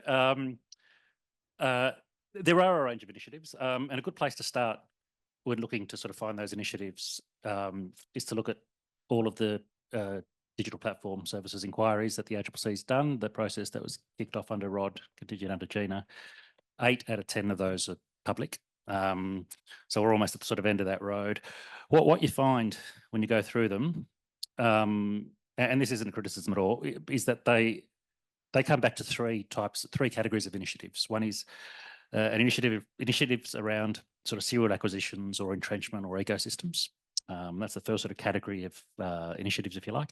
Secondly, initiatives that relate to the regulatory reform, the codes of conduct. And third, prohibitions against unfair trading practices. I think they're the sort of main 3 buckets of initiatives that come out of all those inquiries. DPSI 8 on data products and services also raised some issues around privacy laws, but I won't talk about those today. I think that they're intended as a package, and you can sort of think of them sort of working together. So the initiatives around entrenchment or ecosystems, serial acquisitions, are sort of aimed at preventing mergers that give rise to concerns. So they sort of deal with the sort of front end, if you like, stop the problem from emerging. The regulatory reforms are aimed at making it sort of quicker, easier, and cheaper than the courts to deal with some of the competition concerns from digital platforms. And the prohibitions against unfair trading practices are aimed at sort of removing niggles that we see in markets and protecting consumers. So which of these has the potential to most significantly improve competition? I don't know. I'll raise some issues with sort of each of those. On entrenchment, the sort of first category, if you like, that's also known as sort of moat building. It's the idea that a dominant firm, a dominant platform makes it harder for rivals to compete by offering a set of complementary sort of products or services that the consumers actually want. And those products and services make the ecosystem more attractive, and that makes it harder for rivals to compete, either in what the ACCC calls the sort of core services or the adjacent services in other markets. And I think there's clearly potential for harm there. Question mark about whether that harm can be sort of picked up through other tools, the frameworks that we've got for dealing with vertical or conglomerate types of mergers. But the bringing together of those sort of complementary products and services also creates value and reduces costs, and that although it makes it harder for rivals to compete, it also provides benefits to consumers. So when you're looking at that sort of issue, you can't really split apart the potential harm to competition and the potential benefits to consumers. So I think you need to do a more sort of rule of reason type analysis that looks at the two together. And we saw with the US draft merger guidelines, the actual draft merger guidelines included a guideline around entrenchment, and it basically called anything that makes life harder for rivals a theory of harm. And in the final merger guidelines, they pulled back on that a bit and included the words that they said that the agencies also evaluate whether the merger may extend dominant position into new markets. Mergers that entrench or extend a dominant position can also violate Section 2 of the Sherman Act.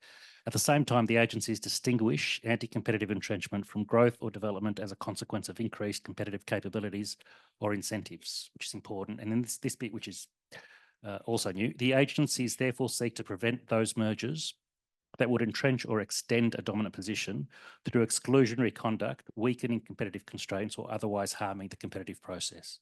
So I think including a sort of disclaimer or caveat like that around the new sort of guidelines for entrenchment, I think will be important to only capture those things that lead to entrenchment in a way that weakens competitive constraints rather than just doing something that consumers like. I won't say much about regulation. The only thing I will say is that the old neoclassical way of looking at this is not quite right. That old way was that economic regulation should be limited to those areas where competition's either irretrievably broken down or had never really any hope of sort of emerging. And that's not where we are now. I think the modern economic approach recognises that regulation is needed. And I think that the trick is to design that regulation in a way that achieves what you want it to achieve, and not sort of stifle innovation or sort of get in the way. I think that's easy to sort of rush that and get it wrong. And Bill spoke about this yesterday at our conference, but he mentioned the experiments that we're seeing in Europe, in particular around these sorts of things. And I think there's benefit in waiting to see how those experiments go before we sort of commit to doing anything like that. Finally, on unfair trading prohibitions, prohibitions around unfair trading practices, I wasn't a big fan, but I've grown to like this, and it's not just because Rod today and Philip yesterday said that consumer law is important in terms of making sure markets work well. I think that's absolutely right, and I think that there is scope for something to be done. These are markets that exhibit very strong network effects. They're prone to tipping and concentration, which isn't necessarily wrong. That's the market outcome in when you have these sorts of things going on. But it does make it harder for people to easily switch if they experience poor customer service or if they face serious frictions. So I think we need something like a modern day misleading and deceptive conduct law for the 21st century. And I think this sort of law can do that. We need something that's capable of stopping consumers being exposed to really shitty or really annoying practices from firms, from these sorts of digital platforms. I'm also attracted to them because they are targeted. This is a Darryl point, that they are targeted squarely at consumers. A lot of the other initiatives, the reforms around entrenchment and regulatory reform, are often aimed at intervening in a distributional tussle between two firms about how the value that's being created should be shared. And we saw that with Apple Epic, where essentially it was a fight about what the commission rate should be, whether it should be 30, 70 or something different. We saw that in the Google shopping case years and years ago, where with self-preferencing, Google's rivals were complaining that they were being discriminated against by Google. And we saw it in the news media bargaining code, where the battle there is essentially about how the pie should be split between the digital platforms and publishers. And Rod may question that characterisation of it. But I think the initiatives around extending the prohibitions against unfair trading practices, I think, has got the potential to actually probably do something more directly for consumers than the other two areas. Thanks. Okay, thank you very much for that comprehensive view. Gina, what do you think is the most significant problem with merger control in digital markets, and will the proposed amendments address the problem sufficiently? Thanks, Deborah. Firstly, just as a general proposition, and it was in my keynote, merger control in digital markets is critical because of the importance, the pervasiveness and the ubiquity of digital services to Australian consumers and businesses as major enablers of activity in our economy. It means that we do need that our merger control system, which is the objective of these systems, does sufficiently address the new challenges that are posed by digital platforms. And we see those challenges, and George did a good summary, very good summary of them. So multiple serial acquisitions, many of which have not been notified, the capacity to target not only existing competitors, but an emerging competitive threat that either or both extends the platform's dominant position into previously competitive markets or has the effect of entrenching its position in its core market. So those are core issues that we're particularly concerned about.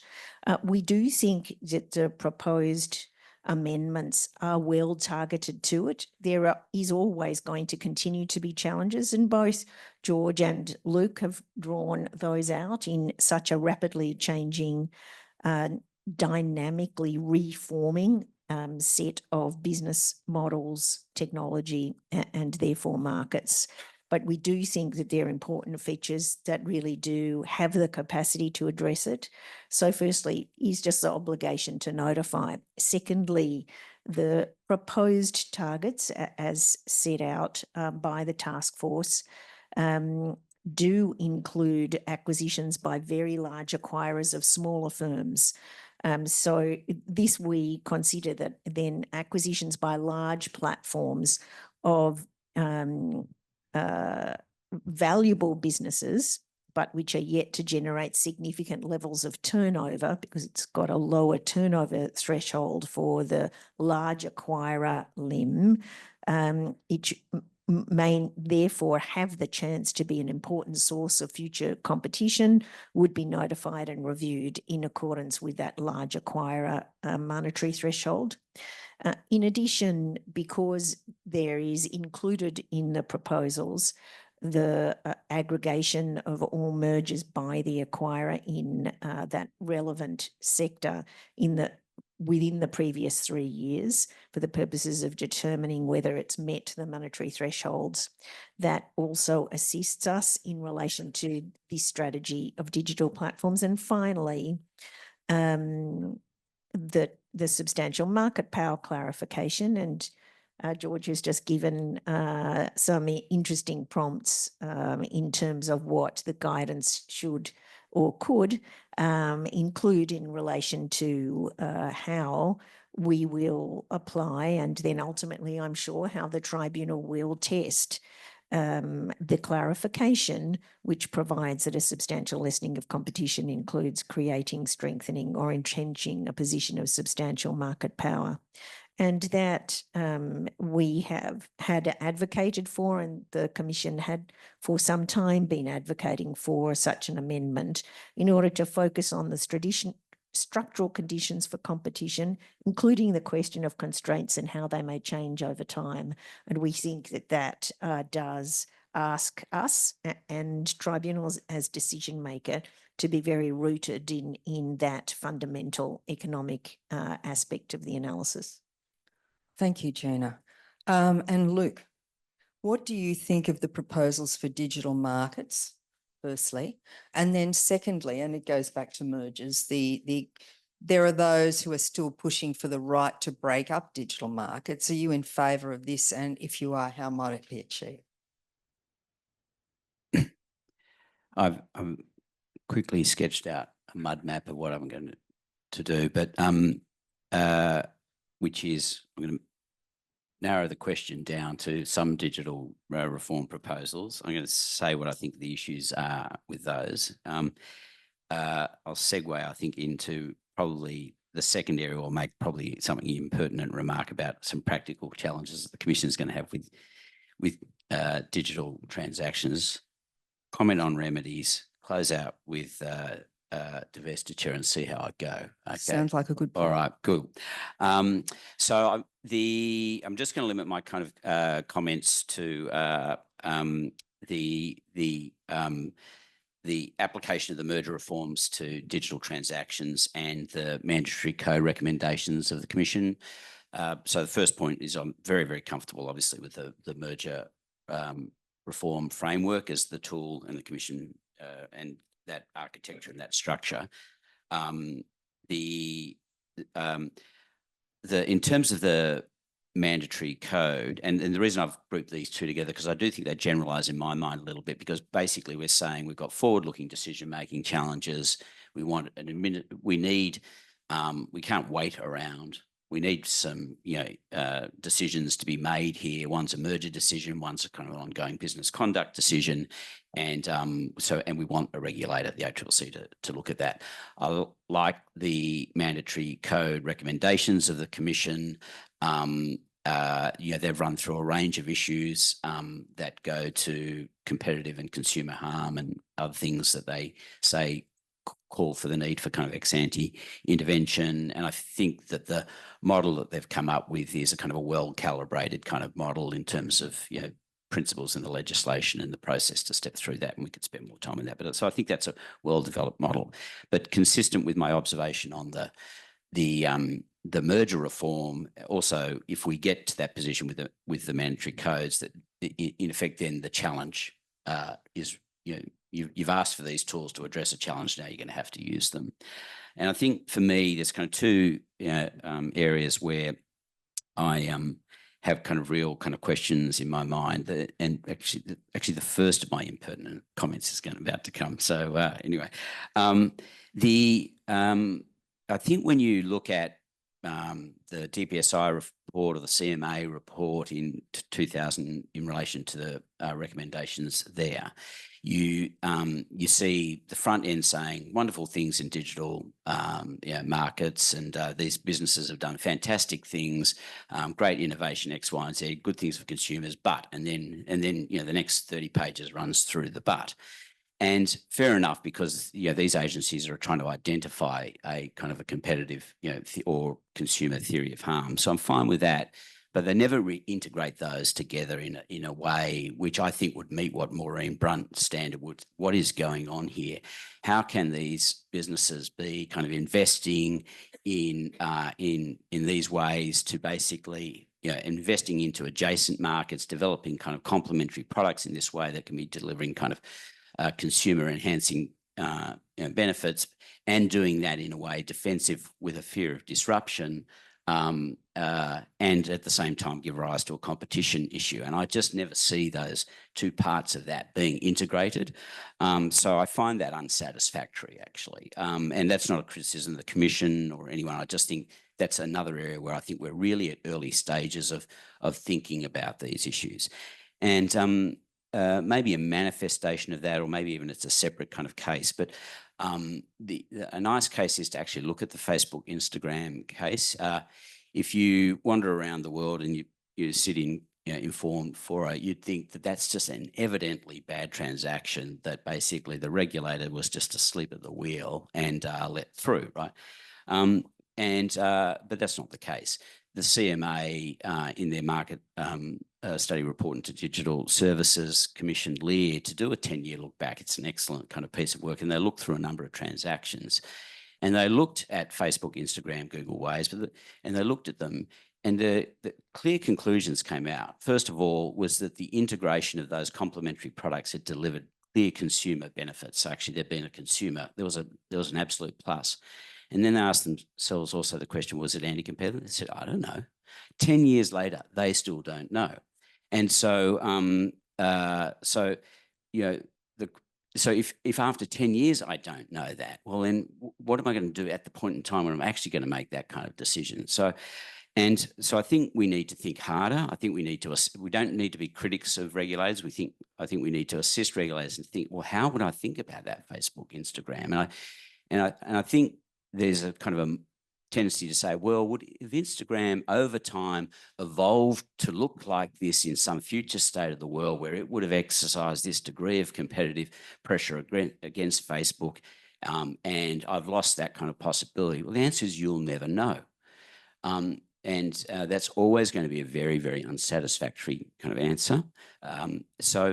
But a more powerful way of thinking about that would be to say, well, what does the threat of Instagram do over the sort of shorter term in terms of the business decisions, the investment decisions that Facebook would be doing? And what's specific and unique to it?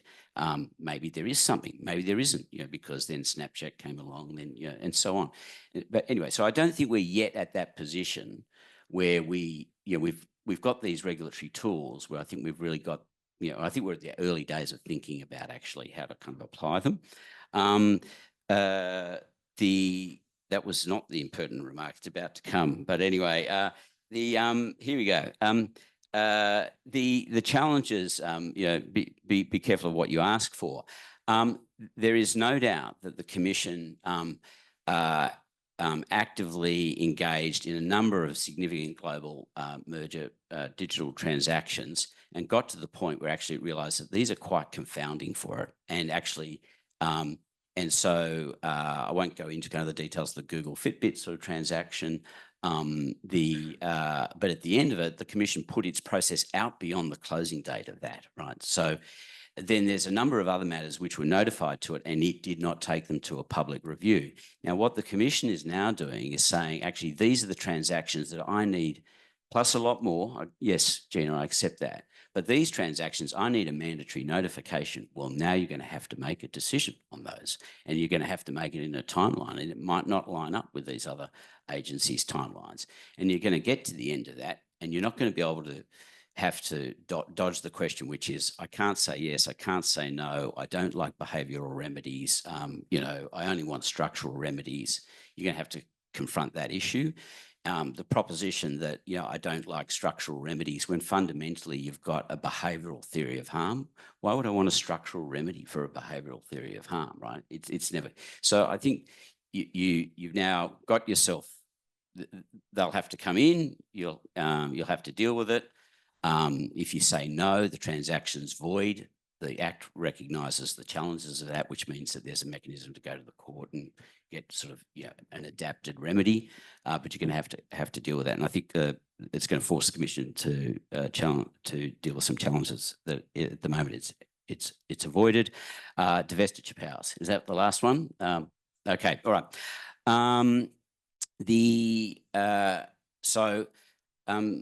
The first observation is, I mean, if I've got a structural acquisition issue, then really kind of divestiture is the right remedy. But a lot of the scenarios in which basically people are kind of positing a need for a divestiture power are actually don't fit within the kind of your typical horizontal issue. They're in more you know, vertical conglomerate type effect theories, and actually they're fundamentally kind of behavioural kind of theories. So the question is then, what is the role of a divestiture power in that context? And actually, you know, I know Bill's got a long list of points that you're about to throw to him, but maybe if I could add that to Bill, because I think, you know, the question is, how do I think about divestiture, not in a horizontal kind of agglomeration kind of a power, but basically in a vertical behavioural theory? It'd be kind of interesting to get your observations on that. The next observation is just a technical legal one. When I started as a competition lawyer in 1990, Bob Alexander told me that basically the accepted view in the Attorney General's Department was that you did not need an explicit divestiture power for breaches of the law, because it was within the broad remedial remit of the court to deal with that within its injunctive powers. And I think that's actually what the US use. I don't think the US courts have some special additional divestiture power. Maybe they do, but I think they just use their general injunctive power. So I'm not sure we actually need it, unless I want to achieve something more, right? And I actually worry that actually some of the policy cases here are trying to achieve something more. They don't want a divestiture power for a remedy to solve a problem. They want it as basically a sanction or a threat. In fact, actually, I think Nick Xenophon called it a sort of Damocles. And it's kind of like, you know, if you do that, this is hanging over you, as opposed to sort of a competition remedy. And I just, you know, we've got some pretty big penalties numbers out there. I just don't think that's kind of necessary. Okay, thanks. And my recollection of... And actually, should I add in, my disclosure would be I couldn't have supported a divestiture power given the range of clients I act for. So that's the level. No, and my understanding is that the divestiture power that's been called for is pretty general in nature, just because we think it's a good idea at the time. The proponents, rather than being grounded in anything in particular. Well, then there's the coalition one, which is specific to supermarkets, and you know what? Well, surely we're not back there again with specific industry laws, but that one is a specific remedy to a misuse of market power. Well, thank you. And Luke's issued a warning to the Commission in there: be careful what you wish for. It seems to me, Bill. We do have a list of questions for you, but I think people will be very interested to listen to all your comments. They certainly will. Thank you.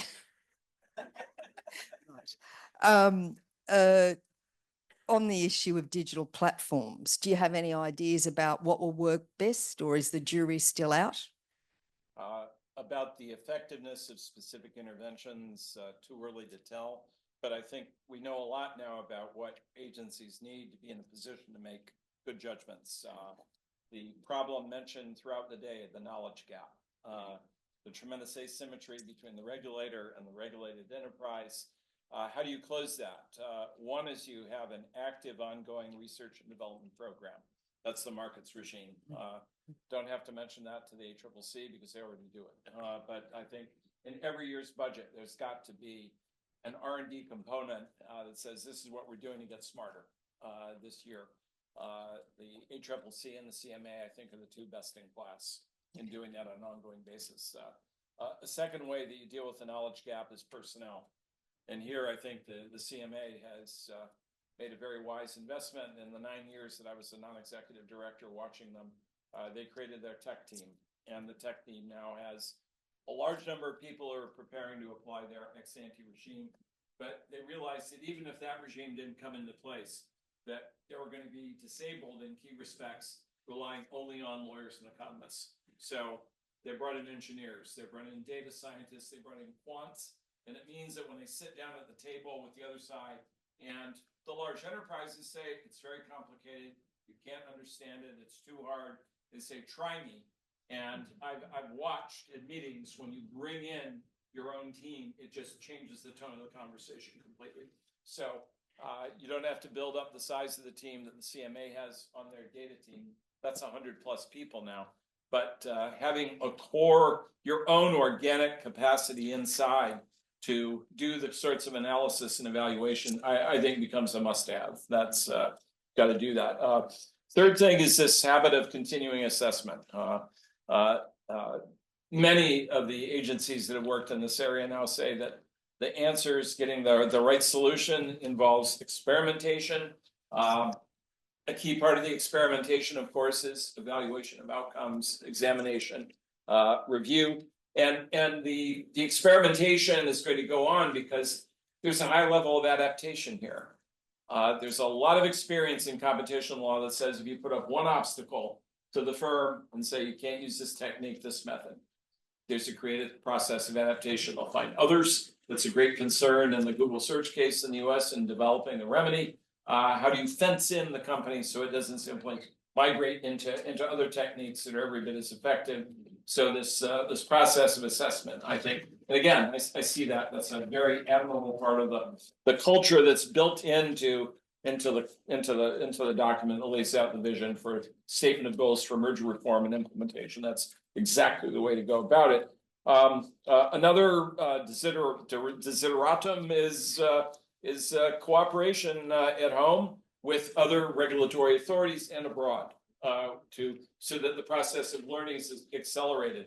I agree with Rod's observation before that this is especially a time when the integration of consumer protection and competition becomes important. If there's a privacy or data protection element that can go with it, it's probably going to come working with the Data Protection Authority.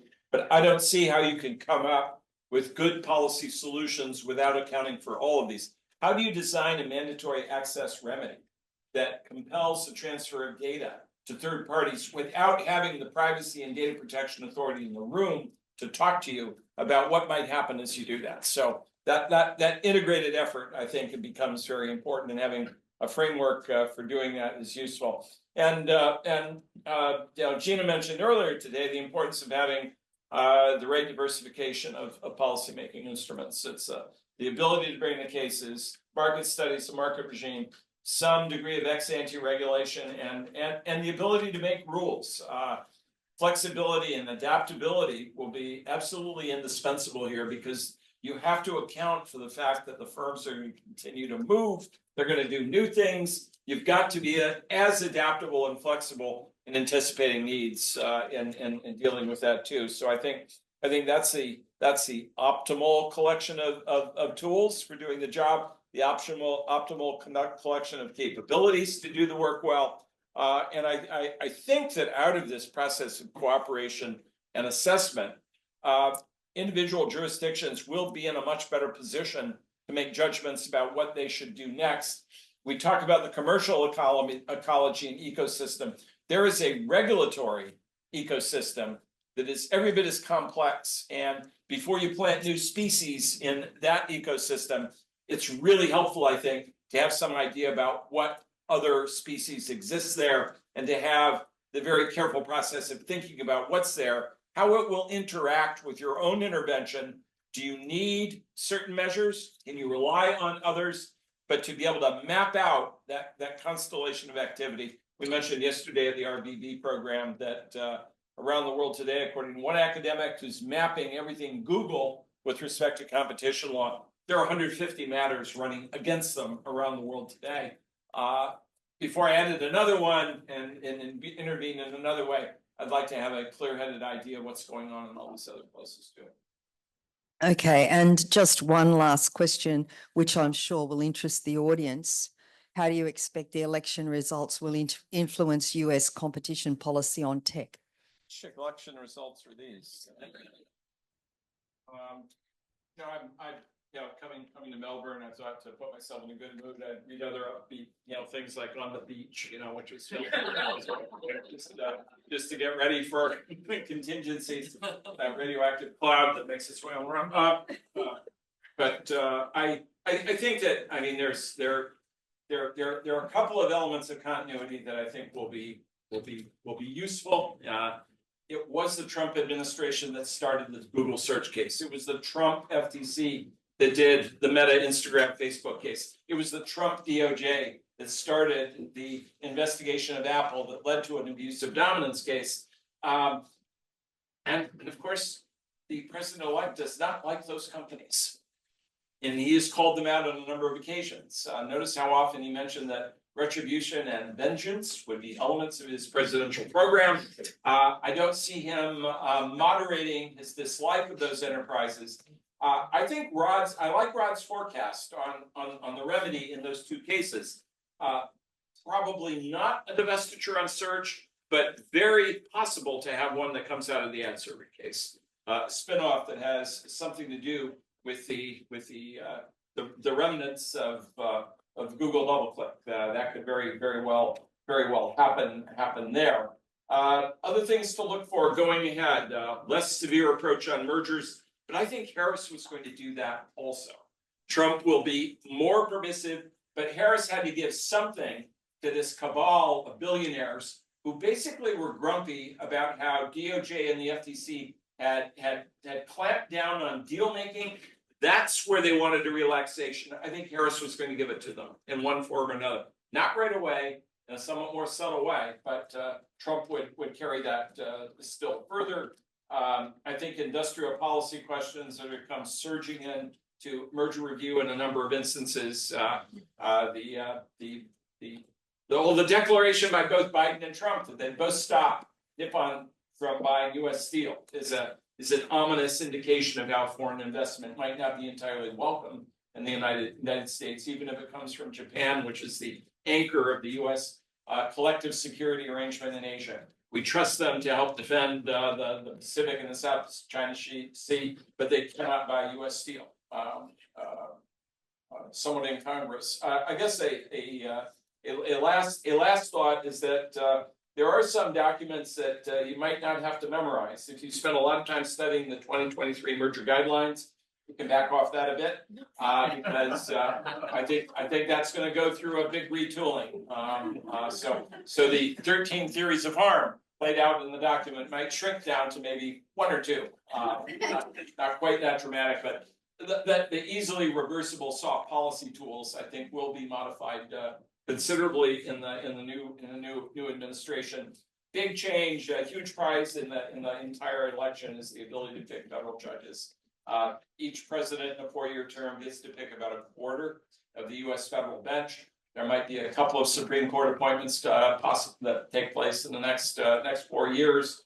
As Gina was suggesting earlier today, it's a chance for Trump to reinforce non-interventionist biases that we see in a large part of the judiciary, including the Supreme Court, where the FTC and a broad notion of administrative rulemaking, policymaking already faces a great deal of Supreme Court skepticism. This is not a good era for a broad view of administrative discretion and decision-making. The FTC has been to the Supreme Court twice in the last 3 years, and each time lost by the narrow margin of 9-0, including one case in which their best friend, Stephen Breyer, said no. This is a coalition across the entire court. John Roberts, before he became the Chief Justice, used to tell a joke on himself that he worked for a client once who asked him, how could you possibly have lost the case before the Supreme Court 9-0? And Roberts said, because there were only 9 members on the Supreme Court. This has not been a good moment for the FTC in any event. Elon Musk despises the Federal Trade Commission, and he's been given this job of government reorganization and efficiency czar. I'd batten down the hatches and rig for depth charging there. That's not going to be a good moment going ahead. We could see it. We could see some basic restructuring of the U.S. framework for policymaking because there is a mood afoot to work on that. And our courts separately are going to keep marching down the path of removing the protection against removal, except for good cause that exists now. The president's going to be given the power by the Supreme Court, revisiting an earlier decision to say, if you want to fire members of regulatory boards for any reason, you can do it. That will give the White House a lot more power in that respect. And the integration of decision-making tasks that links up prosecution and adjudication in the same agency is also probably going to be in the bullseye. So there are powerful storm clouds now dealing with the role of the administrative state, which were already gathering, and they will gather with greater force with thunder and lightning and a real downpour as the court goes ahead. David Gardner and Gregory Peck, really good movie, but just such a downer. Well, what can I say after that? Look, I'd like to throw the floor open to questions for any of our panelists. I've been told that we can go on for a little longer if there are questions. So does anyone have a question for any of the panelists? There's one up the back. Thank you.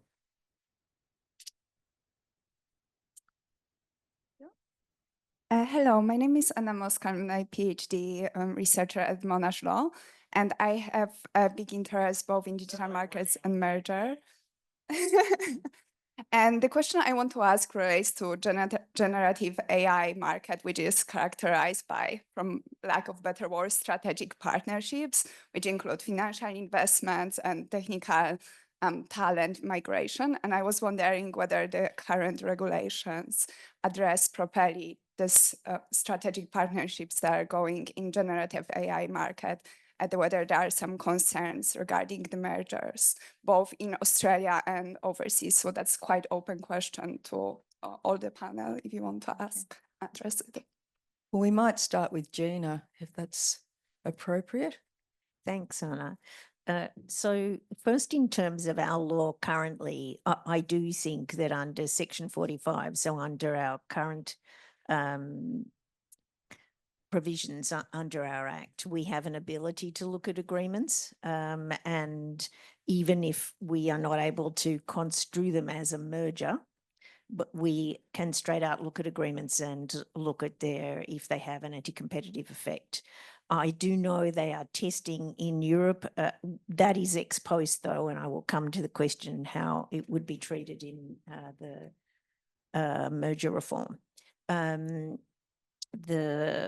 I know in Europe there is quite a degree of concern about whether they are caught by the current definitions in terms of control and acquisitions. In terms of the new arrangements, and it'll be interesting to know also how the task force members here think about this. So if there is a level of an acquisition of an interest in them in any way, even if it's partial, then the question will be, if it's a private structure, we are seeking to have a situation that there cannot be an exemption for it if it is greater than 20% or if it delivers control at all. So the question about, is there an interest and what level of influence it confers would mean that we could look at the question. But in addition, we are able to look at expressly all the other agreements that are between the parties as well, and the manner in which that alters the question of control. So does anyone else want to say anything about that? What's the position in the US, Bill? I think there unmistakably is a flexibility in the US system to address the investment questions. Investment that doesn't necessarily yield control, but there has been in the Biden agencies an acute concern that the larger platforms will use the deployment of AI in ways that serve their own interests. And they will bend the direction of the technology in that direction. Again, Gina mentioned earlier today, the large number of tech mergers that took place without a scratch going through. I think both Jonathan Kanner and Lena Khan said that's not going to happen again with AI. And you've got to be in at the front end all the way to scrutinize the deals to make sure that things don't tip and develop immediately. So they adopted a very precautionary approach in looking at investments. I suspect that will be moderated somewhat, but for a different reason. In the US policymaking environment, the contest that is being portrayed is the contest between the US developing AI, telling its firms to go full speed ahead, and another large country on the landmass of Asia doing the same thing. And the basic argument that Google is making, especially, but the others are going to make it as well, is who do you want to win that race? And do you want to impose restrictions on us in the short term that keep us from participating vigorously in that process? It's an argument that's being made to the legislature. It's an argument being made to the Commerce Department, to the new White House. And I think it's going to be an argument that is pitched to the court in the Google search case, which is if you see, and the Justice Department has said to the judge, you have to put fencing in mechanisms in place because of AI. There is a danger that the exclusionary practices will migrate into AI. The DOJ remedial statement at a high level mentions AI a dozen times, as though this is part of what we're concerned with. It wasn't part of our case in chief, but we're worried about this. That's all going to be an occasion for them to look at the court and say, if you're not really careful here, you're going to tip the game in a direction that you will ultimately not find favorable, especially if you mandate access. Who do you think is going to show up for access to what we have? And are we going to be obliged to give it to anyone who shows up?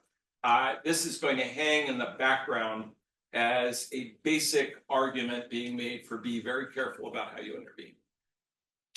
Thank you. Are there any other questions before we finish? Yes, one right up the back. Hi, my name is Pratik. I'm also a PhD student at Monash, focusing on competition law. Mel is my supervisor. My question is about, yes. My question is about the assembly line. With the administrative powers of the ACCC, is there a discussion or consideration of the administrative slipping into quasi-judicial powers, and therefore is there a fear of judicial overreach, and has there been any kind of consideration of that? Thank you. I think that's addressed to you, Jana, but if anyone else has a comment. The most important part of the response on the assembly line is that we are staring down the barrel of that concern, and we are planning that we will be ready, and that it is a combination of being really focused in terms of where our priorities are. Also a combination of bringing to bear the sort of approach that George was referencing and we're working hard on in terms of considerably increasing our economics capacity, building out that team to be able to work both in an embedded way within this process, but still collaboratively gaining from their expertise so that we can much more quickly decide that this is a transaction that we can approve and then remove it off the continuing levels of that assembly line. But otherwise, if we think we need to devote more resources, that we have that capacity to deal with it so that we do not result in a situation, because the worst position for us in terms of it is that we fail to make the decision in the default time. In that situation, it will just be deemed approved. And so we must be able to control this in order to work within this program. And we have multiple initiatives underway including to learn from the agencies that do this well. And we are engaging very closely with peer agencies to see the processes and systems that they have in place. And I think Luke would like to make a comment. Just on the assembly line, general question, the Commission will be living this experience, and they won't necessarily share it with everyone, but my kind of outside sort of observation will be that there's some really interesting counterbalancing kind of considerations as you move through this process that I think will be a challenge for the Commission, but will drive it ultimately to get the balance right. There'll be hopefully we've got a sensible waiver kind of mechanism. So that will be one thing that the Commission will have to be accountable for in one way in which it can potentially use and triage and I'm sure they'll come up with very specific circumstances where that's appropriate. We're going to have their filing requirements. They'll be looking around the world for what those filing requirements were. I don't know whether they'll have mechanisms to kind of tone them down in a first phase or not, but, they'll be thinking about that. And then in the first phase, they'll be thinking heavily, I really need, I've got that they face both the type 1 and type 2 error at that point in time. If I let this through, well, I'm not here to let these transactions that raise material competition issues through too easily. That's why I've got this power. So I really need to kind of give these real scrutiny. But if I actually over scrutinize matters and try to move them into phase 2, I'll end up with too many in phase 2. And so I actually have to balance that. So, and yes, they've got, clock stopping kind of mechanisms for information or otherwise, but they've got a significant public accountability around that, which the Commission has embraced, and it's clear from the Treasurer. So there's a lot of kind of forces at play here. The job's big challenge, but I actually think it's kind of nicely kind of balanced that we should get the right kind of number of matters in and out through phase 1, and we're getting the kind of right number of matters into kind of into phase 2, and then obviously onto the tribunal. Yeah. Thank you. Now, are there any other questions before we finish? It looks like we've exhausted everyone with a full day of listening and a full day of comments. And although I said at the beginning, I thought that there was little that could be said on either of the two areas under discussion in this panel, the participants, as I thought they might, managed to inject a whole new array of options and interesting discussion points and answer quite a lot of questions that we might have had or might have not known we needed to hear about. So I'd like you to join with me in thanking Luke, Bill, Gina and George for their participation in this.